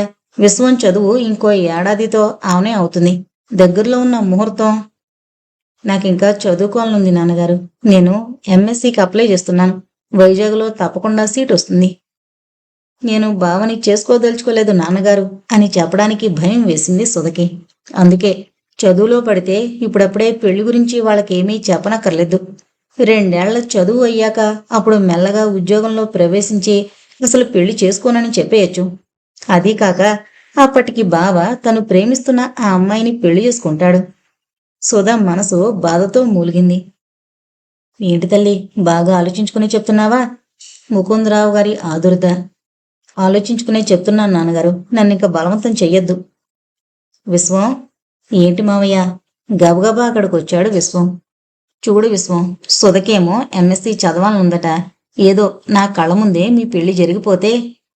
ఊరుకోండి మావయ్య, అవే మాటలు. మీకేమైంది ఇప్పుడు? త్వరలోనే మీ ఆరోగ్యం పూర్తిగా కుదుట పడుతుందని డాక్టర్ గారు చెప్పారుగా. మీరేం దిగులు పెట్టుకోవద్దు. ఇప్పుడు పెళ్లికేం తొందర వచ్చింది? సుధకి చదువు మీద ఇంట్రెస్ట్ ఉన్నప్పుడు వద్దడం ఎందుకు? చదువుకొనియండి. నిజంగా సుధకి చదవాలని ఎంతో కోరికగా ఉండబట్టే తండ్రి ద్వారా తనని అడుగుతోంది కాబోలని నమ్మాడు విశ్వం. పైగా ఇంకా చదివించొద్దు అంటే తను పెళ్లికి తొందరపడ్డట్టు మావయ్య గ్రహిస్తాడు. తనకి సిగ్గుగా ఉండదు. అదీగాక ఇంకా చదివేందుకు సుధా, పెళ్లి చేసుకుందాం అనంటే ఎప్పటినుంచే ఇంత అధికారం చెలాయిస్తున్నాడు. పెళ్ళయ్యాక అసలు తన కోరికలేవి సాగనీయుడు కాబోలు బావా అని సుధ బెంగ పెట్టుకుంటుంది. అయినా ఎంతలో గడుస్తాయి 2 ఏళ్ళు. ఇంకా 1 ఏడాది తన చదువు ఉండనే ఉంది. ఆ తర్వాత ఇంకొక ఏడాది కదా, ఓపిక పడితే సరి. విశ్వం జవాబు విన్న సుధ నీరు కారిపోయింది. మనసులో ఉన్న అనుమానం బలపరుచుకుంది. అవును, ఆ అమ్మాయినెవరినో ప్రేమిస్తున్నాడు కాబట్టే తనతో పెళ్లి ఇప్పటికి తప్పిందే చాలని సంతోషంగా చదువులో చేర్పించమని చెప్తున్నాడు. తన మీద ఏమాత్రం ఇష్టం ఉన్నా, తనని పెళ్లి చేసుకోవాలని నిజంగా ఉన్నా ఇలా మాట్లాడేవాడా? మొదట్లో ఉత్తరాల్లో ఎంత ఇదిగా రాసేవాడు. మన పెళ్లి ఎప్పుడంటూ ఎంత తీయగా రాసేవాడు. నిజంగా అంత ఆతృత ఉన్నవాడే అయితే తనని చదువులో చేర్పించమని చెప్తాడా? సుధా మరి ఒక్క క్షణమైనా అక్కడ నిలబడలేకపోయింది. ఒంటరిగా కలుసుకుని సుధతో ఎన్నో చెప్పాలని ఎంతో ఎదురు చూశాడు విశ్వం. కాని సుధ ఆ అవకాశం కలగనివ్వలేదు. విశ్వం ఎదురు పడితే చాలు ఎవరో శత్రువుని చూసినట్టు తలదించుకుని అక్కడి నుంచి గబగబా తప్పుకుంటోంది. అదంతా సిగ్గే కాబోలు అనుకున్నాడు విశ్వం. ఆ రోజు రాత్రి యుద్ధం ప్రకటించింది పార్వతి. ఏం, నా పిల్లకి మంచి సంబంధం దొరకదనా ఈ అనాథ సంబంధం చేసుకుంటామంటున్నారు? రాజా లాంటి సంబంధం వస్తుంది నా పిల్లకి. చేస్తే నేను ఈ సంబంధానికి ఒప్పుకోను. విశ్వం మందులు కొనుక్కురావడానికి బజారుకు వెళ్ళాడు. ఇంట్లో లేడు కాబట్టి సరిపోయింది గాని ఉంటే అత్తయ్య మాటలకి చాలా బాధపడేవాడు. అటువంటి మాటలే అనద్దు. ఏం విశ్వానికేం తక్కువైందని అంత లోకుగా మాట్లాడుతున్నావు? ఆవేశంలో ఊగిపోతూ మంచం మీద నుంచి లేవబోయారు ముకుందరావు గారు. మీరు లేవకండి నాన్నగారు. సుధొచ్చి ఆయన్ని పట్టుకుని మెల్లగా వెనక్కి పడుకోబెట్టింది. భావం చేసుకుంటే అమ్మకి కోపం వస్తుందేమోనని భయపడి ఇంకా చదువుతానంటున్నావా తల్లి? తండ్రి మాటలకి నిజంగా నవ్వొచ్చింది సుధకి. నవ్వుతూనే అంది, కాదు నాన్నగారు. ఆ మాటతో కొంచెం తృప్తి పొందారాయన. పార్వతి కోపం కూడా కొంచెం తగ్గింది. కారణం, ఇప్పట్లో సుధ పెళ్ళాడబోవడం లేదు, ఇంకా చదువుకుంటుంది. ఈ లోపల ఏదైనా మంచి సంబంధం చూడాలి. ఈ ఆలోచనతో ఆవిడ మనసు కాస్త శాంతించినట్టయి మెల్లగా లోపలికి వెళ్ళిపోయింది. సుధ ఎంఎస్సీలో చేరింది. బావకే ఉత్తరాలు రాయడం పూర్తిగా తగ్గించేసింది. ఏదో దిగులు, అర్థం లేని కోపం, తన మీద తనకే జాలి, వీటితో రోజులు నిస్సారంగా నిరాశగా గడుపుతోంది. క్లాస్మేట్ విమల ఆ రోజు సుధని పదే పదే ప్రశ్నించింది. ఏంటి సుధా, ఎప్పుడు అలా నిరుత్సాహంగా ఉంటావు? నీ మనసులో ఏదైనా బాధుంటే నాతో. కంగారు పడింది సుధ. బబ్బే, అదేం లేదు విమల. నాకు బాధెందుకు? భలేదానివే. నవ్వడానికి ప్రయత్నించింది, కానీ పెదవులు విడివడలేదు. రేపు ఆదివారం మా ఇంటికి రా, నేను తీసుకెళ్తాను మీ రూమ్కొచ్చి. అలాగే, మీ ఇంటికి రావడానికి నాకేం అభ్యంతరం లేదు. కాస్త చేంజ్గా కూడా ఉంటుంది నాకు. అవును, అందుకే రమ్మంటున్నాను. అనుకున్నట్టే ఆదివారం మధ్యాహ్నం సుధని వెంటబెట్టుకుని తమింటికి తీసుకెళ్ళింది విమల. విశాలమైన వాళ్ల ఇంటి ఆవరణలో ఉన్న రంగురంగుల పూలు చూసి మైమరిచిపోయింది సుధ. అబ్బా, లోపలికొద్దు విమల, ఇక్కడే ఈ పూల మొక్కల మధ్య కూర్చుందాం. కాసేపైనా హాయిగా గాలి పీల్చుకోవచ్చు. అలాగే, తమరి ఆజ్ఞ. చిన్నగా నవ్వింది విమల. రంగన్న, 2 కుర్చీలు తెచ్చి ఇలా వేయి అంటూ నౌకర్ని కేకేసింది. రంగన్న వేసి వెళ్లబోతుండగా అమ్మతో చెప్పి కాఫీ టిఫిన్ తెచ్చిపెట్టి రంగన్న మా ఇద్దరికి అంటూ మరో పని పురమాయించింది. ఇంతలో నల్లటి అంబాసిడర్ ప్రయ్యను దూసుకొచ్చి గేటు ముందాగింది. ఆ కారు విమల తండ్రిదేనని గుర్తుపట్టింది సుధ. కాని కారులోంచి దిగొస్తోన్న అందమైన యువకుడెవరో తెలియక విమల ముఖంలోకి చూసింది, ఎవరో అన్నట్టు. మా అన్నయ్య మధుమూర్తి అంటూనే అన్నయ్య వైపు తిరిగింది విమల. మధుమూర్తి తిన్నగా వీళ్ళు కూర్చున్న వైపుకే వచ్చి విమల అంటూ ఏదో చెప్పబోయి ఆగిపోయాడు. పర్వాలేదన్నయ్యా, మా క్లాస్మేట్ సుధా. నమస్తే. నమస్తే. అనవసరమైన సిగ్గు ప్రదర్శించకుండా ప్రతి నమస్కారం చేసింది సుధా. మధుమూర్తి వాళ్లతో మాట్లాడడం చూసిన రంగన్న పొరుగు పొరుగున ఇంకో కుర్చీ తెచ్చి అక్కడ వేశాడు. రంగన్న, అన్నయ్య కూడా కాఫీ టిఫిను. విమల మాట పూర్తి కాకుండానే వద్దు రంగన్న, ఇప్పుడేం వద్దు అని రంగన్నని పంపేసి జస్ట్ ఇప్పుడే ఓ ఫ్రెండ్ ఇంట్లో కాఫీ టిఫిన్ తీసుకున్నాను అంటూ కుర్చీలో వెనక్కి వాలాడు మధుమూర్తి. ఒక్కసారి చూస్తే మళ్లీ మళ్లీ చూడాలనిపించే ఆకర్షణుంది మధుమూర్తిలో. చనువుగా తను కబుర్లు చెప్తుంటే చెవులు కళ్ళు అప్పగించి కూర్చుంది సుధా. ఇంటికి వెళ్ళిపోయే ముందు విమల్తో పాటు లోపలికి వెళ్ళి వాళ్ళ అమ్మగారితో కూడా పరిచయం చేసుకుంది సుధా. రాను రాను మధుమూర్తితో స్నేహం చనువు పెంచుకుని బావ మీద కోపం తీర్చుకోవాలనుకుంది సుధా. మధుమూర్తి కళ్ళల్లోని తృష్ణ సుధ కళ్ళకి కనపడలేదు. అతని మనసులోని మాలిన్యం సుధ మనసు గమనించలేదు. విమల వచ్చినా రాకపోయినా మధుమూర్తితో బీచ్కి షికార్లకి అప్పుడప్పుడు వెళ్లడం అలవాటైపోయింది సుధకి. అమ్మాయిలతో తిరగడం కొత్త కాని మధుమూర్తికి సుధని వశపరుచుకోవాలని ఎంతగానో ఉంది. చంద్రం బిఎల్ పాస్ అయ్యాడు. తండ్రి దగ్గరే శ్రద్ధగా పని నేర్చుకుంటున్నాడు. ఆ రోజు తండ్రి కొడుకులు భోజనం చేస్తుండగా శేషమ్మ కొడుకు పెళ్లి మాట కదిపింది. నేనే సంబంధం చూడను విసురుగా అన్నాడు చంద్రం. మరీ మంచిది, మేం చూసి ఏ పిల్లని చేసుకోమంటే ఆ పిల్లని చేసుకుంటావన్నమాట నవ్వింది శేషమ్మ. నుదురు చిట్లించాడు చంద్రం. అసలెవరో చూడక్కర్లేదు. బాగానే ఉంది వరుస. ఎవరినైనా ప్రేమించావేంటి? ఈ కాలం వాళ్ళకి ఇదో ఫ్యాషన్ అయిపోయింది. తల్లి మాటలకి మరింత చిరా కనిపించింది చంద్రానికి. కంచంలో చేయి కడుక్కుని లేచి వెళ్ళిపోయాడు. వాడిని కడుపు నిండా అన్నమన్నా తిన్నయ్యవు కదూ. అన్నం తింటున్నప్పుడే విప్పాలా నీ పురాణం అంతా? రామచంద్రం గారు చిన్నగా మందలించబోయారు భార్యని. బానే ఉంది, ఇప్పుడు నేనేం కాని మాట్లాడినానని. తను మరి మాట్లాడి లాభం లేదని మౌనం వహించారాయన. ఆ మర్నాడు ఒంటరిగా చిత్రని కలుసుకున్నప్పుడు ముహూర్తం ఎప్పుడు పెట్టించమంటావు చిత్ర అంటూ కొంటిగా నవ్వాడు చంద్రం. కలవరపడింది చిత్ర మనసు. నాకేంటో భయంగా ఉంది చంద్రం. మీ అమ్మగారికి మన పెళ్లి ఇష్టమేనా? పెళ్లి చేసుకునేది నేనా మా అమ్మ? ఆ అమ్మాయి నాకు నచ్చితే చాలు. ఇంక ఎవరికి ఇష్టమన్నా లేకపోయినా నాకు లెక్కలేదు. ఆ అమ్మకి నచ్చిన పిల్లని నాకు మనస్ఫూర్తిగా ఇష్టం లేకపోయినా చేసుకున్నాననుకో, ఆవిడ కోసం అప్పుడు ఆ పిల్లని నేను ప్రేమగా ఇష్టంగా ఎలా చూసుకోగలను? కనీసం మీ నాన్నగారికైనా నసిగింది చిత్ర. అమాయకురాల్లా మాట్లాడుకు. మా నాన్నగారికి నీ మీద కావలసినంత ప్రేమానురాగాలున్నాయి. ఆ సంగతి నాకంటే ఎక్కువ ఈ కొంటి పిల్లకే తెలుసు. చిన్నగా చిత్ర బుగ్గ మీద చిటిక వేశాడు చంద్రం. ఏమైనా సరే త్వరలోనే అమ్మ వాళ్ళతో మన సంగతి చెప్పేస్తాను. చెప్పి నీ మెళ్ళో 3 ముళ్ళు వేసేస్తాను. వేసి నీ అధికారం చెలాయించేందుకు ఒక మనిషిని సంపాదించుకుంటావన్నమాట. అబ్బే, నా డిపాజిట్ పోగొట్టుకునేందుకు నా మెడకో గుదిబండం తగిలించుకుంటాను. ఏయ్! ఇద్దరూ నవ్వుకున్నారు. చిత్ర, ఆ అన్నానికి రావే. సత్యవతి గదిలోకొచ్చి కూతురు ఆ వేళప్పుడు పడుకుని ఉండడం చూసి కంగారు పడింది. దగ్గరగా వచ్చి ఒంటి మీద చేయి వేసి చూసింది. చల్లగానే ఉంది ఒళ్ళు. పడుకున్నావెందుకే? మంచం మీద లేచి కూర్చుంది చిత్ర. అమ్మా, నేనొకటి అడగనా? తెల్లబోయింది ఆవిడ. ఏమొచ్చి పడిందోనన్న అనుమానంతో ఒక్క క్షణం కొట్టుమిట్టాడింది ఆవిడ మనసు. ఆప్యాయంగా కూతుర్ని దగ్గరకు తీసుకుని ఎలాగైతేనేం ధైర్యం చేసి మెల్లగా అంది. ఏంటి అది? అడుగు. భయం భయంగా తల్లి కళ్ళలోకి ఒక్క క్షణం చూసి తలదించుకుంది చిత్ర. అమ్మా, నేను చంద్రాని తప్ప మరెవరిని పెళ్లి చేసుకోను. చేతుల్లో ఉన్న చిత్రాన్ని చటుక్కున వదిలేసింది సత్యవతి. శేషమ్మ గారి సంగతి నీకు తెలియందేముందే చిత్ర. ఆవిడికేమో మనకంటే గొప్ప సంబంధం రావాలనుంది. ఎవరి సంగతి ఎలా ఉన్నా, ఎవరి మనసులో ఏమున్నా చంద్రం నన్ను చేసుకుంటానన్నాడమ్మా. అతనికి నేనంటే చాలా ఇష్టం.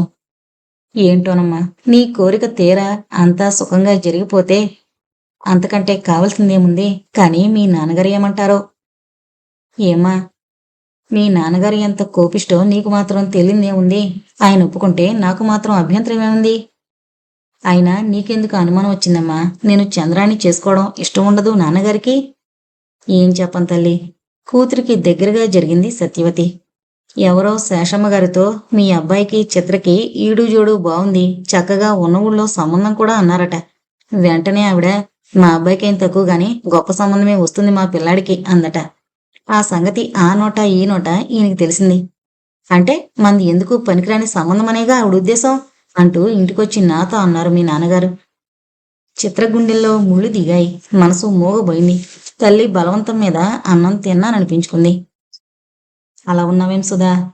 ఎలా ఉన్నాను? బలవంతాన నవ్వింది సుధా. ఆ రోజు పొద్దున్నుంచి విశ్వం రూపే మదిలో మెదిలి కలవర పెడుతోంది. కాని విశ్వం కోసం తనలా బెంగ పెట్టుకోకూడదని, బాధపడకూడదని తనకి తానే చెప్పుకుంటోంది. మనసులో లేని సంతోషాన్ని పైకి తెచ్చుకోవడానికి ప్రయత్నిస్తోంది. మధుమూర్తితో తన స్నేహం, తన చనువు తెలిసి విశ్వం ఈర్షపడాలన్న కోరిక రోజు రోజుకి కావాలనే పెంచుకుంటోంది. సుధా, నీ చేరువలో ఉండి నీ అందాన్ని గుర్తించలేనివాడు మూర్ఖుడే. నిన్ను భారీగా పొందినవాడు చాలా అదృష్టవంతుడు సుధా. అదో రకమైన చూపులతో సుధని తాగేస్తున్నాడు మధుమూర్తి. అతనలా పొగుడుతున్న కొద్దీ సుధకి విశ్వం మీద కోపం రెచ్చిపోతోంది. తన అందం, తనలోని ఆకర్షణ బావని మరిపించలేకపోయాన్న మాటేగా. అందుకేగా ఇంకో అమ్మాయితో స్నేహం చేసి తిరుగుతున్నాడు. బావ ఎంతో మంచివాడని, సహృదయుడని, సుగుణాల కని అని నమ్మిన తన కలలన్నీ కలలే అయ్యాయి. బావ అక్కడ జలసాగా ఇంకో పిల్లతో తిరుగుతున్నప్పుడు తనిక్కడ మధుమృతితో తిరగడం తప్పెలా అవుతుంది? మనసులో రగులుతున్న కోపం, బావ ఆవేశంలో సుధని ఆ విధంగా ఆలోచింపజేస్తున్నాయి. మళ్ళీ అంతలోనే మరో మలుపు ఆలోచనలో. బావ మీద కోపంతో తను మధుమూర్తితో తిరిగితే మాత్రం మధుమూర్తిని పెళ్లి చేసుకోగలదా అనుకుంటోంది. సుధ గుండె దడదళ్లాడింది. బావలేని తన జీవితం వృధా కాదు. సూటిగా హృదయంలో ములులా దిగింది ఈ ఆలోచన. కళ్ళల్లో నీళ్లు చిప్పిల్లాయి. అరే, ఏంటా కన్నీరు? అబ్బే, కళ్ళు మండుతున్నాయి. కాస్త తలనొప్పిగా ఉంది అంతే. అరెరే, చెప్పావు కదే. ఎక్కడలేని ఆతృత కనబరిచాడు మధుమూర్తి. పద, అలా వెళదాం. మాత్ర ఒకటి కొనుక్కుని హోటల్కి వెళదాం. కాఫీతో మాత్ర వేసుకుందువు గాని. సుధ చెయ్యి సుతారంగా అందుకున్నాడు. అతని స్పర్శతో ఏ పులకింత, ఏ గిలిగింత కలగలేదు సుధకి. మధుమూర్తికి మాత్రం సుధ వెచ్చని స్పర్శతో విద్యుత్తు ప్రవహించినట్లయింది. వద్దులే మధు, నేను రూమ్కి వెళ్ళిపోతాను. నన్ను బలవంతం పెట్టకు, లేచింది సుధ. సుధ గొంతులో మార్పు గమనించిన మధుమూర్తి ఆమె మూళ్ళో లేదని పసిగట్టి తగ్గిపోయాడు. ఓకే, గుడ్ బై అంటూ తప్పనిసరిగా తన దోవ పట్టాడు. అమ్మా, రైలు దిగుతున్న తల్లిని చూస్తూనే సంతోషం పడలేకపోయింది సువర్చల. బాగున్నావా తల్లి? చిక్కిపోయావేమమ్మా. తనివి తీరా కూతుర్ని దగ్గరకు తీసుకుంది శాంతమ్మ. భలే దానివే. అసలు తల్లిదండ్రులకి పిల్లలు చిక్కకపోయినా కూడా చిక్కినట్టే కనిపిస్తారనుకుంటాను. లేకపోతే నేను చిక్కిపోయినట్టేవేంటి? ఈ ఊరొచ్చాక నాకు బాగా ఒళ్ళొస్తేను, నవ్వింది సువర్చల. అన్నట్టు వీళ్లతోనే కలిసొచ్చాను నేను. మన ఊరే వెళ్ళది. హైదరాబాద్ వెళుతున్నాం. మీరు మీ అమ్మాయి దగ్గరికి వెళ్ళేటట్టయితే మాతో రండి, తీసుకువెళతామన్నారు. వాళ్ళ అబ్బాయి ఇక్కడ ఉంటున్నాడు. అబ్బాయి దగ్గరికి వచ్చారు వాళ్ళు అంటూ కొంచెం దూరంలో నిలబడ్డ నడివయసు దంపతుల్ని చూపించింది శాంతమ్మ. వాళ్ళకి కృతజ్ఞత చెప్పుకొని తమ ఇంటికి రమ్మని ఆహ్వానించింది సువర్చల. అలాగే అంటూ సెలవు తీసుకున్నారు వాళ్ళు. ఈ పెట్టి ఒకటేనా, ఇంకా ఉన్నాయా సామాన్లు? పురుష కంఠస్వరం విని పక్కకు తిరిగి చూసింది శాంతమ్మ. అమ్మా, ఈయనే అంటూ మాట పూర్తి చేయకుండానే తల వంచుకుని సిగ్గుపడింది సువర్చల. రెడ్డిని గుర్తుపట్టింది శాంతమ్మ. ఇది వరకటి కంటే అతనికి కూడా ఒళ్ళొచ్చింది కొంచెం. బుద్ధిమంతుళ్లాను, పెద్ద మనిషి తరహాగాను గంభీరంగా ఉన్నాడు తప్ప తను ఊహించుకున్న రౌడీ లక్షణాలేమీ లేకపోవడంతో తృప్తిగా నిట్టూర్చిందావిడ. నమస్కారమండి. రెడ్డి పలకరింపుతో పమిట నిండుగా సరిగ్గా కప్పుకుని ఏం మాట్లాడాలో తెలియక మొహమాట పడింది. టాక్సీలో పెట్టించి వెనక తల్లి కూతుళ్ళు కూర్చున్నాక తను ముందర సీట్లో కూర్చున్నాడు రెడ్డి. నీకు సుజాత వాళ్ళిల్లు తెలుసు కదే? తల్లడిగిన ప్రశ్నకి అని మాత్రం ఊరుకుంది సువర్చల. సుజాత మాట ఎత్తేసరికి సువర్చల ముఖంలో మారిన రంగులు గమనించింది శాంతమ్మ. పోన్లే, ఇప్పుడేం మించిపోయిందని తొందర ఎందుకు, ఇంటికెళ్ళాక వివరంగా మాట్లాడుకోవచ్చుగా అని మరేమీ అడగలేదావిడ. భోజనాలైన తర్వాత నీలం రంగు టేబుల్ క్లాత్ మీద మూల డిజైన్ కుడుతూ తల్లితో కబుర్లు మొదలుపెట్టింది సువర్చల. ఇంతలో పక్కింటి ముందు సందడేదో వినిపించి వీధి గుమ్మంలోకి వెళ్ళి చూసింది శాంతమ్మ. అర్థం కాక లోపలికొచ్చి కూతురుని అడిగింది, ఎవరే వాళ్ళు అంటూ. వాళ్ళు కొజ్జేవాళ్ళమ్మా. మా పక్కింటి ఆవిడికి కొడుకు పుట్టాడు. సూదిలో దారం అయిపోతే మళ్ళీ ఎక్కించింది సువర్చల. అయితే ఆవిడికి కొడుకు పుడితే? అర్థం కాలేదు శాంతమ్మకి. ఎవరింట్లో పురుడొచ్చినా ఇక్కడికి వాళ్ళు ఆ ఇళ్లకి వెళ్లి దీవించో ఉయ్యాలూపో డబ్బు అడుగుతారు. వాళ్ళు అలా సంపాదించుకుని బతుకుతారు. ఇక్కడ చాలా కాలం నుంచి నడుస్తున్న పద్ధతి అది, వివరించి చెప్పింది సువర్చల. అలాగా? బొగ్గన వేలుంచుకుని ఆశ్చర్యపోయింది ఆవిడ. అన్నయ్య మళ్ళీ కలకత్తా ఎప్పుడు వెళ్ళిపోయాడమ్మా? ఉత్తరాలు వస్తున్నాయా? ఏది, అట్టే రోజులుండందే. ఏదో ఎలాగో ఇంత దూరం వచ్చాడు కాబట్టి హైదరాబాద్ వచ్చి మీ ఇద్దరిని కూడా చూసి వెళ్తాడేమో అనుకున్నాను. నువ్వు చేసిన పనికి ఆ రోజు అన్ని మాటలన్నాడు. తను ఎటువంటి పని చేశాడో చూడు. అందుకే మొహం చెల్లక కాబోలు హైదరాబాదు ప్రయాణమే పెట్టుకోలేదు అసలు. తిన్నగా కలకత్తా వెళ్ళిపోయాడు. కోడలతో నేనొక్క మాట మాట్లాడలేదు కదా. ఆ పిల్ల భాష నాకు రాదు, నా భాష ఆ పిల్లకి రాదు. కోళ్ళొస్తుందని సంబరపడ్డంతసేపు పట్టలేదు, ముచ్చట తీరిపోయింది. నా సంబరం మీద నీళ్లు జల్లాడు వాడు. కళ్ళొత్తుకుంది శాంతమ్మ. ఊరుకోమ్మా, జరిగిపోయిన దాని గురించి ఆలోచించుకుని బాధపడకూడదు. అయిపోయిన దాని గురించి ఎంత ఆలోచిస్తే మాత్రం ప్రయోజనం ఏమిటి? తిరిగి ఆ ఘడియ రాదు కదా, దాన్ని మార్చలేవు కదా నువ్వు. ఎలా జరిగినా దాంతోనే తృప్తి పడక తప్పదు. తల్లిని ఓదార్చడానికి ప్రయత్నించింది సువర్చల. ఆంధ్రాలో ఉద్యోగానికి ప్రయత్నిస్తున్నట్టు, వాళ్ళావిడికి తెలుగు మాట్లాడడం నేర్పుతున్నట్టు ఈ మధ్యనే ఉత్తరం రాశాడు. ఇకనే మరి నువ్వు దిగులు పడవలసింది గాని, బాధపడవలసింది గాని ఏమీ లేదు. వాడికి ఆంధ్రాలో ఉద్యోగం అయ్యే వరకు నువ్వు నా దగ్గర కొన్నాళ్ళు, సుజాత దగ్గర కొన్నాళ్ళు ఉందువు గాని ఒంటరిగా ఉండద్దు. రేపొక మాటు సుజాత వాళ్ళ ఇంటికి వెళదామే. కుడుతున్న గుడ్డ పక్కన పెట్టింది సువర్చల. వెళుదువుగానిలే, మా ఇంట్లో 4 రోజులైనా ఉన్న తర్వాత వాళ్ళింటికి వెళుదువుగాని అంది. 4 రోజులు దాన్ని చూడకుండా కూర్చోనా? ఊరికే రేపొక మాటు వెళ్ళి కాసేపు కూర్చునొద్దాం వాళ్ళింట్లో. ఇంకా అసలు విషయం చెప్పక తప్పలేదు సువర్చలకి. చెప్పక దాచడం మాత్రం ఎన్నాళ్ళు? ఇప్పుడు కాకపోతే రేపైనా చెప్పవలసిందే. ఇందులో దాగేదేమీ లేదు. అందుకే మెల్లిగా తల్లికి, సుజాత భర్తకి, అత్తగారికి ఉన్న పట్టింపు సంగతంతా చెప్పి తను వాళ్ళింటికి వెళ్లడం మానేసి చాలా రోజులైందని, సుజాత అసలు ఒకసారి కూడా తమింటికి రాలేదని చెప్పింది. కన్నతల్లిని నేనే ఇన్నాళ్ళు కఠినరాలనై కూర్చున్నానే, ఇంకా పరాయి వాళ్లని మాత్రం ప్రయోజనం ఏముంది తల్లి అంటూ కూతురి తల నిమురుతూ ఉండిపోయింది శాంతమ్మ. 4 రోజులు పోయాక తల్లిని వెంటబెట్టుకుని సుజాత ఇంటికి రిక్షాలో బయలుదేరింది సువర్చల. నిన్ను వాళ్ళ ఇంటి దగ్గర దింపేసి తిరిగి వెళ్ళిపోతాను. సుజాత నా గురించి అడిగితే మాత్రం బజారు పనేదో ఉందట, ఇట్నుంచి ఆ పని చూసుకుని ఇంటికి వెళ్ళిపోతానని వెళ్ళిపోయింది అని చెప్పు అంటూ ముందే ఇంటి దగ్గర తల్లితో చెప్పింది సువర్చల. చేసేది లేక ఆవిడ సరేనంది.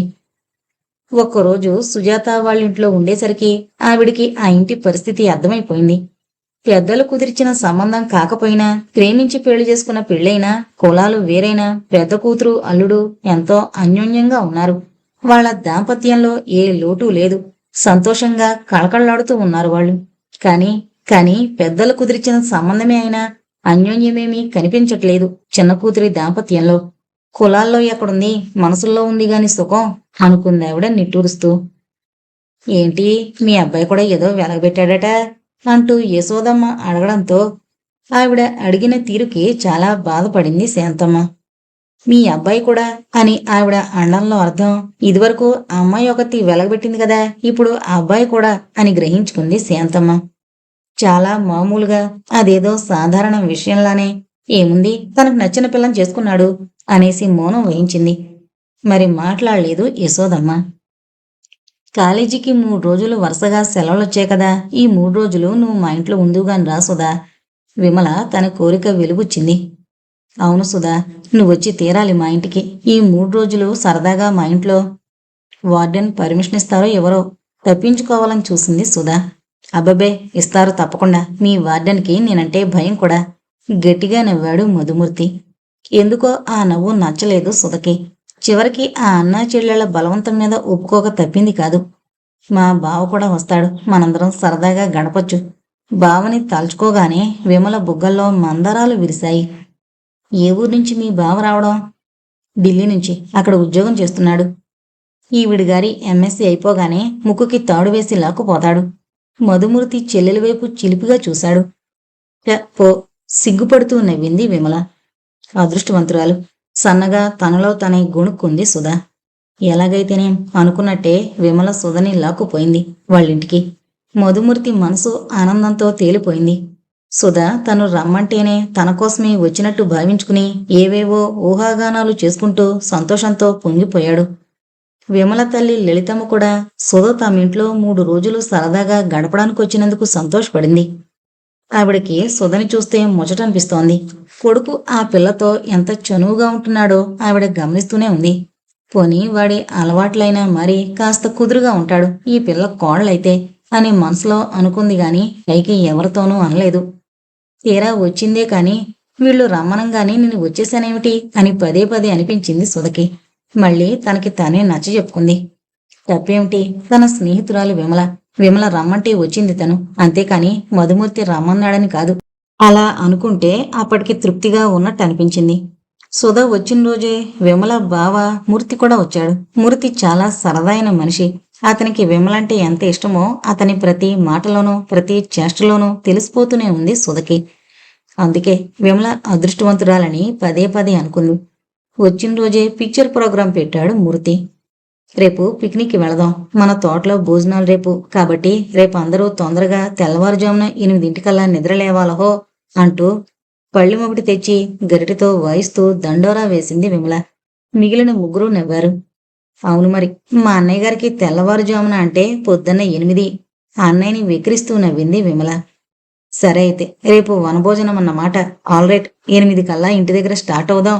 ఆడవాళ్లు ముందర తెములుతారో మేం మగవాళ్ళం ముందర తయారవుతామో చూద్దాం పందెం. మధుమూర్తి మహా ఉత్సాహంగా అన్నాడు.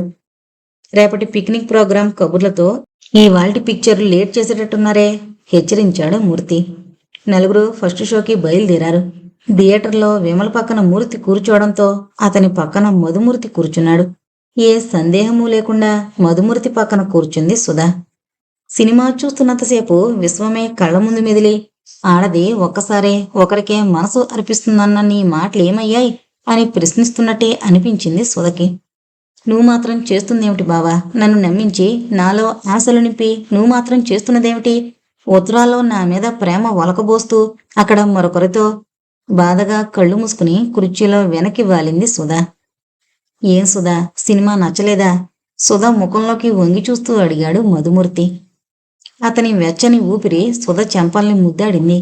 విశ్వాన్ని గురించిన ఆలోచనల్లో మునిగిన సుధకి బావే వచ్చి ఆప్యాయంగా పలకరించినట్టయి పరిసరాల్ని మరిచిపోయి చిన్నగా నవ్వింది. దగ్గరగా ముఖంలో ముఖం పెట్టి చూస్తున్న మధుమూర్తికి సుధ పెదవులు విచ్చుకోవడం అంత చీకట్లోనూ కనిపించకపోలేదు. ఆ నవ్వులో ఎన్నెన్నో అర్థాలు ఊహించుకున్న అతను పరవశంతో లోకాన్ని మరిచి సుధా అంటూ తన చెయ్యి సుధ భుజం మీద వేశాడు. ఉలిక్కిపడి ఈ లోకంలోకొచ్చింది సుధా. మరుక్షణం తన భుజం మీదున్న మధుమూర్తి చేతిని తోసేసింది. తాము కూర్చుంది గోడ దగ్గర, వెనక ఆఖరి వరుస కాబట్టి సరిపోయింది. ఎవరో చూడలేదు. ధైర్యం చెప్పుకుంది సుధ తనకి తానే. మధుమూర్తితో తను ఇదివరకు చనువుగా తిరిగింది, కాని ఎప్పుడూ అతనిలా ప్రవర్తించలేదు. ఇవాళ ఏమైంది అతనికి? ఇదివరకు కొత్త కాబట్టి మర్యాదగా ప్రవర్తించి ఇప్పుడు అలవాటైపోయింది కాబట్టి మెల్లమెల్లగా అసలు రూపు చూపిస్తున్నాడా? అసలు అతనికి చనువిచ్చింది తను కదూ, ఈ తప్పంతా తంది కదూ. బావ మీద కోపంతో మధుమూర్తితో తను చనువు పెంచుకున్నమాట వాస్తవం కదూ. భగవాన్! సుధా మరి సినిమా చూడలేకపోయింది. ముళ్ల మీదున్నట్టు సినిమా అయ్యే వరకు కూర్చుంది. మర్నాడు అయిష్టంగానే బయలుదేరింది వాళ్లతోటి. మధుమూర్తి డ్రైవింగ్ సీట్లో కూర్చున్నాడు. వెనక విమల, మూర్తి కూర్చున్నారు. మగవాళ్ళిద్దరూ ముందు కూర్చుని ఆడవాళ్ళిద్దరినీ వెనక సీట్లో కూర్చోమనక ఈ కూర్చోవడమేమిటో విసుగ్గానే మధుమూర్తి పక్కన కూర్చుంది సుధా. విమల, మూర్తి కబుర్లు వింటూ లోకాన్నే మరిచిపోయింది. మధుమూర్తి మాటిమాటికి సుధ ముఖంలోకి చూసి నవ్వుతూ ఏవేవో కబుర్లు చెప్తూనే ఉన్నాడు. తోట కొంచెం దూరంలో ఉండగానే అదిగో అదే మా తోట అంటూ సుధకి చూపించాడు మధుమూర్తి. ఆ తోట అందంగా సుధ కళ్ళకి విందులు చేసింది. పెద్ద కొబ్బరి తోట, మధ్యలో అందంగా ముద్దుగా ఉన్న డాబా ఇల్లు. విమల తండ్రి వెంకట్రావు గారు ఆ తోట చూడ్డానికి వెళ్ళినప్పుడల్లా ఆ ఇంట్లోనే చల్లగా విశ్రమిస్తుంటారు. కావాలని ఆయన ఆ ఇల్లు తోట మధ్యలో కట్టించారు. తోటకి కాపలా ఉండే వీరయ్య, అతని భార్య అయ్యగారి చలం వల్ల అక్కడే ఒక పాక వేసుకుని ఉంటున్నారు. ఆ డాబా ఇంటి తాళాలు వేరే దగ్గరే ఉంటాయి. రోజు తాళం తెరిచి ఇల్లంతా ఊడ్చి మళ్ళీ తిరిగి తాళం వేస్తుంటుంది వీరయ్య భార్య. వీళ్ళు తోటకి చేరుకున్న కాసేపటికి వంట సామాగ్రి, స్టవ్లతో వంట మనిషి, ఒక నౌకరు వచ్చారక్కడికి. మంచి జాగా చూసి ఎండపడని చోట జంపకానా పరిచింది విమల. పేక బయటకు తీశాడు మూర్తి. ఇన్ని యాపిల్ ముక్కలు వేయించి ఉప్పు కారం జల్లిన జీడిపప్పు ప్లేట్లో పోసుకుని తింటూ పేకాట మొదలుపెట్టారు నలుగురు. కాసేపు ఆడేసరికి విసుగు పుట్టింది విమలకి. అబ్బా, బోరు కొడుతోంది, ఇంకా చాలు బాబు అంటూ చేతిలో ముక్కలు కింద పడేసింది. తను కూడా చేతిలో ముక్కలు కింద పడేసి మోకాళ్ళ చుట్టూ చేతులు పెనవేసి దూరంగా ఆకాశంలో కనిపిస్తోన్న తెల్లని మబ్బుల వంక చూస్తూ ఉండిపోయింది సుధ. సుధనే చూస్తున్న మధుమూర్తి ఏమీ మాట్లాడలేదు. మూర్తి మాత్రం బోరు కొడుతోందా, అయితే ఒక పాట పాడు అంటూ చేతుల మీద వెనక్కి వాలి కూర్చున్నాడు. బాబోయ్, నువ్వు పాట పాడేటట్టయితే ముందే చెప్పు, నేనలా దూరంగా వెళ్ళి ఓ సిగరెట్ అయినా కాల్చుకుంటాను హాయిగా అంటూ తను లేస్తున్నట్టుగా అభినయించాడు మధుమూర్తి. ఓహో, సుధగారు పాడితే తమరు కూర్చుంటారన్నమాట. తెలిసింది. మీరు పాడండి సుధగారు. మొదట మీరు పాడేటట్టయితేనే మా మధు కూర్చుంటాడు. మూర్తి మాటలకి కంగారు పడింది సుధ. అబ్బే, నాకు పాటలు రావండి, విమల పాడుతుంది, విందాం అంది. "ఉమ్, మరి ఇక నేనేం చేయను మధు. నీ తరపున నీకు కావలసిన వాళ్ళని పాడమని అడిగాను. ఆవిడ పాటలు రావంటున్నారు మరి. నీకు కావలసిన వాళ్ళు." మూరుతన్న ఆ మాట సుధ గుండెల్లో బుగులు రేపింది. విమల ముసిముసి నవ్వులు నవ్వుతూ సుధవంక చూసింది. నేనెందుకొచ్చాను వీళ్లతోటి? వీళ్లల్లో ఎవరు ఏమవుతారు నాకు? మరోసారి మనసుని ప్రశ్నించుకుంది సుధా. నీ స్నేహితురాలు కోసం వచ్చావు విమల, నీ స్నేహితురాలు, సన్నగా సమాధానం చెప్పింది మనసు. సరే అయితే చెల్లయ్య గారు, తమరో పాట చదవండి. మా బావగారికి నిద్రొస్తుందట. వస్తున్న నిద్రను ఆపుకునేందుకు తమరి పాట కంటే మంచి మందు లేదని గుర్తించిన వారై నా ద్వారా తమరిని అడుగుతున్నారు. మధుమూర్తి మాటలకి పక్కున నవ్వాడు మూర్తి. ఓ, అయితే అసలు నేను పాడను, మూతి బిగించింది విమల. నా తల్లివి కదూ, ఓ కాని ఇస్తాను, పప్పులు కొనుక్కుందు గాని పాడు అంటూ విమల గెడ్డం పుచ్చుకున్నాడు మూర్తి. చే అంటూ చిరుకోపంతో ఆ చేతిని నెట్టింది విమల. పాట మొదలయ్యాక పావలిస్తాను పాటాపు తల్లి అనాల్సొస్తుందేమో, ఉండు, జేబులో పావలా ఉందో లేదో చూసుకొని జేబులో డబ్బులున్నాయో లేదో వెతికినట్టు అభినయించాడు మధుమూర్తి. అమ్మో, నవ్వితే ఇప్పుడు నన్ను మింగేసేలా ఉంది నీ చెల్లెలు, నవ్వు ఆపుకున్నాడు మూర్తి. బోడి విట్టు వేశావులే అంటూ అన్నయ్యని మూతి తిప్పుతూ వెక్కిరించింది విమల. మరు నిమిషంలోనే పాట అందుకుంది తీయని గొంతుతో. విమల కంఠంలో తిరిగిన వంపులకి నిజంగా చకితుడయ్యాడు మూర్తి. చెల్లెలెంత బాగా పాడుతుందని తెలీదు మధుమూర్తికి. అందుకే ఎంతో శ్రద్ధగా మైమరిచి ఆ గానంలో లీనమయ్యాడు. ఇక మూర్తి సంగతి సరే సరే, ఈ కొంటెపిల్ల ఇంత బాగా పాడుతుందా అనుకుంటూ కదిలితే ఈ క్షణం ఎక్కడ కరిగిపోతుందో అన్నట్టు తదేక ధ్యానంతో బొమ్మలా కూర్చుని వింటున్నాడు. ఆలోచనల వలయంలో చిక్కుకున్న సుధ మనసు ఆ గానానికి పరవశం కాలేకపోయింది. పాట పూర్తవగానే బావమరుదులిద్దరూ చప్పట్లు కొట్టి విమల పాటని మెచ్చుకున్నారు. మీరిద్దరింత పొగుడుతున్నారు కాని నా ప్రాణసఖి బావుంది నీ పాట అంటూ ఒక ముక్క అన్నదే చిరుకోపం ప్రదర్శించింది విమల. ఓ, సుధగారు ఎందుకైనా అలిగారేమో. మధు, నువ్వావిడ అలక తీర్చు, మేము రంగ నుండి నిష్క్రమిస్తాం అంటూ జవాబు కోసం ఎదురు చూడకుండా విమల చేతిని అందుకొని లేచాడు మూర్తి. తమ ఇద్దరి గురించి మూర్తి ఉన్నదానికంటే ఎక్కువగా ఊహించుకుంటున్నాడన్న సంగతి ఆ మాటతో తెలిసిపోయింది మధుమూర్తికి. విమల మూర్తి అక్కడి నుంచి వెళ్ళిపోతుండగా చూసి అప్పటికి ఆలోచనల్లోంచి యువతల పడింది సుధ. ఏం వెళ్ళిపోతున్నారే అంటూ లేవబోయింది. కాని మధుమూర్తి తన చేతిని పట్టుకుని కూర్చోబెట్టేయడంతో లేవలేకపోయింది. విమల మూర్తి నవ్వుకుంటూ తోటలో తిరగడానికి వెళ్ళిపోయారు. సుధా, మధుమూర్తి పిలుపు వింతగా ధ్వనించింది. ఏంటి ఆలోచిస్తున్నావు పరిసరాల్ని మరిచిపోయి? ఏం లేదు, తల వంచి కాలి మీద చీర కుచ్చిళ్ళు సవరిస్తూ ఉండిపోయింది. అది సిగ్గుగా భావించి చిన్నగా నవ్వుకున్నాడు మధుమూర్తి. సుధా, నిజంగా నీలాంటి అమ్మాయి నేను చాలా అదృష్టవంతుడిని సుధా. మధు, భయంతో వణికింది సుధ కంఠం. ఏంటి నువ్వంటోంది? పిచ్చి సుధా, ఎందుకా భయం, ఇంకా ఎందుకా సిగ్గు? మధు, వినలేక చెవులు మూసుకుంది సుధ. సుధ ప్రవర్తనకి ఆశ్చర్యపోయాడు మధుమూర్తి. ఇంతలో నౌకరు అటువైపు రావడంతో ఇద్దరూ లేచి ముందుకు నడిచారు. చెట్టు కింద శుభ్రంగా ఊడిపించి జంపకానా పరిచి 4 కంచాలు వరుసగా పెట్టింది వంట మనిషి. భోజనం చేస్తున్నంతసేపు నవ్వుతూ సరదాగా కబుర్లు చెప్తూనే ఉన్నారు సుధ తప్ప మిగిలిన ముగ్గురు. మధుమూర్తికి సుధ ప్రవర్తన అర్థం కాలేదు. తనతో చనువుగా ఉన్నట్టే ఉంటుంది, ఉండుండి సీరియస్ అయిపోతుంటుంది. దేన్ని గురించో అంత ఆలోచన. నవ్వుతూ సరదాగా హాయిగా ఉండాల్సిన ఈ వయసులో ఎందుకంత పరధ్యానం? ఎవరిని గురించి ఆలోచనలు? తనకి దగ్గరగా వచ్చినట్టే వచ్చి ఎందుకలా జరిగిపోతుంది దూరంగా? తనన్నా తన డబ్బన్నా పడిచొచ్చే ఆడవాళ్లు ఎంతమంది లేరు? వాళ్ళందర్నీ వదిలి తను ఈ పిల్ల వెంట పడ్డందుకు తనను కవ్విస్తోందా? ఈ ఆలోచనతో మధుమూర్తిలోని పట్టుదల కోరిక ఉప్పెనలా పొంగాయి. ఎలాగైనా సరే సుధని లొంగదీసుకోవాలన్న కోరిక కొండంతే కూర్చుంది. అదో రకమైన చూపులతో సుధవంక చూస్తూ భోజనం అయిందనిపించాడు. భోజనాలయ్యాక కెమెరా బయటికి తీశాడు మూర్తి. మొదట 4-5 ఫోటోలు మధుమూర్తి తీశాడు. తర్వాత కెమెరా మూర్తి చేతిలో పెట్టాడు. నలుగురు కొంత దూరం నడిచారు. అబ్బా, కాళ్ళు లాగుతున్నాయి అంటూ ఒక చెట్టు కింద చెతికిల పడింది సుధ. వెంటనే సుధ పక్కన తను కూడా కూర్చుండిపోయాడు మధుమూర్తి. ఈ మాత్రానికే కాళ్ళు లాగుతున్నాయా సుధా అంటూ. మధుమూర్తి ఒక్క నిమిషం కూడా తనని వదలకుండా తన వెంటే ఉండడంతో సుధకి నిజంగా తన మీద జాలితో పాటు నవ్వు కూడా వచ్చింది. నవ్వుతున్నావేం సుధా? నిన్ను చూసే. అంటే కొంపతీసి నాలో ఏమన్నా లోపం కనిపించిందా? అబ్బే లేదు. నిజం ఒట్టు. చేయి చాపాడు మధుమూర్తి. నవ్వుతూనే అప్రయత్నంగా అతని చేతిలో చేయి వేసింది సుధా ఒట్టు అంటూ. ఎక్సలెంట్. కెమెరా క్లిక్ మనిపించాడు మూర్తి. తెల్లబోయింది సుధా. చాలా బాగా వస్తుంది ఫోటో. మంచి ఫోజు. కెమెరా భుజానికి తగిలించుకున్నాడు మూర్తి. చటుక్కున లేచి విమల దగ్గరకు వచ్చి నిలబడింది సుధా. మధుమూర్తి కూడా లేచాడు ప్యాంటు దులుపుకుంటూ. కాసేపు మళ్లీ పేకాట, కాసేపు వేరుశనక్కాయలు ఒల్చుకుని తింటూ కబుర్లు చెప్పుకోవడం, మరి కొంచెం సేపు తోట నలుమూలలా తిరగడంతో సాయంత్రమైంది. కొబ్బరి బొండాలు కొట్టించుకుని ఒక్కొక్కళ్ళు 3 4 తాగారు. అందులో ఉన్న లేత కొబ్బరి తినడంలో చిన్నపిల్లాడైపోయాడు మూర్తి. ముందు వంట మనిషి, నౌకరు సామాన్ తీసుకుని ఇంటికి వెళ్ళిపోయారు. చీకటి పడబోతుండగా తక్కిన నలుగురిని తీసుకుని కారు బయలుదేరింది.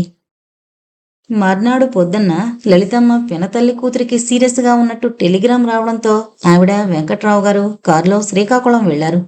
భోజనాలయ్యాక అందరూ అంత క్రితం రోజు అలసట తీరేటట్టు ఆదమరిచి నిద్రపోయారు. 4 అవుతుండగా విమల, మూర్తి, మధుమూర్తి లేచారు. సుధంక నిద్రలోనే ఉంది. కాఫీ, టిఫిను తీసుకుని పదవిమల అలా బట్టల షాప్కి వెళదాం అంటూ గబగబా డ్రెస్అప్ అయ్యాడు మూర్తి. ఎందుకు బావా బట్టల షాప్కి? ఎందుకా? ఒక అమ్మాయికి ఒక మంచి చీర కొని ప్రజెంట్ చేద్దామనుకుంటున్నాను. ఎవరో అమ్మాయి, ఏమీ తెలియని అమాయకురాల్లా కళ్ళు తిప్పుతూ అడిగింది విమల. నేను చెప్పను, నా ప్రేయసి. పెళ్ళైతే ప్రేయసి ప్రేతకవుతుంది కదూ? పిలకలా నవ్వింది విమల. ఏ కొంటి పిల్ల. అది సరేగాని బావా, మరి సుధ కూడా నిద్రలేవని? అందరం కలిపే వెళదాం. సుధకి నేను చీర, బ్లౌజు పీసు, బొట్టు పెట్టి ఇద్దామనుకున్నాను వెళ్ళేటప్పుడు. బొట్టు పెట్టి కాకపోతే ఇంత పసుపు రాసి మరి నాకేం? అబ్బబ్బా, నీ వేళకోళం నువ్వును. మరి లేకపోతే ఏంటి? మనిద్దరం వెళదాం రమ్మంటుంటే ఎవరో సుధంటావు, సుమదంటావు. మరి నా కొళ్ళు మండదు. శాంతించు, శాంతించు. అది నిద్ర లేచేలోగా త్వరగా వెళ్ళొచ్చేద్దాం పదా. అయినా ఏమో, అది లేస్తే మనిద్దరం ఇలా వెళ్ళిపోయినందుకు ఏమన్నా అనుకుంటుందేమో. ఏమీ అనుకోదు. మధుని ఆవిడ దగ్గర వదిలిపెట్టి వెళుతున్నాగా. ఇంకా అంతకన్నా నీ స్నేహితురాలికి కావాల్సింది ఏమన్నా ఉంటుందని నేను అనుకోను. అబ్బా, నువ్వు మరీను బావా. ఉండు, అన్నయ్యతో చెప్పేసి వెళదాం అంటూ మధుమూర్తిని పిలిచింది సుధ. ఏంటండి బావగారు, సుధ లేచాక అందరం కలిసి వెళ్ళొచ్చుగా. ఏంటోయ్, కాసేపైనా మా ఇద్దరిని ఒంటరిగా వదలవా ఏంటి? ఆ, మీ బోటిదే ఎవతో ఇంట్లో బావగారున్నారని సంతలోకెళ్ళి చీర కట్టుకుందట. ఎంత మాటన్నావు బావగారిని? నువ్వు గెడ్డం కింద వీసాడు బెల్లం గెడ్డ పెట్టినా సరే నేను కాశీకి వెళ్ళడం మాన్ను. అవునవును, మా చెల్లెల్ని వెంటబెట్టుకుని మాట పూర్తి చేశాడు మధుమూర్తి. సరే సరే, వాన చెట్టుగా ఉంది, త్వరగా వెళ్ళండి. వాళ్ళు వెళ్లిన కాసేపటికే బాగా మబ్బులు కమ్మేసి చీకటి అలుముకుంది. చల్లటి గాలి రివ్వున వీస్తోంది. అయ్యగారు, అమ్మగారు ఊళ్ళో లేకపోవడంతో ఇదే మంచి సమయమని నౌకరు, అబ్బాయిగారు సినిమాకెళ్తానండి అంటూ పర్మిషన్ అడిగాడు 1:30కి. వాడికి పర్మిషన్తో పాటు రూపాయి డబ్బులు కూడా ఇచ్చాడు మధుమూర్తి. వాడు మ్యాట్నీకి పరిగెత్తాడు. వంట మనిషేమో, మా పిల్లాడికి ఒంట్లో బాగలేదండి, సాయంత్రం వంటకి కాస్త ఆలస్యంగా వస్తానండి అంటూ పొద్దున్న వెళ్ళేటప్పుడు చెప్పింది. ఇక ఎప్పట్లో వచ్చి తలుపు తట్టే వాళ్ళెవరూ లేరు. ఇంత ఇంటికి నిద్రపోతున్న సుధా, మెలకుగా ఉన్న తను మిగిలారు. కాసేపటికి అటు ఇటు తెచ్చాడి వీధి తలుపు గడియవేసి చివరికి ధైర్యం కూడదీసుకుని సుధ నిద్రపోతున్న గదిలో మెల్లగా అడుగు పెట్టాడు. శబ్దం చేయకుండా మంచం దగ్గరికి నడిచాడు. వంగి సుధ ముఖానికి ముఖం చేర్చి వీపు మీద చేయి వేశాడు. అంతే, చటుకున మెలకు వచ్చింది సుధకి. కళ్ళు తెరవగానే కంటికి కనపడింది మధుమూర్తి ముఖం. భయంతో ఉలిక్కిపడి లేచి గబుక్కన మంచం దిగింది. ఏంటి మధు, ఏం కావాలి? నీకు తెలీదా? మధు, ఏంటి నువ్వు మాట్లాడేది? విమల వాళ్ళేరి? లేరు. కర్కశంగా ధ్వనించింది మధుమూర్తి కంఠం. కాళ్లల్లో వణుకొచ్చి ఒళ్లంతా కంపించింది సుధకి. ఇన్నాళ్ళు నువ్వు మంచివాడువని అనుకుంటున్నాను. నేను కూడా నీ గురించి అలాగే అనుకున్నాను సుమా. ఏది, నీ అంతటి నువ్వు మంచిగా రానే రావట్లేదు నా దగ్గరికి. ఇవాళ అవకాశం. షటప్! పెద్దగా అరిచింది సుధ. సుధకి దగ్గరగా అడుగులు వేస్తూ గట్టిగా నవ్వాడు మధుమూర్తి. నువ్వరిచినా లాభం లేదు సుధా, ఇంట్లో ఎవరూ లేరు. ఇంకా వీధిలో వాళ్ళంటావా? రోడ్డు మీద నుంచి ఇంత లోపలకున్న ఈ ఇంట్లోంచి నీ చిన్న గొంతు వాళ్ల వరకు వెళ్లదు. వెనక్కి అడుగులు వేస్తూ చేతులు జోడించింది సుధ. ఏంటి మధు, నీ చెల్లెల్లాగే నీది మంచి మనసు అనుకున్నాను, కానీ ఇలాంటి ఆలోచన నీలో ఉందని నేను ఊహించలేకపోయాను. నీకు ఒక చెల్లెలుంది, ఆలోచించు. నీ చెల్లెలికే ఇటువంటి విపత్కర పరిస్థితి ఎదురైతే చాలు నీ కబుర్లు. ఇక నీ ఉపన్యాసం వినే ఓపిక నాకు లేదు. విమల వాళ్ళు వచ్చేస్తారు అంటూనే సుధ చేతులు రెండు ఒక చేత్తో పట్టుకుని మరో చెయ్యి సుధ భుజం మీదుగా వేశాడు మధుమూర్తి. చీ, వదులుతావా లేదా? విడిపించుకోవడానికి ప్రయత్నించింది సుధ. భయంతో కోపంతో తల్లడిల్లిపోతోంది తనువు. అసహ్యంతో అవమాన భారంతో మండిపడిపోతోంది మనసు. అయినా ఏమీ చేయలేని నిస్సహాయ స్థితిలో భగవంతుణ్ణి ప్రార్థించడం తప్ప మరేమీ చేయలేని అబల దీనావస్థ. వీధి తలుపు దబదబా బాదిన చప్పుడు వెంటనే మధు మధు అన్న తండ్రి గొంతు విన్న మధుమూర్తి చటుకున సుధని వదిలేశాడు. గుండాగినంత పనైంది. నాన్నగారు పైకే అప్రయత్నంగా అన్నాడా మాట. సుధ గుండెల్లోకి ధైర్యం ఎగబాకింది. మనసు చిక్కబట్టుకుని భగవంతుడు పంపిన మనిషిగా వచ్చిన వెంకట్రావు గారిని తలుచుకుని మనసులోనే వందనాలు అర్పించింది. గబగబా క్రాఫు సరిచేసుకుని మొహం అరచేత్తో ఒకసారి తుడుచుకుని వస్తున్నా నాన్నగారు అంటూ పరుగులాంటి నడకతో వెళ్లాడు మధుమూర్తి తలుపు తీయడానికి. బయట నిండుగా కప్పుకుని త్వరగా వంటింట్లోకి నడిచి స్టవ్ అంటించింది సుధ. పాలు పంచదార అన్నీ ఎక్కడెక్కడున్నాయో ఇది వరకు చూసింది కాబట్టి 3 కాఫీలకు సరిపడా పాలు స్టవ్ మీద పెట్టింది. నాకిక్కడ అర్జెంటు పనులున్నాయిరా. నేను వెళ్ళి ఆ మూల కూర్చుంటే నా పనులెలా అవుతాయి? అందుకే తిరిగి వచ్చేశాను. మీ అమ్మని తీసుకురావడానికి రేపో ఎల్లుండో నువ్వు వెళుదువు గాని అంటూనే వంటింట్లో కాఫీ కలుపుతున్న సుధం చూసి ఏంటమ్మా నువ్వు చేస్తున్నావు పని? మా అమ్మాయి ఏది అన్నాడు. విమల వాళ్ళ బావగారితో అలా బయటికి వెళ్ళిందండి. నేను నిద్రపోతున్నానప్పుడు ఇప్పుడే లేచాను. పాలల్లో కాఫీ పొడి వేసి కలుపుతూ నవ్వడానికి ప్రయత్నించింది సుధా. ఒక కప్పు ఆయనకు అందించి మిగిలిన 2 కప్పులు పట్టుకుని హాల్లోకొచ్చింది. మొహానికి పేపరు అడ్డు పెట్టుకుని కూర్చునున్నాడు మధుమూర్తి. అతనికి ఎదురుగా టీపై మీద కప్పుంచి కాఫీ కలిపాను తీసుకో అంటూ ఏమీ జరగనట్టే మామూలుగా పలికింది సుధ. సుధ మొహం చూడ్డానికే సిగ్గుగాను మొహమాటంగాను ఉంది మధుమూర్తికి. ఎలాగైతేనే కాఫీ తాగడం పూర్తి చేసి నన్ను క్షమించు సుధా అంటూనే లేచి లోపలికి వెళ్ళిపోయాడు తన గదిలోకి. చిన్నగా నిట్టూర్చింది సుధ. రావుగారే గనక సమయానికి రాకపోయి ఉంటే తన బ్రతుకు నాశనమయ్యేది కాదు. ఇప్పుడు క్షమించమని అడుగుతున్నాడే, ఈ జ్ఞానం ముందే ఉంటే రావుగారు రాబట్టి గాని లేకపోతే అతని తొందరపాటుకి చెంచల బుద్ధికి తన బతుకు బండలయ్యేది కదూ. ఆవేశం కోపం వరదలా పొంగొచ్చాయి సుధలో. అయినా చేసేదేముంది? ఎవరితో చెప్పుకోవాలి? ఏమని చెప్పాలి? తనకే సిగ్గుచేటు. ఇంకొక క్షణం ఆ ఇంట్లో ఉండాలని పెంచలేదు సుధకి. విమల ఎప్పుడొస్తుందా అని ఎదురుచూస్తూ కూర్చుంది వరండాలో. రావుగారు అక్కడే పడకుర్చీలో కూర్చుని ఏవో కాగితాలు చూసుకుంటున్నారు. బెదిరించడానికి వచ్చినట్టు ఒక్కసారిగా కమ్మిన మబ్బులని ఎక్కడికి పోయాయో అంతులేదు. ఆకాశం నిర్మలంగా మారిపోయింది. వాన లేదు, వరద లేదు. నవ్వుకుంటూ కబుర్లు చెప్పుకుంటూ చేతిలో ప్యాకెట్లతో వచ్చారు విమల మూర్తి. వస్తూనే తండ్రిని పలకరించింది విమల. అరే, ఎప్పుడొచ్చారు నాన్నగారు? పిన్నికెలా ఉంది? ఇప్పుడే వచ్చానమ్మా, 10 నిమిషాలైంది. డాక్టరు పర్వాలేదన్నాడు. నయంగానే ఉంది. మరి నాకు అర్జెంటు పనులున్నాయి, అవి చూసుకోవాలి. రేపు మధుని పంపిస్తానని అమ్మతో చెప్పొచ్చేశాను. ఏం సుధా అలా కోపంగా ఉన్నావు? నువ్వు నిద్రపోతుండగా నేను వెళ్ళాననా? అవును, మనసులోనే విసుగ్గా అనుకుంది సుధా. లేచి తను కూడా విమల వెనకే లోపలికి వెళ్ళింది. మరి నేను ఈ పూట రూమ్కి వెళతాను అంది. వెళుదుగానిలేమ్మా, భోజనం చేసి. ఇంకా నయం, ఒక అరగంటలో వెళ్ళిపోతాను స్థిరంగా ఉంది సుధ గొంతు. సరే అంటూ గబగబా మధుని హోటల్కి పంపించి హాటు స్వీటు తెప్పించింది విమల అందరికీ. టిఫిన్ తినేశాక ఎవరితోనూ మాట్లాడకుండా తన గదిలోకి వెళ్ళిపోయాడు మధుమూర్తి. సుధకి బొట్టు పెట్టి తను తెచ్చిన చీర జాకెట్ గుడ్డ అందించింది విమల. విస్తుపోయింది సుధ. ఇదేంటి, నేనేమన్నా పెళ్లికో పేరంటానికో వచ్చాననుకుంటున్నావా? స్నేహితురాలింట్లో 2 రోజులుండి వెళ్ళడానికి వచ్చాను గాని నీ స్నేహితురాల్ని కాబట్టే నా తృప్తి కొద్దీ ఏదో వద్దనుకు సుధా. సరే సరే తేలిగ్గా నవ్వింది సుధ అందుకుంటూ. విశ్వం మనసు వెలితిగా ఉంది. దాగిన కోరికలన్నీ దండెత్తి మీదకొస్తున్నాయి. సుధని చూడాలని, సుధతో మాట్లాడాలని, వెచ్చని సుధ అనురాగంలో కరిగిపోవాలని కంటున్న కలలు, తలపోస్తున్న ఊహలు రోజు రోజుకి మరింత ఊరిస్తున్నాయి. ఎందుకు సుధకి తన మీద కోపం? ఆ రోజు తను వరంగల్ బయలుదేరొచ్చే ముందు కూడా తన వైపు సరిగ్గా చూడనైనా లేదు. అప్పట్నుంచే అదో రకంగా మారిపోయింది. ఉత్తరాలు రాసినా జవాబు ఇవ్వట్లేదు. కారణమేంటో? ఎందుకు కలిగింది తన మీద? తనేం చేశాడు పాపం? సుధని మనస్ఫూర్తిగా ప్రేమించడం నేరమా? సుధనే తన హృదయంలో నిలుపుకుని ఆరాధించడం పాపమా? మొన్నటిదాకా తనని అనురాగంలో ఓలలాడించి ఆప్యాయతలో మైమరిపించిన సుధ ఉన్నట్టుండి ఎందుకిలా మారిపోయింది? భగవాన్! బాధగా నిట్టూర్చాడు విశ్వం. పోని తను వైజాగ్ వెళ్లి సుధని కలుసుకుంటే కొంత శాంతి చిక్కుతుంది మనసుకి. ఒక్కసారి సుధతో మాట్లాడితేనే గాని తన మనసులో బరువు తగ్గదు. సుధ చిరునవ్వే తన బాధకి మందు. బాధపడకు విశ్వం, ఈ సుధ నీదే అని ఒక్కసారి సుధ ఆదరాలు మెత్తగా పలికితే అవే తన పాలిట అమృతపు జల్లులు.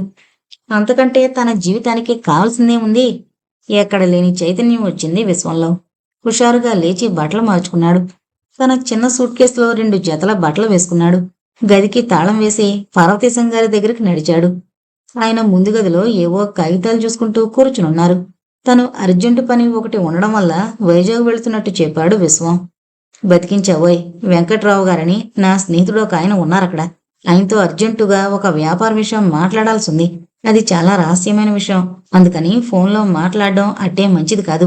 పర్సనల్ గా వెళ్లి మాట్లాడాలి. కానీ నాకు రాత్రి నుంచి ఒంట్లో బాగాలేదు. ఇప్పుడు టెంపరేచర్ 101 ఉంది. మరి ప్రయాణం చేసే ఓపిక లేదు. ఏం చెయ్యాలా అని ఆలోచిస్తున్నాను. ఎంతలో నువ్వు వచ్చావు. సరే, ఎలాగూ ఆ ఊరు వెళ్తున్నావు కాబట్టి నేను ఉత్తరం రాసిస్తాను. శ్రమ అనుకోకుండా అది వెంకట్రావు గారికి అందజేస్తావా? ఆయన అడ్రస్ నీకు రాసిస్తాను. వారిల్లు కనుక్కోవడం కష్టం కాదులే. ఎవరిని అడిగినా చెప్తారు. తప్పకుండా ఇస్తాను. మీరా ఉత్తరం మీద రాసివ్వండి. ఇంకా ట్రైన్కి టైం ఉందిలేండి అంటూ ఆయనకి ఎదురుగా కూర్చున్నాడు విశ్వం. వెంకట్రావు గారికి ఉత్తరం రాసి మడిచి కవర్లో పెట్టి విశ్వానికి ఇచ్చారాయన. సరస్వతమ్మతో కూడా వెళుతున్నానని చెప్పి బయలుదేరాడు విశ్వం. హాస్టల్కి వెళ్లే దారిలోనే వెంకట్రావు గారి ఇల్లు ఉండడం వల్ల ముందు ఆయనకి ఇవ్వాల్సిన ఉత్తరం ఇచ్చేసి గబగబా అక్కడి నుంచి హాస్టల్కి వెళ్లి సుధతో ఎక్కువసేపు కూర్చుని కబుర్లు చెప్పుకోవచ్చునని దారిలోనే ఉన్న వెంకట్రావు గారింట్లో అడుగు పెట్టాడు ముందు. వరండాలో ఉన్న విమల ఎవరు కావాలి అంటూ ఒక అడుగు ముందుకు వేసింది. వెంకట్రావు గారు ఉన్నారా? సందేహంగా చూశాడు విశ్వం. ఉన్నారు, రండి కూర్చోండి. హాల్లో కుర్చీ చూపించింది విమల. మరో 2 నిమిషాల్లో వెంకట్రావు గారు లోపల నుంచి వచ్చారు. విశ్వం తనని తను పరిచయం చేసుకున్నాక జేబులో నుంచి పార్వతీశం గారు రాసిచ్చిన ఉత్తరం తీసి ఆయన ముందు పెట్టాడు. ఆయన అది పూర్తిగా చదువుకుని, ఇప్పుడే 2 నిమిషాల్లో దీనికి సమాధానం రాసిస్తాను అన్నట్టు, మీ సామాను ఏమైనా ఉందా? మీరీ పూట భోజనం ఇక్కడే అన్నారు. అబ్బే వద్దండి, నాకు అర్జెంటు పనుంది, వెళ్ళాలి త్వరగా అనేశాడు విశ్వం. అలాగా, సరే. ఆ అమ్మాయి విమల, ఇతనికి కాఫీ తెచ్చిపెట్టమ్మా అంటూనే ఆయన తన గదిలోకి వెళ్ళాడు. విమల కాఫీ టిఫిన్ ప్లేటు తీసుకొచ్చి విశ్వం ముందు పెట్టి తీసుకోండి అంది. ఎదురుగా బల్ల మీదున్న ఆల్బం తిరగేస్తూ టిఫిన్ ప్లేటు చేతిలోకి తీసుకున్నాడు విశ్వం. విమల అక్కడే కొద్ది దూరంలో నిలబడి విశ్వాన్ని పరీక్షగా చూస్తోంది. పేజీలు తిరగేస్తూ ఒక్కొక్క ఫోటోయే చూస్తున్న విశ్వానికి కాళ్ళ కింద భూమి కంపించినట్టయింది. ఒక్కసారిగా ఆల్బంలోని ఆ ఫోటో వంక అలాగే చూస్తుండిపోయాడు రెప్ప వాల్చకుండా. ఏంటి అంతసేపు అంత తీక్షణంగా చూస్తున్నాడు? ఏ ఫోటో అయి ఉంటుందది అని మనసులోనే అనుకుంటూ దగ్గరగా వచ్చి ఆల్బంలోకి చూసింది విమల. తనది చనువుగా కలుపుగోలుగా మాట్లాడే స్వభావం కావడం మూలాన ఆ ఫోటో పరిచయం విశ్వానికి చేసింది. ఆ అమ్మాయి నా క్లాస్మేట్ సుధండి. అతను మా అన్నయ్య మధుమూర్తి. సుధా మధుమూర్తి ఆ రోజు తోటలో కూర్చున్నప్పుడు మూర్తి తీసిన ఫోటో అది. చిలిపిగాను కొంటిగాను సుధ కళ్ళలోకి చూస్తున్నాడు మధుమూర్తి. నవ్వుతూ అతని కళ్ళలోకి చూస్తోంది సుధ. సుధ చేయి అతని చేతిలో. విశ్వానికి మైకం కమ్మినట్టయింది. ఆ ఫోటో తప్ప మరేది కళ్ళకి కనిపించడం లేదు. గుండెల్లో గుణపాలు దిగుతున్నాయి. సుధ ప్రవర్తనకి కారణం అర్థమైపోయినట్లు అనిపించింది. మీకు తెలుసా అండి సుధా? విమల ప్రశ్నకి తడబడుతూ అబ్బే లేదు అనేశాడు అప్రయత్నంగా. ఇంతలో వెంకట్రావు గారు తను రాసిన ఉత్తరం తీసుకొచ్చి విశ్వం చేతికి అందించారు. మనసులో లేని విశ్వం ఆ ఉత్తరం అందుకుని వెళతానండి అంటూ గబగబా అడుగులు వేశాడు. అరే, టిఫిన్ పూర్తిగా తీసుకోనేలేదు, కాఫీ అసలు తాగనేలేదు తెల్లబోయి చూస్తూ అంది విమల. ఆ మాటలేవి వినబడలేదు విశ్వానికి. చిత్రమైన మనిషిలో ఉన్నాడే సన్నగా తనలో తనే గొణుక్కుంది విమల. అబ్బా, నీ అందాన్ని ఏమని వర్ణించను? ఏమీ వర్ణించనక్కర్లేదు, నోరు మూసుకుని కూర్చుంటే చాలు. నిజం సుధా. ఏం నిజం? కనుబొమ్మలు కదిలించింది సుధా. అదే, నువ్వెంత అందంగా ఉంటావని. అందుకే ఆ రోజు ఆ అబ్బాయి ఆల్బంలో ఉన్న నీ ఫోటో అంతసేపు కన్నరకుండా చూశాడు. ఎవరా అబ్బాయి, ఏమా కదా? కుతూహలంగా విమల కళ్ళలోకి చూసింది సుధా. మా నాన్నగారి ఫ్రెండ్ ఒక ఆయన వరంగల్ నుంచి ఏదో అర్జెంట్ ఉత్తరం ఒకటి ఒక అతని చేత పంపించారులే. ఆ రోజు అతను బల్ల మీద ఎదురుగా ఉన్న మా ఆల్బమ్ తీసి చూస్తూ సరిగ్గా నీ ఫోటో వచ్చేసరికి మరి పేజీ తిప్పలేదు. ఆ ఫోటో అంతకు ముందు రోజే ఆల్బంలో పెట్టాను, అంటించలేదు. రెప వేయకుండా ఎంతసేపు చూశాడనుకున్నావు నిన్ను? విశ్వం అనుకుంటా అతని పేరు. ఉలిక్కి పడింది సుధా. పత్రపాటు కప్పిపుచ్చుకుంటూ కిటికీలోంచి బయటకు చూస్తూ యథాలాపంగా అడిగినట్టడిగింది. మీ బంధువా అతను? కాదు, ఇదేం మొదటిసారి మేము అతన్ని చూడ్డం. వరంగల్లో ఎంబీబీఎస్ చదువుతున్నాడట, నాన్నగారు చెప్పారు. నీ ఫోటో అదే పనిగా చూస్తుంటే ఒకవేళ నువ్వు అతనికి తెలిసేమో అనుకున్నాను. అడిగాను కూడాను, మీకు తెలుసా అండి ఆ అమ్మాయి అని. అంటే ఏమన్నాడు? సుధ కళ్ళు ప్రశ్నిస్తూ విమల వైపు చూశాయి. తెలీదన్నాడు. మామూలుగా చెప్పేసి చేతిలో పుస్తకం పేజీలు తిరగేస్తూ కూర్చుంది. సుధ నెత్తిన పిడుగుపడ్డట్టయింది. బావా, మనసు సన్నగా గొణిగింది. నన్ను మర్చిపోయావా బావా? నేనెవరో నీకు తెలీదా బావా? హృదయం బాధగా మూలిగింది. ఈ ఊరొచ్చి కూడా తనని కలుసుకోకుండా వెళ్ళిపోయాడంటే అర్థమేమిటి? తన సాన్నిహిత్యం కోసం తప్పిస్తున్నట్టు మరి ఆ ఉత్తరాలేంటి? అంతా ఒట్టి నటన. తనని కలుసుకోకుండా వెళ్ళిపోవడం, తన ఫోటో చూసి కూడా తనెవరో తెలీదని చెప్పడం, ఇదంతా ఏంటి? పిచ్చి సుధా, ఈ రోజుతోనైనా నీ బావ మనసు నీకు పూర్తిగా అర్థమైందా? ఇంకా బావ మీద ఏ మూలైనా నీ మనసులో ఆశ అనేది ఉంటే ఈ వాటితో తుడిచిపెట్టేసేయ్. సుధ మనసు కసిగా నవ్వింది. కళ్ళు వర్షించబోయే మేఘాల్లా ఉన్నాయి. మాట్లాడకుండా కిటికీ ఊచలు పట్టుకుని బయటకు చూస్తూ నిలబడిపోయింది. ఆ అబ్బాయి నీ ఫోటో రెప్పవాల్చకుండా చూశాడని చెప్పానని నువ్విప్పుడు ఆ రాజకుమారుడు ఎలా ఉంటాడో ఏంటోనని ఊహించుకోవడంలో పడ్డావా? చాలా అందగాళ్లే, అందులో సందేహం లేదు. చెవులు మూసుకుంది సుధ. కాసేపు నీ గోల ఆపుదు. నేనేం అటువంటి ఆలోచనల్లో లేను. సుధ గొంతు వణికింది ఆ మాట అంటుంటే. అబ్బో, అంత కోపమే? ఏ సరదాకేదో అంటే. మౌనంగా ఉండిపోయింది సుధ. వింతగా సుధనే చూస్తూ కూర్చుండిపోయింది విమల. ఆ ఇంట్లో అందరి దయ వల్ల ఈనాటికి తను ఇంత వాడయ్యాడు. అటువంటి తనని ఏం చూసి సుధ పెళ్లాడుతుంది? ఆ విధమైన ఆశలు పెంచుకునేందుకు తనకసలు అర్హతుందా? ఇన్నాళ్లుగా ఈ విషయం ఎందుకు తట్టలేదు? తనకి ఆస్తి, అంతస్తు, హోదా, సంఘంలో మంచి పలుకుబడి ఇవన్నీ ఉన్న యువకుణ్ణి పెళ్లాడాలని సుధకు ఉండదు. తన మీద నమ్మకం, మంచి అభిప్రాయం ఉంది మామయ్యకి. అందుకే తనని అల్లుడిగా చేసుకోవాలని ఉందాయనకి. కానీ అత్తయ్య మనసులో ఆ అభిప్రాయం లేదు. సుధ మనసు కూడా మరో విధంగా ఆలోచిస్తూ ఉండుండొచ్చు. అందుకే ఆ రోజు మావయ్య పెళ్లి ప్రస్తావన తెచ్చినప్పుడు నాకీ పెళ్లి ఇష్టం లేదని చెప్పడానికి భయపడి ఇంకా చదువుకుంటానని అందేమో. భగవాన్! బరువుగా నిట్టూర్చాడు విశ్వం. సుధని చూడాలని ఎంతో ఆశతో ఆ రోజు వైజాగ్ వెళ్లిన తను నిరాశతో సుధని కలుసుకోకుండానే తిరిగి రావాల్సి వచ్చింది. మధుమూర్తి. అవును, మధుమూర్తట అతని పేరు. అదృష్టవంతుడు. అవును, సుధ ప్రేమని పొందగలిగిన అతను తప్పకుండా అదృష్టవంతుడే. అతడి తోడిదే లోకమై ఈ భావని మరిచింది సుధ. అందుకే ఎన్ని ఉత్తరాలు రాసినా ఒక్కదానికి జవాబు రాయట్లేదు. తనని చేసుకుంటే సుధ సుఖపడుతుందా? మధుమూర్తి లాంటి ధనవంతుణ్ణి పెళ్లాడితే హాయిగా సుఖపడుతుంది. భోగభాగ్యాలకి లోటుండదు. సుధ జీవితం హాయిగా సుఖంగా గడవడం కంటే తను మాత్రం కోరుకునేదేముంది? సుధకి కలగబోయే ఆనందానికి, ఐశ్వర్యానికి తను అడ్డుగా ఉండకూడదు. పార్వతి, అమ్మాయి వచ్చింది. రామరా, పరీక్షలు బాగా రాసావా తల్లి? ఫస్ట్గా రాశాను నాన్నగారు. Very good. రావేరా, ఇప్పుడైనా రావడం? అంత చిక్కిపోయావేమిటి తల్లి? హాస్టల్ తిండి తిని తిని ఏ చెత్తైనా తిని అరాయించుకోగల శక్తి సంపాదించుకుని వస్తే చిక్కనని బాధపడతావేమిటి? నవ్వింది సుధా తల్లివంక చూసి. కూతురి మాటలకి చిన్నగా నవ్వారు ముకుందరావు గారు.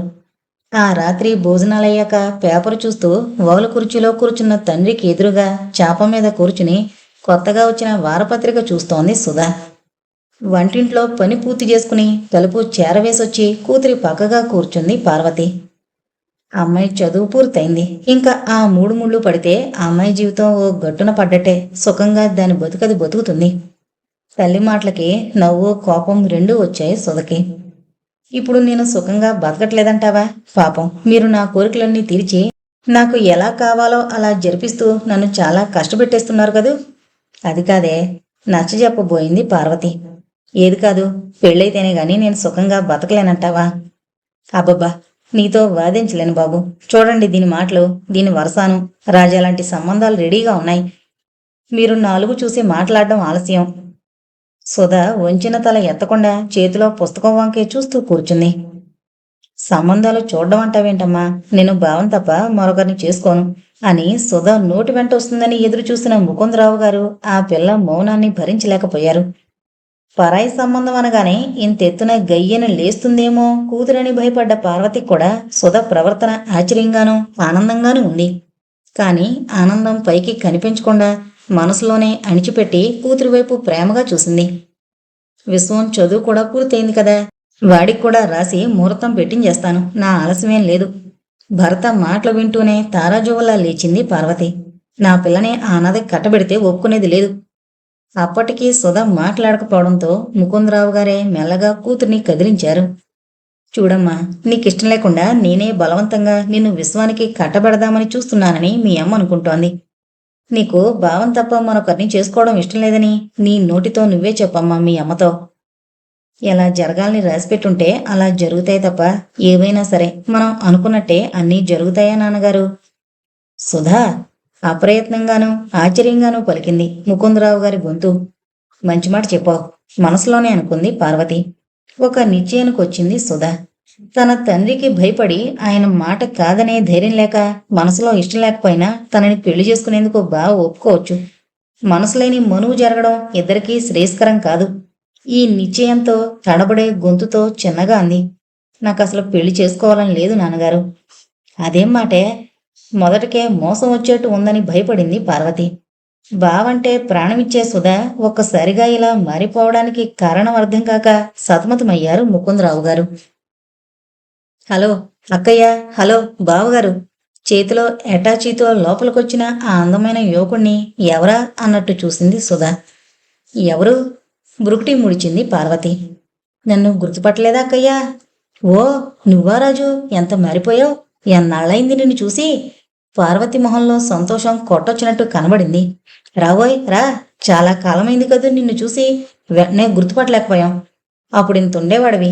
నవ్వుతూ ముకుందరావు గారు కుర్చీ చూపించారు రాజుకి కూర్చోమని. పనుండి మెడ్రాస్ వెళ్ళనక్కయ్యా. తిరిగొచ్చేటప్పుడు కొంతమంది ఫ్రెండ్స్ని కలుసుకునేందుకు బెజవాడలో దిగుతానని అమ్మతో చెప్తే మిమ్మల్ని కూడా చూసి రమ్మంది. ఓరకంట సుధని గమనిస్తూ బూట్లు విప్పుకుంటూ అన్నాడు రాజు. ఫోన్లే, ఎన్నాళ్లకైనా మళ్ళీ చూడడం పడింది. పార్వతి గొంతులో ఆప్యాయత తొణికిసలాడింది. రాజు పార్వతికి వరుసకి తమ్ముడవుతాడు. ఈ మధ్యనే ఎంటెక్ పాస్ అయ్యాడు. మంచి ఉద్యోగంలో ఉన్నాడు. కావలసినంత ఆస్తి, సొంత మేడ ఉన్నాయి. తల్లిదండ్రులకు ఒక్కడే కొడుకు, తోబుట్టువులు లేరు. ఇదిగో ఇదే మా అమ్మాయి సుధారాణి, ఎంఎస్సి పరీక్షలు రాసింది. గర్వంగా కూతుర్ని పరిచయం చేసింది పార్వతి. నమస్తే, చేతులు జోడించాడు రాజు. నమస్తే, చిన్నగా నవ్వింది సుధా. నమస్తే ఎందుకో చెప్పడం, నీకంటే చిన్నది. సుధా అందాన్ని చూసి ముగ్ధుడవుతున్న రాజు పార్వతి మాటకి జవాబు ఇవ్వలేదు. ఆ రాత్రి ఇంట్లో అందర్నీ నవ్విస్తూ ఎంతోసేపు కబుర్లు చెప్పాడు రాజు. మర్నాడు పొద్దున్నే కలుసుకోవలసిన ఫ్రెండ్స్ని కలుసుకుని రాత్రికి వెళ్ళిపోతానక్కయ్య అన్నాడు బ్రష్ మీద పేస్ట్ వేసుకుంటూ. ఖచ్చితంగా చెప్పేసింది పార్వతి. రాకరాకొచ్చావు, 4 రోజులైనా ఉండకుండా వెళ్ళిపోతానంటే నేను ఊరుకోను. ఒప్పుకోక తప్పలేదు రాజుకి. ఆ రోజంతా రాత్రి 10 దాకా కూడా పాత స్నేహితుల్ని కలుసుకోవడంతోనే సరిపోయింది రాజుకి. అతను వచ్చేసరికి పార్వతికి బాగా నిద్ర పట్టేసింది. ఇక ముకుందరావు గారు సరే ఆయన 9కే గుర్రు పెట్టేస్తారు. మిగిలింది సుధే. పుస్తకం చదువుతూ మెలకుగానే ఉంది. తలుపు తీసి, అమ్మ నిద్రపోతోంది, కాళ్ళు కడుకురండి, నేను వడ్డిస్తాను అంది. అన్నం తింటేగాని వెళ్ళనిచ్చేది లేదని ఒక ఫ్రెండ్ బలవంతం చేయడంతో వాళ్ళింట్లో తినక తప్పింది కాదు, ఏమనుకోకండి నవ్వింది సుధా. ఎందుకు నవ్వుతున్నారేమిటి అని అడగలేదు రాజు. అయినా తనే చెప్పింది సుధా. మా అమ్మని నువ్వు అని సంబోధిస్తూ నన్నేమో మీరు అంటుంటే నవ్వొచ్చింది. ఓ అదా, అక్కయ్యతో ఉన్న చనువు పరిచయం మీతో నాకు లేవుగా. నిజమేలండి, అయినా పర్వాలేదు, నువ్వు అనండి చాలు. సరే అలాగే, పాలు తీసుకొస్తాను, తాగి పడుకోండి. బతిమాలించుకోకుండానే బెట్టు చేయకుండానే పాల గ్లాస్ అందుకున్నాడు రాజు. అందుకునేటప్పుడు సుధ చేతివేళ్లు తగలకుండా జాగ్రత్తగా అందుకున్నాడు. సుధకి మధుమూర్తి గుర్తొచ్చాడు. ఇదే కనుక మధుమూర్తి అయితే చేతివేళ్లు తగిలించేటందుకు ప్రయత్నిస్తూ మరీ అందుకుంటాడు మనసులోనే అనుకుంది. పాల గ్లాస్ ఇచ్చేసి మరింకేమీ మాట్లాడకుండా తన పక్క మీద పడుకున్నాడు రాజు. చదువుతూ వదిలేసిన నవల బల్ల మీద పెట్టి తను కూడా పడుకుంది సుధ. కానీ నిద్ర పట్టలేదు. ఏవేవో ఆలోచనలు. బావే కళ్ళ ముందు నిలిచి నిద్ర పట్టనీయకుండా చేస్తున్నాడు. బలవంతాన బాధని అణిచిపెడుతోంది సుధా. తన జీవితం ఏ మలుపు తిరగబోతోందో. భగవంతుడెందుకిలా మనుషుల్ని సృష్టించి ఆటలాడతాడు? మొదట్లో ప్రేమ వరంగా ప్రసాదించి తర్వాత అదే శాపంగా మారుస్తాడెందుకు? ఆడదానికి ఆరాధించే మనసిచ్చి ఆవేదన నింపుతాడెందుకు? ఆరాధన, ఆవేదన, నిరీక్షణ ఆడదాని జీవితంలో భాగాలు కాబోలు. నిరీక్షణ సఫలమైతే అంతకంటే కావలసిందేముంది? తన మనసులో ఏమోలో ఇంకా బావ మీదున్న ఆశకి అర్థం లేదు. ఈ నిరీక్షణ సఫలమయ్యే అవకాశం లేదు. ఉన్నట్టుండి కరెంటు పోయింది. ఫ్యాను రెస్ట్ తీసుకుంటోంది. భరించలేని ఒక్కపోత. ఎక్కడా గాలి లేదు. సుధా ఆలోచనలు ఒక్క భరించలేక పారిపోయాయి. అసలు ఫ్యాన్ అంటూ లేనివాళ్లు రోజూ ఎలా నిద్రపోతున్నారో నవ్వొచ్చింది సుధకి. వరండాలో అడుగుల చప్పుడు వినిపించి చటుక్కున లేచి కిటికీలోంచి చూసింది సుధా. వరండాలో అటు ఇటు పచార్లు చేస్తున్నాడు రాజు. తలుపు తీసి తను కూడా బయటకొచ్చింది సుధా. నిద్రపట్టలేదా మీకు? కరెంటు పోగానే గాలిలేక మెలకు వచ్చింది. బయట చల్లగా బావుందని యువతలకొచ్చాను. కాసేపు మీకు కంపెనీ ఇవ్వమంటారా? ఎలాగూ నేను మెలకుగానే ఉన్నానుగా. అబ్బే ఎందుకు? వద్దు, మీరెళ్ళి పడుకోండి. ఇదే మరో మగవాడైతేనా, చంచల బుద్ధి ఉన్నవాడైతే వద్దు అని అండు. మరీ మంచిది అని సంతోషంగా ఉండమంటాడు. రాజు మంచితనానికి జోహార్లర్పించింది సుధా. అదుగో మీరు అని అంటున్నారు. అవునులేండి, బాగా చనువుంటేనే కాని తొందరగా నువ్వు అని అండం అలవాటవదు. అవును, నిజం. ఆ తర్వాత మరేం మాట్లాడాలో తోచక మౌనంగా ఉండిపోయాడు రాజు. లోపలికొచ్చేసింది సుధా. రాజుకి సుధకి అప్పుడే పెళ్ళైపోయినట్లే ఆలోచించేసుకుని సంబరపడుతోంది పార్వతి. మధ్యాహ్నం రాజుకి కాఫీ ఇస్తూ, ఏం తోచకపోతే పోనీ నువ్వు సుధా ఏదైనా సినిమాకి వెళ్ళరండి అంది. సుధ కూడా అక్కడే ఉందప్పుడు. సుధ మొహం చూసి ఆ పిల్లకంతగా ఇష్టం లేదని గ్రహించుకున్నాడు రాజు. అందుకే త్వరగా అనేశాడు, వద్దులే అక్కయ్యా. తెల్లబోయింది సుధ. తన మొహం చూసి తన కళ్ళల్లో భావాలు చదివి తనకిష్టం లేదని గ్రహించే వద్దంటున్నాడని తెలుసుకోవడానికి అట్టేసేపు పట్టలేదు సుధకి. రాజు మంచితనం మరోసారి కనపడింది సుధకి. రాజుకి సుధనిచ్చి చెయ్యాలని, పిల్ల సుఖపడుతుందని పార్వతి మనసులో గట్టిగానే ఉంది. అందుకే రాజు వెళ్ళిపోయే రోజున అతను ఒంటరిగా ఉండగా చూసి మొహమాట పడకుండా అడిగేసింది, సుధ గురించి నీ అభిప్రాయం ఏంటి రాజు అని. రాజుకి సుధ నచ్చింది. అందుకే సిగ్గుతో ఒక క్షణం మాట్లాడలేకపోయాడు. చివరికి తొట్రుపాటు కప్పిపుచ్చుకుంటూ, సుధకేమక్కయ్య, చేసుకునేవాడు అదృష్టవంతుడు అన్నాడు. ఆవిడ మనసులో ఉద్దేశం గ్రహించి కొన్నంత బరువు దిగిపోయినట్టయింది పార్వతికి. రాజు వెళ్ళిపోయాక భర్త దగ్గర తీసుకొచ్చిందా ప్రస్తావన. మొదట తెల్లబోయారు ముకుందరావు గారు. తర్వాత మెల్లిగా ఏదో అనబోతుండగా అడ్డుకుంది పార్వతి. ఇంక మీరేం అడ్డు చెప్పకండి. ఆ అమ్మాయికి ఇష్టమైనా కూడా మీరు పెళ్లి ఒప్పుకోరా? గొంతులో బాధ సుళ్ళు తిరుగుతుండగా తల పక్కకి తిప్పుకున్నారాయన. ఆ అమ్మాయికి ఎలా ఇష్టమో అలా జరిపించడం మంచిది కాని బలవంతాన ఏదీ పనికిరాదు కదా. ఆ అమ్మాయి సుఖపడ్డమే మనకు కావలసింది. దానికి ఇష్టమైతే నేనెందుకు కాదంటాను పార్వతి. భరత మాటలతో శాంతించింది పార్వతి. సుధ తప్పకుండా ఈ పెళ్లికి ఒప్పుకుంటుందనే ఆవిడ విశ్వాసం. త్వరలో సుధ అభిప్రాయం తెలుసుకుని వాళ్ళకి ఉత్తరం రాయించాలని తాతాలాడిపోయింది ఆవిడ మనసు. ఏం చిత్రం తప్ప మరో పిల్లని చేసుకోను. అవ్వా, అనుకుంటూనే ఉన్నాను ఇలాంటిదేదో. ఏం ఇందులో అంత తప్పు గాని ఆశ్చర్యపడాల్సింది గాని ఏముంది? సరిపోయింది, మీరు కూడా వెనకేసుకొస్తున్నారు వాణ్ణి. ఇకనే చిన్నగా నవ్వారు రామచంద్రం గారు. ఈ సంబంధంలో లోటేముంది చెప్పు. మొదట్నుంచి మనం ఎరుగున్న పిల్ల. పైగా ఇద్దరూ ఒకరికొకరు నచ్చారు. అదే కదా అన్నింటికన్నా ముఖ్యం. చిర్రెత్తుకొచ్చింది శేషమ్మకి. మీరే నాకు చెప్పనక్కర్లేదు. అలా అన్నంత మాత్రాన ఆగిపోయేదేం కాదిది. అంటే గుండెలు బాదుకుందావిడ. వాడన్న దాంట్లో తప్పేం లేనప్పుడు కాదో కూడదని మొండి పట్టుపట్టి నీ పరువు నువ్వు పోగొట్టుకునే కంటే అవునని నీ మర్యాదను దక్కించుకోవడం మంచిది. ఒక్క ముక్కలో తేల్చి చెప్పేశారు రామచంద్రం గారు. తడవని కళ్ళని కొంగుతో అద్దుకుంది శేషమ్మ. వాడే పిల్లం తప్ప ఇంకో పిల్లని చేసుకోడట. నీ కొడుకు బ్రహ్మచారిగా ఉండిపోవాలనుకుంటే చెప్పు. మౌనంగా చేతిలో పుస్తకం చూస్తూ కూర్చున్నాడు చంద్రం. అంత మాట నేనెందుకంటాను? సాగదీసింది శేషమ్మ. ఇది అలా దారికి రావాలి మనసులో అనుకున్నారు రామచంద్రం గారు. కానీ పూర్తిగా దారికి రాలేదావిడ. ఒక పట్టాన ఆవిడ మనసు ఒప్పుకోవడం లేదు. తల్లిని ఒప్పించడానికి ఏం చెయ్యాలా అని తీవ్రమైన ఆలోచనలో పడ్డాడు చంద్రం. మర్నాడు పనంతాయి తీరుబడిగా శేషమ్మ వరండాలో కూర్చునుండగా భవిష్యత్తు చెప్తామమ్మా, భవిష్యత్తు చెప్తాం అంటూ అడుగు పెట్టాడు కోయదొర. చంద్రం గదిలో ఏవో కాగితాలు చూసుకుంటూ కూర్చున్నాడు. రామచంద్రం గారు ఇంట్లో లేరు. కోయవాళ్లు భవిష్యత్తు సరిగ్గా చెప్తారని ఎవరో చెప్పగా విన్న శేషమ్మకి పోనీ వాడేం చెప్తాడో విందామన్న కుతూహలం కలిగింది. నీ మనసులో ఉన్న బాధ ఆ అబ్బాయి పెళ్లి గురించే లేవమ్మా, అది నాకు తెలుసు. ఆశ్చర్యంగా కళ్ళు పెద్దవి చేసి బొగ్గలు నొక్కుకుంది శేషమ్మ. తన మనసులో బాధ ఏంటో తన మొహం చూసి ఎంత ఖచ్చితంగా చెప్పాడు. ఇంత ఖచ్చితంగా కరెక్ట్గా చెప్పాడంటే వీడు చెప్పేవన్నీ కూడా తప్పకుండా నిజమే అవుతాయి. ఇంకా ఏం చెప్తాడో అన్న కుతూహలం ఆవిడి కళ్ళల్లో రెట్టింపైంది. ఆ అబ్బాయికి ఉన్న ఊళ్ళో సంబంధమైతేనే బాగా ఉంటుంది. పొరుగురి సంబంధం ఏదైనా కూడా బెడిసి కొడతాది. నీకు పిల్లాడికి కూడా అచ్చిరాదు పొరుగురు సంబంధం అయితే. ఉన్న ఊళ్ళో సంబంధం ఏదన్నా ఎరుగున్న సంబంధం అయితే భవిష్యత్తు బాగా ఉంటాది అబ్బాయికి, నీకు కూడా. ఆ భగవంతుడే నా నోట పలికిస్తున్నాడు ఈ మాట.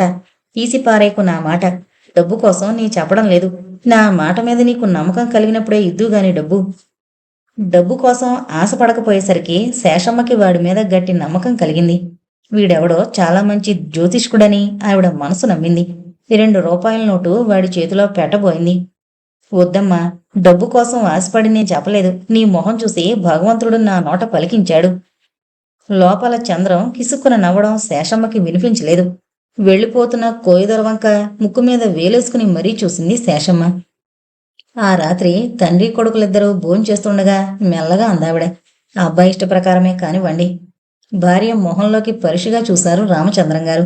ఆవిడ మనస్ఫూర్తిగానే ఆ మాటలంటున్నట్టు గ్రహించుకోగలిగారాయన. అనుకున్న ప్లాన్ ప్రకారం కోయివాడి వేషంలో వచ్చి తను చెప్పమన్నట్టే చెప్పి తల్లి మనసు మార్చినందుకు స్నేహితుడికి మనసులోనే జోహార్లర్పించాడు చంద్రం. సంగతి విని పక్కున నవ్వింది చిత్ర. అయితే మీ స్నేహితుడి చేత మంచి నాటకమే ఆడించావన్నమాట. ఆ పరమాత్ముడు ఆడిస్తున్న నాటకం ముందు ఈ నాటకం లెక్క. చేతులు జోడించి ఆకాశం వైపు చూశాడు చంద్రం. ఆహా, ఏం భక్తి! ముసిముసి నవ్వులు నవ్వింది చిత్ర. దైవభక్తి కాదు, పెళ్లి భక్తి. చంద్రం కూడా నవ్వేశాడు చిత్ర మాటలకి. కోమల ఇదివరకులా తనతో మాట్లాడకపోవడం, ఇంట్లో కూడా చలాకీగా తిరగకుండా, అసలు ఆ పిల్ల ఇంట్లో ఉందా లేదా అన్నంత నిశ్శబ్దంగా గడపడం ఆశ్చర్యంగానే ఉంది విశ్వానికి. ఆ రోజు సాయంత్రం సరస్వతమ్మ తన గదివైపు వచ్చినప్పుడు అదే మాట ఆవిడతో అన్నాడు. ఆవిడ ముఖంలో కాంతి తరిగిపోయింది. ఏంటో బాబు, పిల్ల అర్థం కాకుండా ఉంది. వచ్చినప్పటి నుంచి అదే వరుస. సరిగ్గా తిండి తిందో మాట్లాడదు. ఏంటి అలా ఉన్నావు అంటే, ఎలా ఉన్నాను, బాగానే ఉన్నానుగా అంటుంది. ఒక సరదా లేదు, సంతోషం లేదు, అలా కూర్చుంటుంది. మనసులో ఏదో మదన పడుతోందని నా ఉద్దేశం బాబు. పోనీ నీతోనైనా తన బాధేంటో చెప్తుందేమో, కాస్త కనుక్కోనాయనా. అలాగే, నేను తప్పకుండా కనుక్కుంటాను మాటిచ్చాడు విశ్వం. పార్వతీశం గారు ఇంకా ఇంటికి రాలేదు. మగపిల్లలిద్దరూ ఆడుకునేందుకు బయటకు వెళ్లారు. సరస్వతమ్మ గుళ్ళోకి వెళ్ళింది. పెరట్లో బాదం చెట్టు కింద ఒంటరిగా కూర్చున్న కోమల దగ్గరికి వచ్చాడు విశ్వం. దీర్ఘాలోచనలో మునిగున్న కోమల విశ్వం రావడం గమనించలేదు. తన ఉనికి తెలియజేస్తూ చిన్నగా దగ్గి జేబులోంచి రుమాలు తీసి పరుచుకుని కోమలకి ఎదురుగా కూర్చున్నాడు విశ్వం. ఉలిక్కిపడి వంచిన తలెత్తింది కోమల. ఏంటి ఆలోచిస్తున్నావు? ఏదైనా తెగని సమస్య అయితే నాకు కూడా చెప్పు. నా వల్ల ఏదైనా అవుతుందేమో చూస్తాను. నవ్వడానికి ప్రయత్నించింది కోమల. భలే వాడివే, అంత చిక్కు సమస్యలు నాకేమున్నాయి గనుక అని దాటైపోయింది. కోమల, అలా తప్పించుకోవడానికి ప్రయత్నించుకో. నువ్వు వచ్చినప్పటి నుంచి చూస్తున్నాను. నీ వాలకం కనిపెడుతూనే ఉన్నాను. ఇది వరకులా లేవు. కారణం ఏంటి? మౌనంగానే ఉండిపోయింది కోమల. కళ్ళల్లో తిరిగే నీటిని దాచుకోవడానికి ప్రయత్నించలేదు. తడిసిన ఆ కళ్ళం చూసి జలితో చలించిపోయాడు విశ్వం. అనునయంగా కోమల భుజం మీద చేయి వేశాడు. నేను నీ అన్నయ్యనని భావిస్తే నీ మనసులో బాధేంటో చెప్పలేకపోతే. 2 చేతుల్లోనూ ముఖం దాచుకుంది కోమల. చెప్తాను విశ్వం, చెప్తాను. నీ చెల్లెలు ఎంత సిగ్గులైందో తెలుసుకుని అసహించుకుందు గాని నా మొహం చూడ్డానికే ఇష్టపడవు. వింతగా కోమల మొహంలోకి చూస్తూ వింటున్నాడు విశ్వం. హైదరాబాదులో రామంతో తనకి స్నేహం కలవడం, ఆ తర్వాత నుంచి తామిద్దరూ ఎంత సన్నిహితంగా, ఎంత చనువుగా మెలిగింది అంతా చెప్పి చివరికి మొహం పక్కకు తిప్పుకొని వణికే స్వరంతో మెల్లగా అంది. నేను తల్లిని కాబోతున్నాను. ఆశ్చర్యానంతా మనసులోనే అణిచిపెట్టి సానుభూతిగా కోమల కళ్ళలోకి చూస్తూ అన్నాడు విశ్వం. పిచ్చిపిల్ల, ఇంతేనా? ఏదో కొత్త కథ వినాల్సి వస్తుందేమో అనుకున్నాను. మామూలు పాత కథే. ఇందులో కొత్త ఏమీ లేదు. రెండు చేతులు కలిస్తేనే గాని చప్పుడు కాదన్న సంగతి అందరికీ తెలిసిన విషయమే. తప్పు పూర్తిగా నీ ఒక్కదాందే కాదు, అతనిది కూడా తప్పున్నప్పుడు నిన్నొక్కదాన్నే అని ప్రయోజనం లేదు. కానీ మీ ఇద్దరూ కూడా పొరపాటు చేశారని మాత్రం చెప్పగలను. ఇటువంటి తొందరపాటు మనుషులు ఉన్నంత వరకు దేశంలో అనాథలు పెరుగుతూనే ఉంటారు. కానీ మీ విషయంలో అలా జరగనివ్వను. నువ్వు మొదటే ఈ విషయం చెప్పకపోయావా, ఆ కుర్రాన్ని తీసుకొచ్చి మర్నాడే మీ పెళ్లి జరిపించేవాణ్ణి. ఫోన్లే, ఇప్పుడైనా మించిపోయిందేమీ లేదు. ఆ కుర్రాడి వివరాలు చెప్పావంటే నేను వెళ్ళి కలుసుకుని. నిరాశగా నిర్లిప్తంగా నవ్వింది కోమల. అతను ప్రస్తుతం ఎక్కడున్నాడో తెలిస్తే ఇంత బాధెందుకు పడతాను? నేను తల్లిని కాబోతున్నానన్న సంగతి తెలిసిన మర్నాటి నుంచే కనిపించడం మానేశాడు రామం. ఏంటి, రామమాతని పేరు? నీకు తెలుసా? బావుంది. ఆ పేరు గల వాళ్ళు ఎందరూ ఉండరు. పోనీ అతని ఫోటో ఏదైనా ఉందా నీ దగ్గర? నా పెట్లో ఉంది, ఇప్పుడే తెస్తానుండు. గబగబా లోపలికి వెళ్ళి తన పెట్లో ఉన్న రామం ఫోటో తీసుకొచ్చి విశ్వం చేతిలో పెట్టింది కోమల. నీకు తెలుసా ఇతను? ఆతృత కోమల గొంతులో చిందులు తొక్కింది. తెలుసు అని ఊరుకున్నాడు విశ్వం. ఎలా తెలుసు? నీ స్నేహితుడా? వివరంగా చెప్పాడు విశ్వం. సరే, నేను బెజవాడ వెళ్ళి మామయ్యతో అంతా చెప్తాను, దృఢంగా పలికింది విశ్వం గొంతు. మనసులోనే భగవంతుణ్ణి తలచుకుని నమస్కరించింది కోమల. నేను వెళ్ళి అక్కడ రామం ఉంటే వెంటనే టెలిగ్రామ్ ఇస్తాను. మీరు కోమల తీసుకుని వెంటనే బయలుదేరి అక్కడికి రండి అంటూ పార్వతీశం గారితో కూడా చెప్పాడు విశ్వం. సంగతి తెలిసిన సరస్వతమ్మకి కూతురి మీద కోపం, జాలి ఓ కుమ్మడిగా పుట్టుకొచ్చాయి. ఆవిడ అతి ప్రయత్నం మీద నిగ్రహించుకుంది. ఏదో పిల్ల సుఖపడ్డమే కదా బాబు మాకు కావాల్సింది. మనకు కావలసిన వాళ్ళు మంచివాళ్ళు. ఇంత మంచి సంబంధం వస్తే కూడా దానికి నచ్చలేదు. నువ్వైనా దానికి కాస్త నచ్చజెప్పి ఒప్పించు నాయనా. ఎంతో ప్రేమ ఒలకబోస్తూ విశ్వంతో రాజు గురించి చెప్పింది పార్వతి. అలాగే అత్తయ్య, నేను కూడా చెప్పి చూస్తాను మాటిచ్చాడు విశ్వం. ఆ రాత్రి సుధ ఏదో పుస్తకం చదువుతూ తన గదిలో ఒంటరిగా ఉన్నప్పుడు మెల్లగా ఆ గదిలో అడుగు పెట్టాడు విశ్వం. బావమొహం చూడడమే ఇష్టం లేదన్నట్టు పుస్తకంలోకి చూస్తూ కూర్చుంది సుధా. సుధా తలైనా ఎత్తి చూడలేదు సుధా. నాతో మాట్లాడకూడదని శబ్దం ఏదన్నా పట్టావా? చేతిలో పుస్తకం విసురుగా బల్ల మీద పడేసి కిటికీలోంచి బయటకు చూస్తూ నిలబడింది సుధా. ఆడది అసలు పెళ్లి చేసుకోకుండా జీవితం గడపాలంటే సురక్షితంగా బతికినిచ్చే సంఘం కాదు మంది. ఓహో, తమరు నాకు నీతులు బోధించడానికి వచ్చారన్నమాట. చిన్నగా నవ్వాడు విశ్వం. ఆ నవ్వులో జాలుంది, బాధుంది. నువ్వేమన్నా అనుకో, నా అభిప్రాయం నేను చెప్తాను, వింటే అంతే చాలు. నువ్వు సుఖపడాలనే కదా మామయ్య అత్తయ్య కోరేది. రాజుకేం లోపమని? అన్ని విధాలా నువ్వు సుఖపడతావు అతన్ని చేసుకుంటే. ఎన్నాళ్ల బట్టో సుధగుండెల్లో రగులుతున్న అగ్నిపర్వతం బద్దలైంది.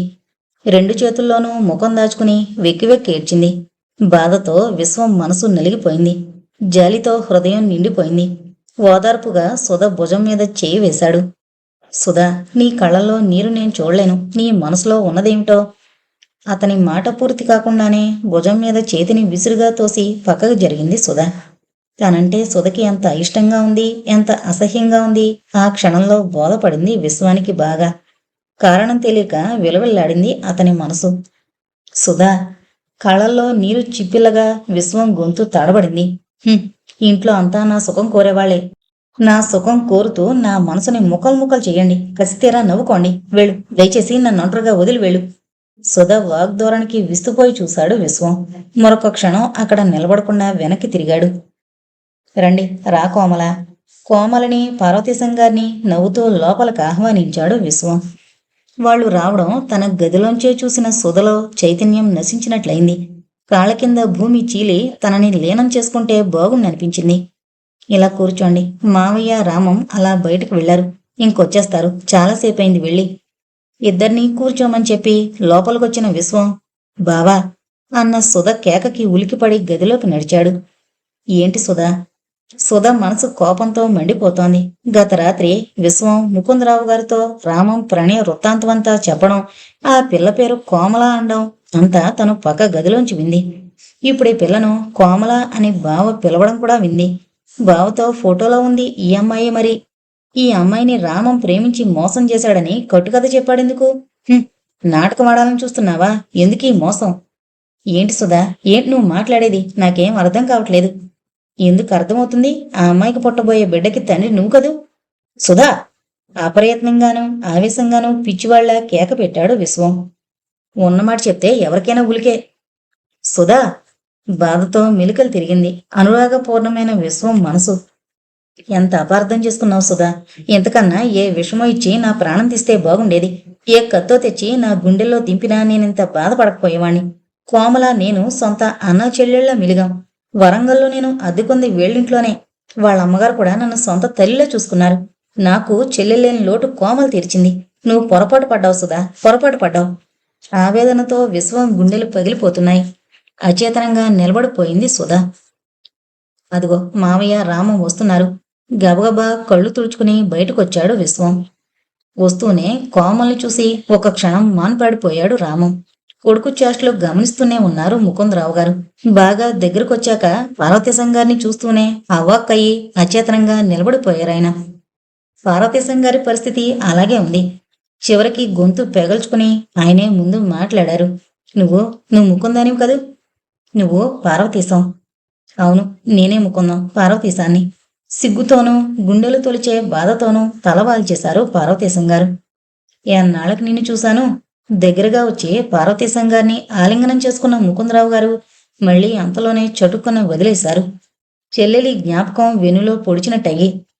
కిటికీలోంచి చూస్తున్న సుధకి ఇదంతా వింతగా ఉంది. అర్థం కాక రామం కోమల ఒకరి మొహాలొకరు చూసుకుంటున్నారు. విశ్వానికి కూడా ఆశ్చర్యంగానే ఉంది. ముకుందరావు గారికి గతం కళ్ళకు కట్టినట్టయింది. లక్ష్మి పార్వతీశాన్ని ప్రేమించానండం, పెళ్లి చేసుకుంటానని పొట్టుపట్టడం ఇంట్లో ఒక్కరికీ నచ్చలేదు. ఎంతకు తెగించావే అంటూ తల్లి ఒక్క పోటు పొడిచింది. ఏం చూసి వాణ్ణి చేసుకుంటానంటున్నావే? ఆస్త సరైన ఉద్యోగమా, పెద్ద చదువులా? ఏమున్నాయనే అందరినీ కన్నం పెడుతుందటే అంటూ తండ్రి ఇంతెత్తున లేచాడు.